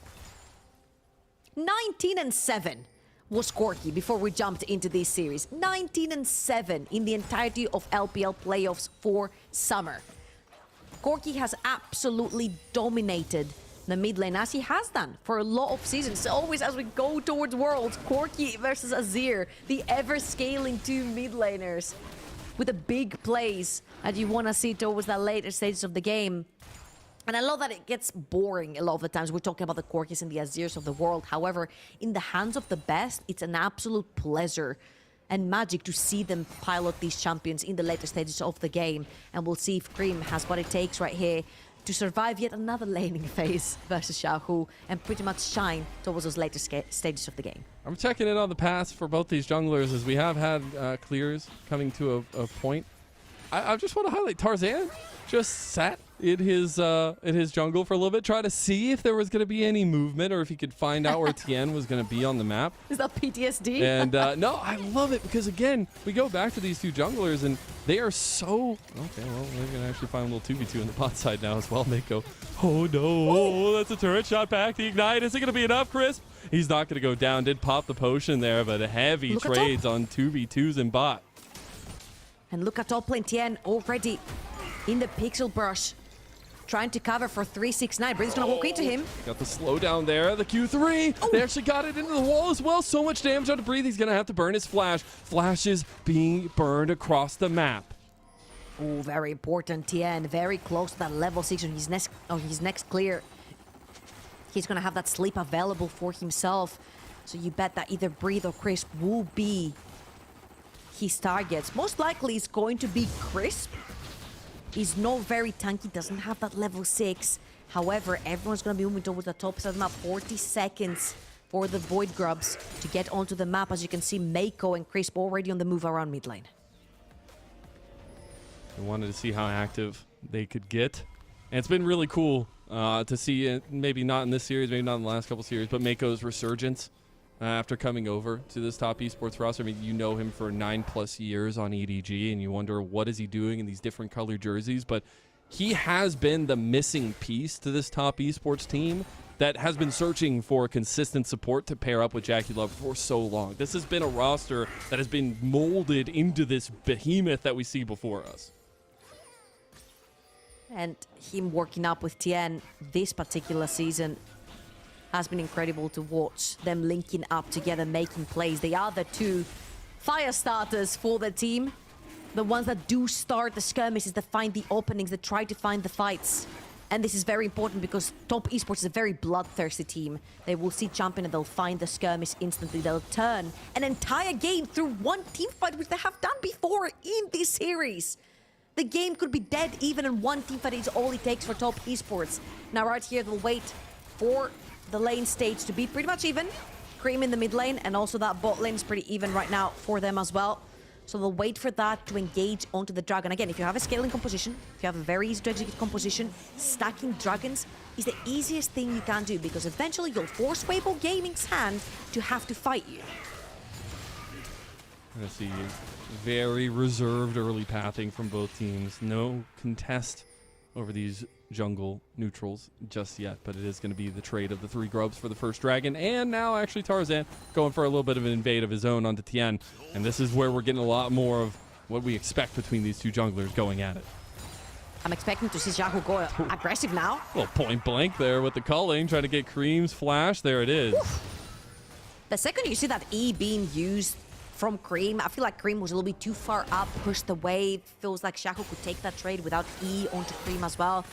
So taking that flash right there is actually huge, especially since you're missing a lot of crucial summoners from the side of Weibo Gaming on the edges of the map, top and bot respectively. You need an opening on the map, and Xiaohu has had Cream's number for this entire series when it comes to laning phase.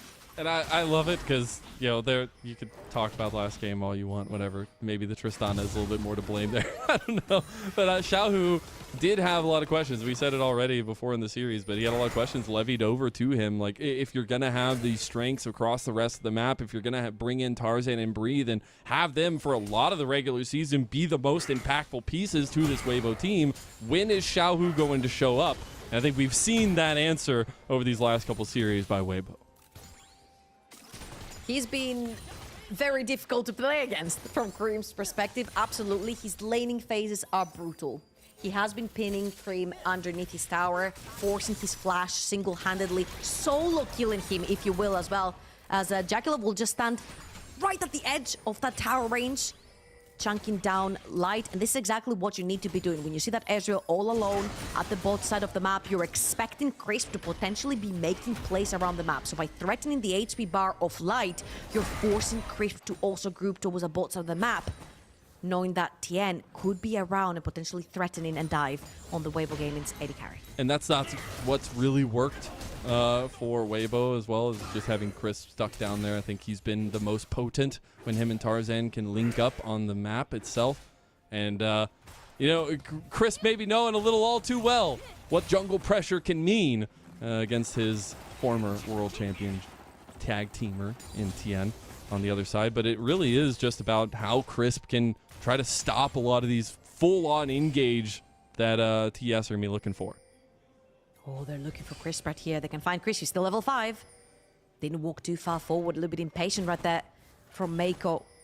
Walked a little bit too far. Got spotted by Crisp. Instantly, Crisp backs off, knowing that Tien could be around at any point. But he is around now. He sneaked into the entire jungle. That will cut him off here. He's still level 5. Okay, they actually saw Mako there. They're going to try to get the swirl seed on the Light. They want to try to collapse, but they realize there's too many bodies here from Weibo to deal with this one. So the 3v3 will not be initiated. But level 6 is coming up for everyone will mean these next tussles are that much more lethal, and I'm looking at Grubageddon on the docket for Weibo. There's already 3 in their pocket, and they definitely want to have 6. Shahu on a sideline, breathe onto that Renekton. You definitely want to have an avenue to push the game to its limits when it comes to the team fights. You know top esports are going to want to group up as 5, but you're not going to have that luxury when it comes to later on in the game. True Shot Barrage going to be flashed out of by Jakilov. He's got a lot of damage back. Chris going to have to pop that Unbreakable and burn his flash there. In a lot of trouble, but they do get a couple ultis and summoner spells, especially off Jakilov, which will be revisited, I'm sure. Yeah, double summoner spells off of Jakilov, especially now that you want to be pushing the lane, going back, potentially going towards the top side of the map. But right now, you are too late. Tien is already in position, but Cream has to back, reset, TP back, which will be very important seconds that you won't be on the map. Breathe has pressure 369 underneath his tower. He can't get the reset either, which means Tien loses that priority in that river, has to back out. 6 Void Grabs will most certainly actually go over to Tarzan, who's already started. I'm just surprised. I mean, I thought maybe with the TPs coming back out on the map, it might give top esports a little bit more onus to go fight over that one. But the fact they're giving over this side laning objective here, or at least the follow through after the team fights to Weibo, feels very, very difficult to deal with. That 6 Grubs. It's going to be very interesting to see how this game plays out with. But now we have to readapt our focus down towards bot side. First and foremost, first item completed there for Xiaohu with the Blade of the Rune King, the Dragon, and potentially a second one for top esports on the table.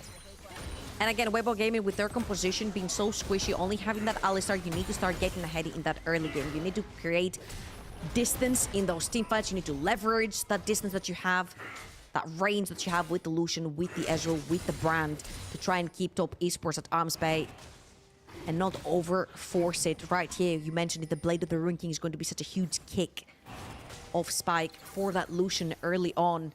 And Weibo really, really need again to get ahead. 1,000 gold up for the time being. But top esports know that their game is patience. They just need to wait for the right moments to make these plays. And having the first dragon allows them that 5 extra minutes on the map to make the right decision on whether they want to fight or not. And honestly, if you're a top esports, but even if you're a top esports fan, patience is a virtue. I mean, you look back to this year, and you look back to literally the deja vu situation that's happening right now in the playoffs, where just in spring, top esports lost in the upper bracket to BLG, got knocked down, made the run back through, made it back to BLG in the finals, then terrifyingly lost that one.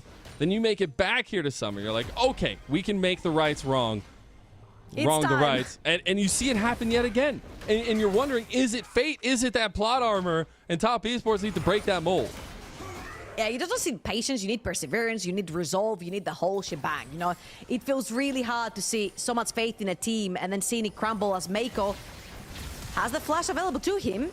Has to blow it right here. Walks a little bit too far forward. Xiao even shows up over to that bot lane. And we do know that with the Blade of the Rune King, That Lucian is very, very scary at this current stage of the game. Now Tarzan, again, linked up with Crisp. They are always around the strongest member of the team. This time around, it is Shahu. That transitioned him over to the both side of the map, and they are using him as their tool to potentially advance onto top esports. Wondering what kind of presence we'll get back towards top side now that Rift Herald is coming Jack up. Love But is stuck Weibo, under the tower. yeah, they're looking for this play here. He isn't going to hit anything, though, with Tarzan using all of his abilities. Now, Xiaohu locked down under turret's going to have to burn the flash now, calling right into Mako. Look at the power glass. Oh, my God! Weibo! They make a dirty play into something, and that's going to be first blood going their way. Xiao hits them with the double thumbs up as well. Great play, thanks. We'll take 5 of those. Cashes in his first kill as well. And we said how a lot of Weibo Gaming's games were on his hand. He is the veteran. He's the guy who has got an international title as a top laner and as a mid laner. And he's got so much experience, so much weight behind his back, and he was heavily criticized in spring on his gameplay. It was just not good. It was not up to the other top teams, and this is why Weibo Gaming did not do well right now with the Lucian. Like this guy was playing top lane Lucian. Yeah, he was literally the top lane Lucian guy. And the fact that he's able to turn around the damage profile here, I mean, this is just good calculation, as well as the Pyroclasm doing serious work. Man, for Mako, it was like, where the heck do I go? There's Trucial Barrage flying in, there's a Lucian ultimate from the side. I'm literally burning from the Brand ultimate too. There was absolutely no way out right there from Mako. Loses his Summoners as well. Unfortunate event, however, this is exactly what you need as a Weibo Gaming fan. This composition needs to get ahead in the early game, needs to snowball. You've got great stuff happening on your Renekton, 1k gold up, the entire tower with the tower platings over the top. Black Cleaver already completed in a composition where you have 2 AD carries that have already got their first items. Weibo Gaming is set for success here in the early game. And this is a team who maybe hasn't known all that so much success here domestically. I know you brought it up so many times, but it is important to highlight that, you know, Weibo, this would be a first time making it to the finals. This is like the deepest they've made it.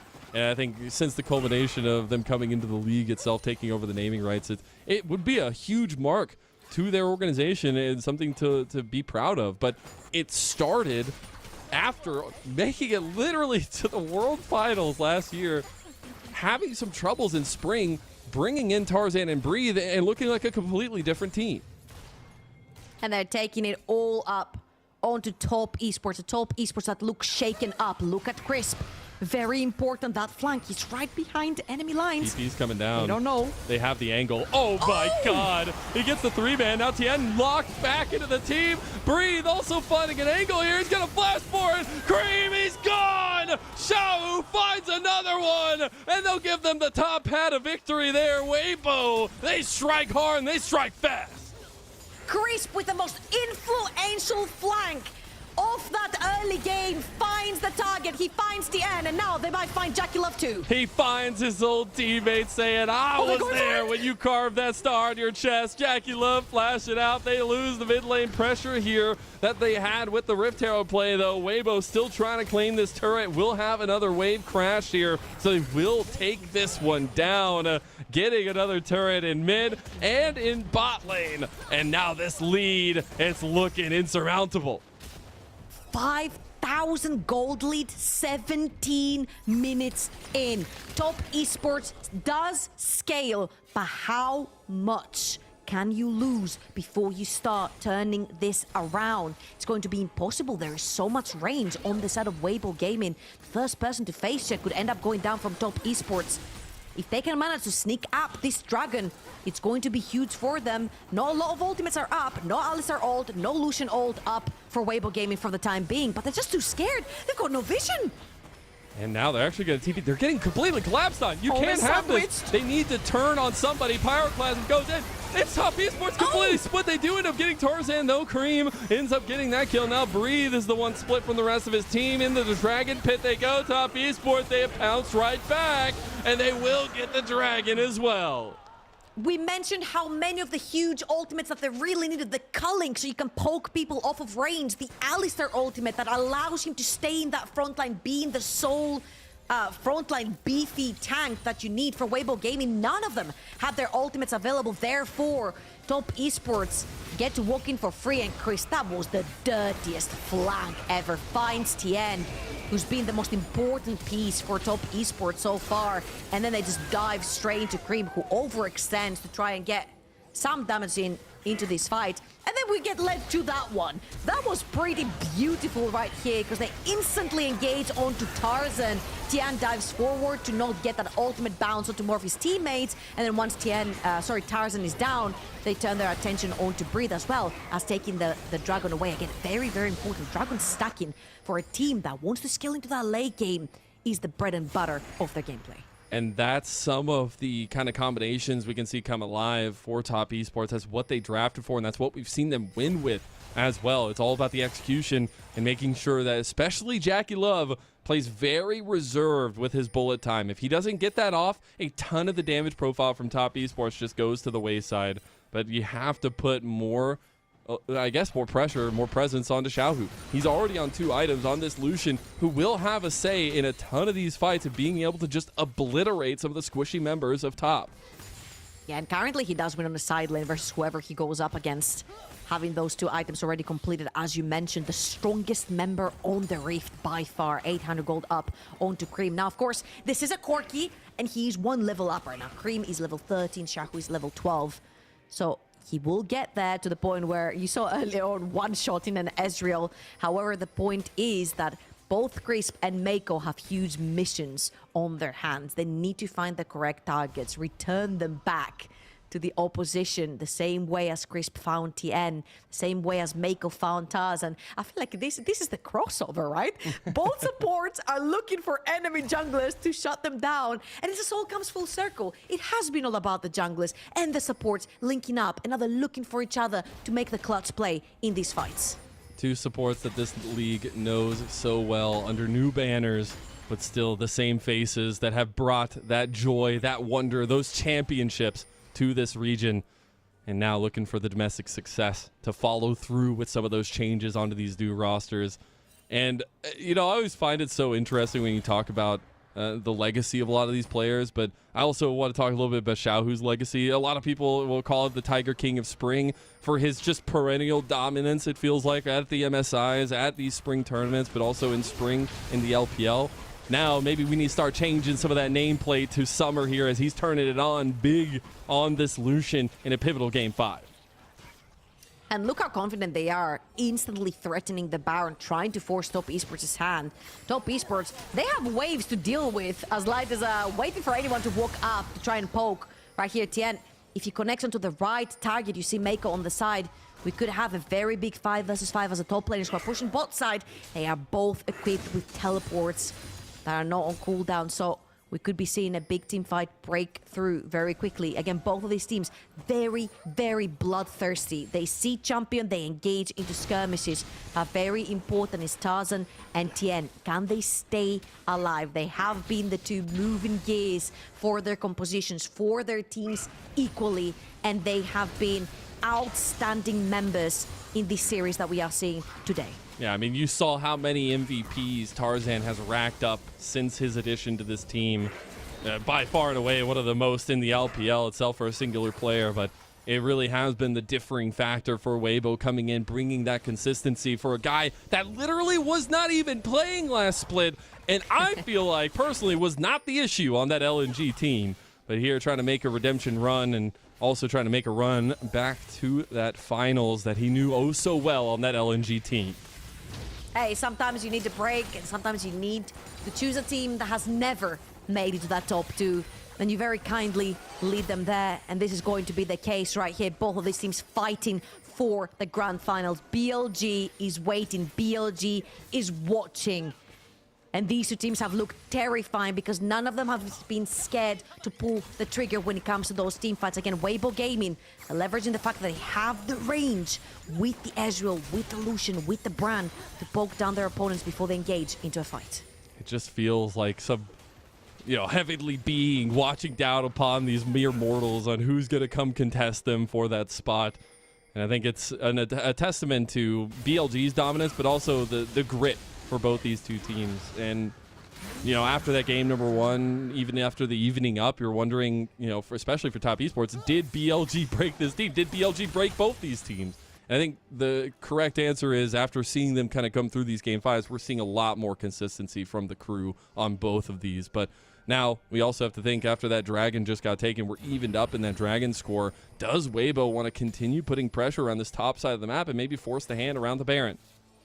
I feel like they need to be forcing fights around Shahu. I need Tarzan and I need Crisp to be playing around that Lucian. He's the strongest member on the Rift. However, now, with second item completions coming through for Jackalov, coming through for Cream, those gold leads have pretty much evened out. That was a 1,500 gold lead onto Shahu, almost 2k at some point. It's been kind of taken down to a 500 gold lead, which is pretty much what, 1 dagger and 1 pair of boots that he has in his inventory. And that's about it. That's his gold lead. So Top Esports are definitely, as the game goes on, going to be looking for those big fights. You see how they're always grouping up that Misfortune together with the Leona and the Lilia.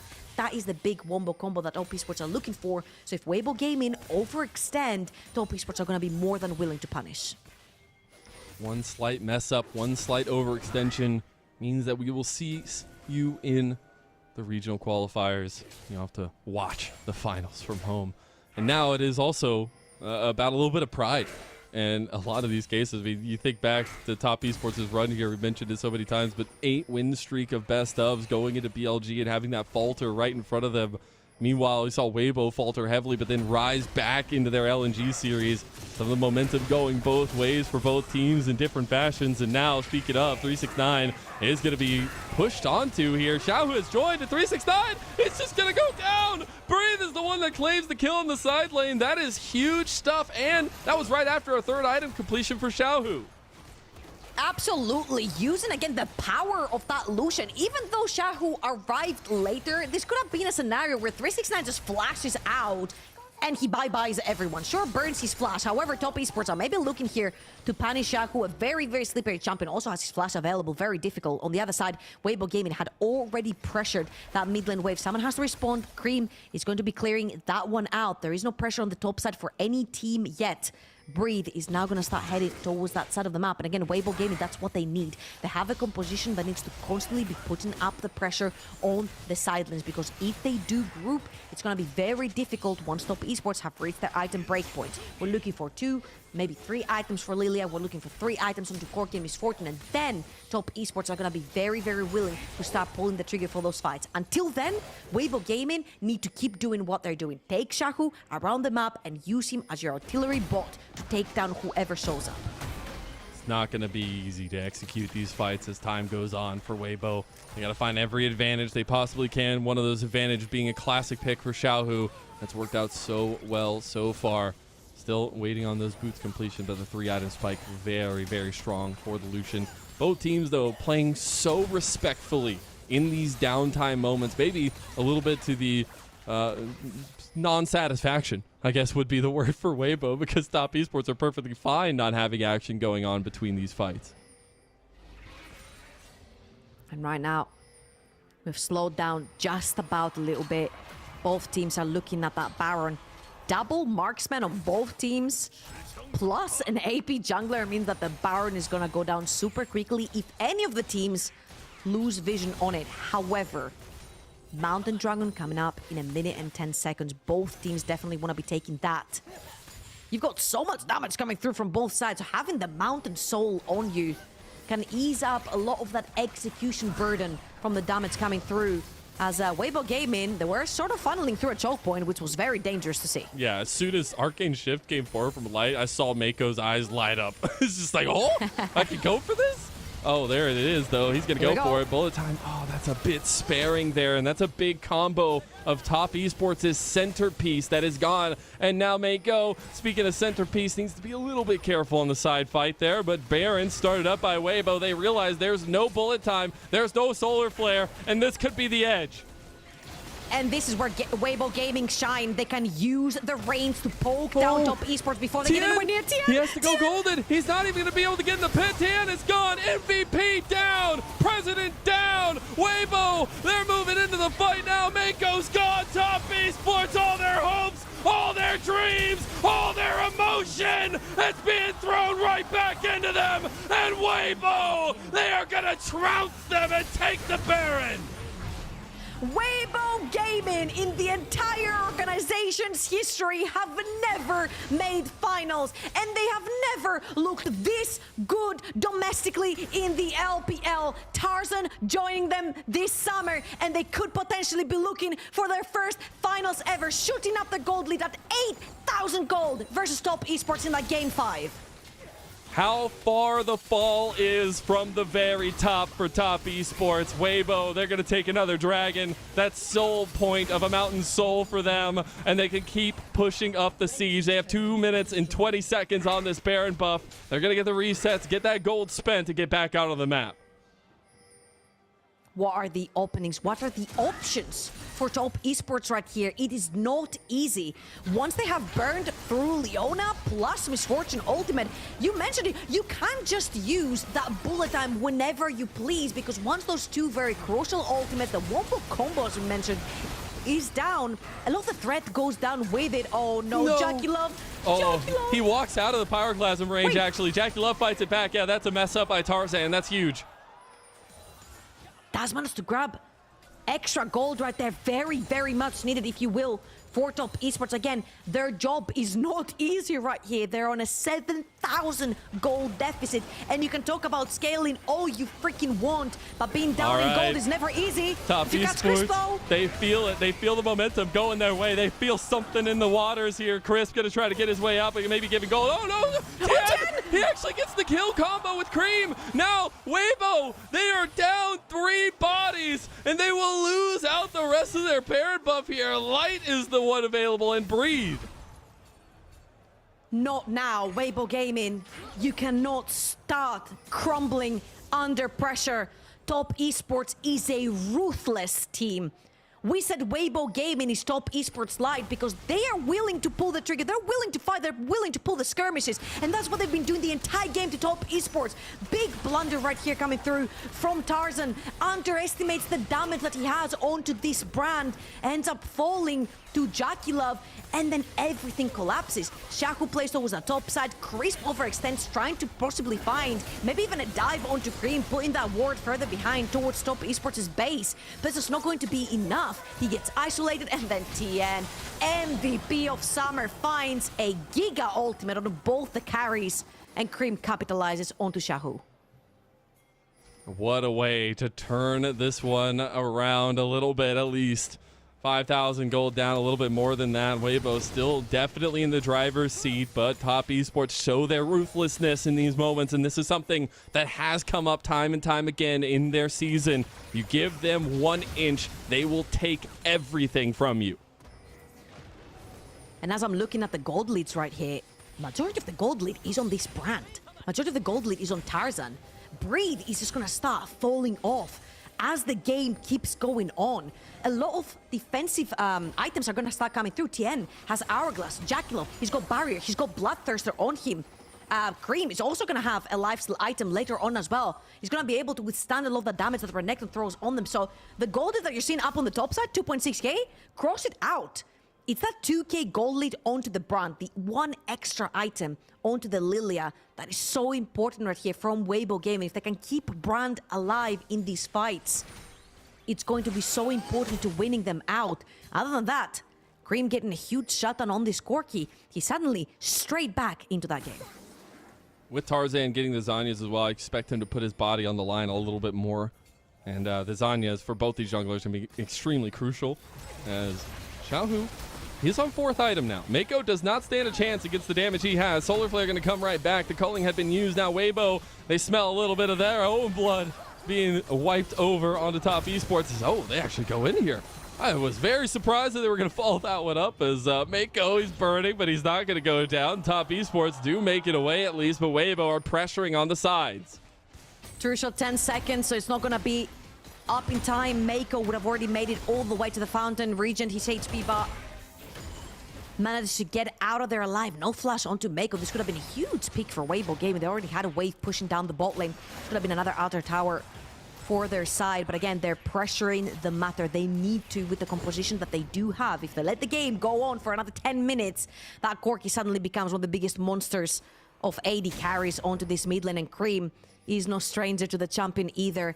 He's been able to pilot that into great success. Now Weibo Gaming are looking at Soul in 30 seconds time. First ones onto this bot side river, establishing vision, trying to choke Top Esports out. If anyone gets caught out from Top Esports, the game is over right here. Mako, Crisp, big pieces to keep an eye on. Any of the flanks, any of these moments leading to potentially the dooming nature as Xiaohu gets engaged on. He buffers out though with a nice little headbutt from Crisp. Tarzan goes golden. That Pyroclasm doing some work. It's a split fight now though. Top Esports getting in trouble. The TP for Breathe. Maybe it just makes the difference. And Xiaohu is weaving through all of it all. 369. He's on the back line with TN, but they're down. It's Top Esports falling from that great height. And he may be called the Tiger King of Spring, but you better start calling him the Tiger Emperor of Weibo.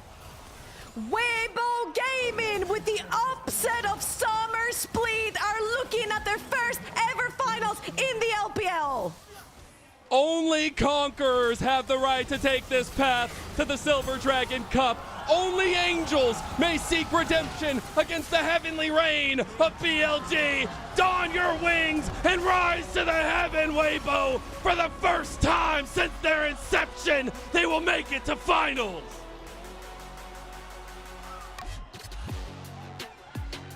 One of the boldest Game 5 drafts. A draft where you either dominate early or you die. You fall flat. You cannot fight anymore. And Weibo Gaming said, bet. We know we are better. They have been performing better individually in their lanes. It's been the juggle that's been a sore thorn in their back the entire time from the side of Top Esports, and one man is not enough to stop an entire squad from Weibo Gaming from marching forward. What a crashing defeat for Top Esports, but for Weibo, first time in the finals. Elation. Look at the coaching staff. Elation, pure elation. This run was not theirs to relief. have. This was supposed to be Top Esports repeating what they did in spring, but it's Weibo that stand defiant in the face of fate and make their own. An incredible series from this team. They turned it on when they needed it most. And for Top Esports, absolute desperation, absolute sadness. Yes, you can look forward to regional qualifiers all you damn want, but this championship will not be in your grasp for another time. I'm actually getting very excited to see what Weibo Gaming brings in the finals. They went into a BLG series, got absolutely smacked. 3-0. Very decisive from BLG. BLG said, you don't belong here. Go back to the lower bracket. They said bet. They went on to LNG. 5-game banger. And they carried the momentum with Tarzan and Light against their old org. Exactly. And then they carried the momentum through versus Top Esports. They go into a game 5 with a draft that needs to win by 15-20 minutes. And they did. And that shows decisiveness. They knew they were better on the day in every single damn lane, and it showed. I just, if I had, I would tip it over to Crisp. He was by far the superior support on the Rift, and for me, possibly the MVP of this entire series too. When world champions go to battle, I think we're all better for it, but Crisp definitely getting the better of Mako there. And what a story for this Weibo team, not only to make it to the finals, but to get to Worlds, to be able to have that redemption run from last year, but as well as it's a team that has retooled themselves in a lot of ways. The addition of Breathe and Tarzan could not be felt more throughout the regular season and throughout a lot of the run that Weibo have had. It's been a huge adjustment, but it's been also one that's very positive. And I feel like the resurgence of Xiaohu as well. Yeah. This particular meta just suits the man so much. He can play for side lanes, he can play for lane domination, and he had probably one of the worst splits ever over in spring, and he was very heavily criticized for that. And it was a fall from grace, the spring Tiger King fall from grace over in 2024 spring, and that resurgence just makes it all that much more sweeter. get into the finals for the very first time with the organization that has never made finals before, with so many names, with so much experience, with so many international titles behind his back, it shows the caliber of player that he has researched to be, and taking all this experience and titles and pouring them into this Weibo Gaming roster. And I said it in the cast, I think it's rightfully so. The era of the Tiger King of Spring, I feel like, is long gone. RNG, all those memories, all those things that he made, all those championships, you can always remember them well, but we have to move forward with him being the Tiger Emperor of Weibo, because they have found such a crucial piece in Xiaohu to continue his legacy, but also to start building the legacy of Weibo. Now, I want to look a little bit further down the line and chat a little bit about top esports, because clearly BLG left some wounds behind. It felt like they did break their confidence, they did break their wings as well, and it was very uncharacteristic to see not only the mistakes but the playstyle that top esports brought in. The games that they actually won were games that were very easy to execute compositions, very front to back, very easy engaged. We all press our buttons, our buttons at the same time, we all engage and we do this. However, this is not the top esports that was dominant at the beginning of the split.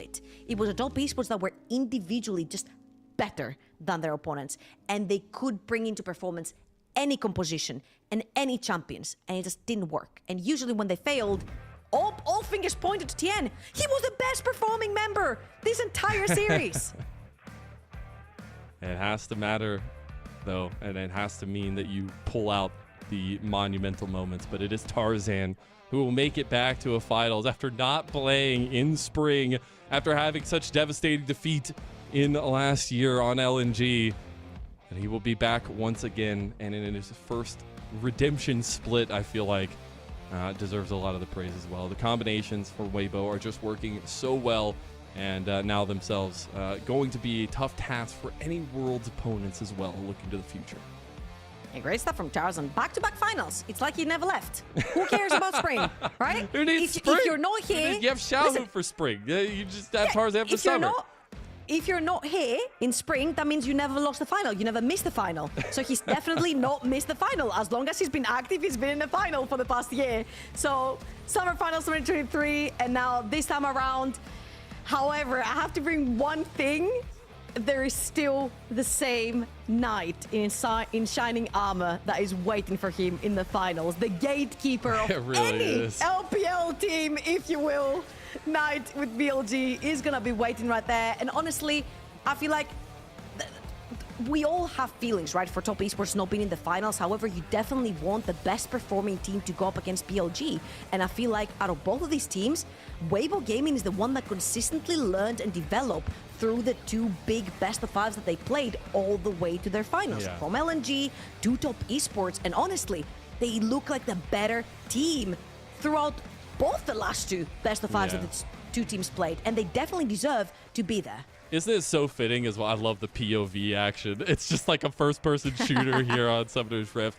But isn't it so fitting that we had such Zeri prominence, such quirky prominence, and then Xiaohu just slams his gauntlet on the table in Game 5, say, hey, you remember the Lucian that you were banning away and then you left open? Yeah, we're going to make you punished with it. And I think this was not only a rising of all of Weibo, but it's really the drafts. Like, I feel like a lot of their drafts were very strong, and even in the losses they had against top esports, a lot of that came down to execution, and it's really nice to see finally the combination of the Renekton working out for them. But you know what the scariest part was? Top esports got everything they wanted. They did. Give me a single champion in their composition that was not high comfort for all of them, and that did not work as a 5 altogether. This was the perfect scenario for top esports. These were their champions. That was their game to play. That's why we went into this one. We're like, this is scary for Weibo Gaming. Very bold, but also very scary. And they just made it work. You mentioned it. 4 times in a row, Lucian got banned. And Xiaohu is showing BLG right here why you shouldn't leave it open. It's just so crazy to me. I love this league so much. All the storylines, they mean so much to me. But the fact that we were literally having one of the best splits for honestly maybe all 5 members of top esports in a ton of their extremely long careers, to be able to say that fact was so like just jarring to me. But coming to the realization that it was true, and then to see this finish, I hate to continue to harp on sad things, but My goodness. I'm glad it went to 5 games. I'm glad it went the way it did, and I'm glad that Weibo are able to show the true strength to go on into BLG, but that's the drama of the LPL, I guess. I hope they come out stronger from this, actually, because every single time that I'm seeing top esports go towards the road to finals, or when they make finals, it seems like their mental is broken. If they take a huge crushing defeat, they just take a while to shake it off, to bounce back from it. And in this series, unfortunately, they managed to like slightly maybe shake it off by moving towards something that was more comfortable for them in games number 3 and number 4, but it's just not always going to be the case. You need to be confident. The one guy that has talked about very openly about his confidence was the one guy that was keeping them alive, Tien. And I feel like... Yeah, don't change, man. Yeah, you gotta go through that regional qualifier knowing that your jungler is back. Knowing that if he can hold his back up and be proud for who he is and his development and how he is facing his fears, and he has openly talked about them, then the rest of his team can learn from that and absolutely bounce back. And honestly, I cannot wait to see top esports in that regional qualifier, because I want to see that resurgence, especially if they want to take a slot to go over to Worlds and face even bigger monsters looking over towards that LCK. Only a couple spots left for the Worlds tickets here, but now all eyes on that championship, the Silver Dragon Cup here in the LPL. BLG waiting patiently as they try to go back to back after their first time ever getting a championship, and then now Weibo for the first time ever going to a finals. Should be a lot of fun to see, but it's also using some of the learnings from today, and especially the Lilia prio, the jungle prio, going to be extremely important against Wei on the other side, and we get yet another RNG reunion, this time deep into the playoffs. Yeah, and I'm actually getting scared about the Renekton prior as well. I'm not gonna lie to you. I don't want to see Tristana within 100 miles of that series. I swear to God, if I see Tristana anywhere near that best of 5, I don't know. I don't know, man. For me, Renekton is even scarier because I'm like, you're going up against Bin. You screw up with the Renekton, you're probably done at level 2 or level 3, and he's never gonna let you come up for air, even though your name is Breathe. So it's gonna get very dicey. But of course, a lot of the meta changes from series to series. I think if anything, BLG take away from this one is keep that damn Lucian locked down in the pick and ban phase. Yeah. Because if you give it over to Shaco, I'm sure that he has probably got an MVP through that performance as well. So, yeah, BLG's not gonna have a good time with that one open. I'm sure they will. Let's go and take a look at the MVP for the final game of our lower bracket finals. And of course, it's none other than the Tiger Emperor of Weibo in Xiaohu. An incredible performance across the series itself, really keeping down Cream. And you might say, oh, he doesn't have many MVPs. It's because there's been a lot of other shining pieces on this team, but it's been this playoff run. Tarzan took them all. Yeah, Tarzan took them all, but it's really been this playoff run that has solidified Xiaohu and the fact that his veterancy shines through. I want to point out something that's very important with a lot of the MVPs from the side of Weibo Gaming. He had 91% kill participation, even though majority of the time he was on the sideline trying to make picks. And again, this is something that Weibo Gaming have done so well. No matter which piece of the puzzle gets fed, whether it's top, jungle, mid, or bot, they will group up around that. They took Xiaohu right here and they played around Xiaohu. Of course, this is the only play where Xiaohu actually joined them, but you would see a lot Tarzan and Crisp actually group up and play around the sideline for Xiaohu. That's why his skill participation is so high. A lot of the times you see Light skill participation being so high when he's fed on one of his AD carries and they move him around as the one artillery piece to the composition. So I'm looking to see how this is going to fare up against BLG that like to create pretty much chaos on the map and just break it completely apart. And it's so interesting that we got like the mini TES version of Weibo as well tonight. Maybe that works to some extent against BLG, but it's so curious how consistent BLG have been from the jungle position, but also from the carry positions. So that's going to be a lot of fun to kind of keep an eye out. But my goodness, what a lower bracket finals. Trouble. Do you have any thoughts, at least in kind of commiserations for top esports? Anything for Weibo as well moving forward? I feel like for top esports, the road is definitely not over here. So any fans of top esports that want to see them come back, I think they will. I think regional qualifiers will be a huge shakeup for the organization. Not making finals is going to be a huge disappointment, right? But especially not making worlds after the performance they had internationally over at MSI is going to be a big hit for them. So they're definitely looking to bounce back. For Weibo Gaming, I cannot wait to see them in the finals. First time in the finals, that is super hype for the organization. We have Wei coming back for BLG versus Shahu. Like, this guy's got internationals together, you know? So it's going to be a huge rivalry. Yeah, RNG reunion yet again. It's going to be the Electric Boogaloo 2, I guess. Let's go ahead and take a look at what road we've gone down so far as well. And a little bit of commiserations, as we said, to Top Esports, but it was a banger nonetheless. A 5-gamer as the LPL gods delivered on what I asked for at the beginning of the day. It is Weibo taking a 3-2 over Top Esports to move on to that finals and get that Worlds ticket as well.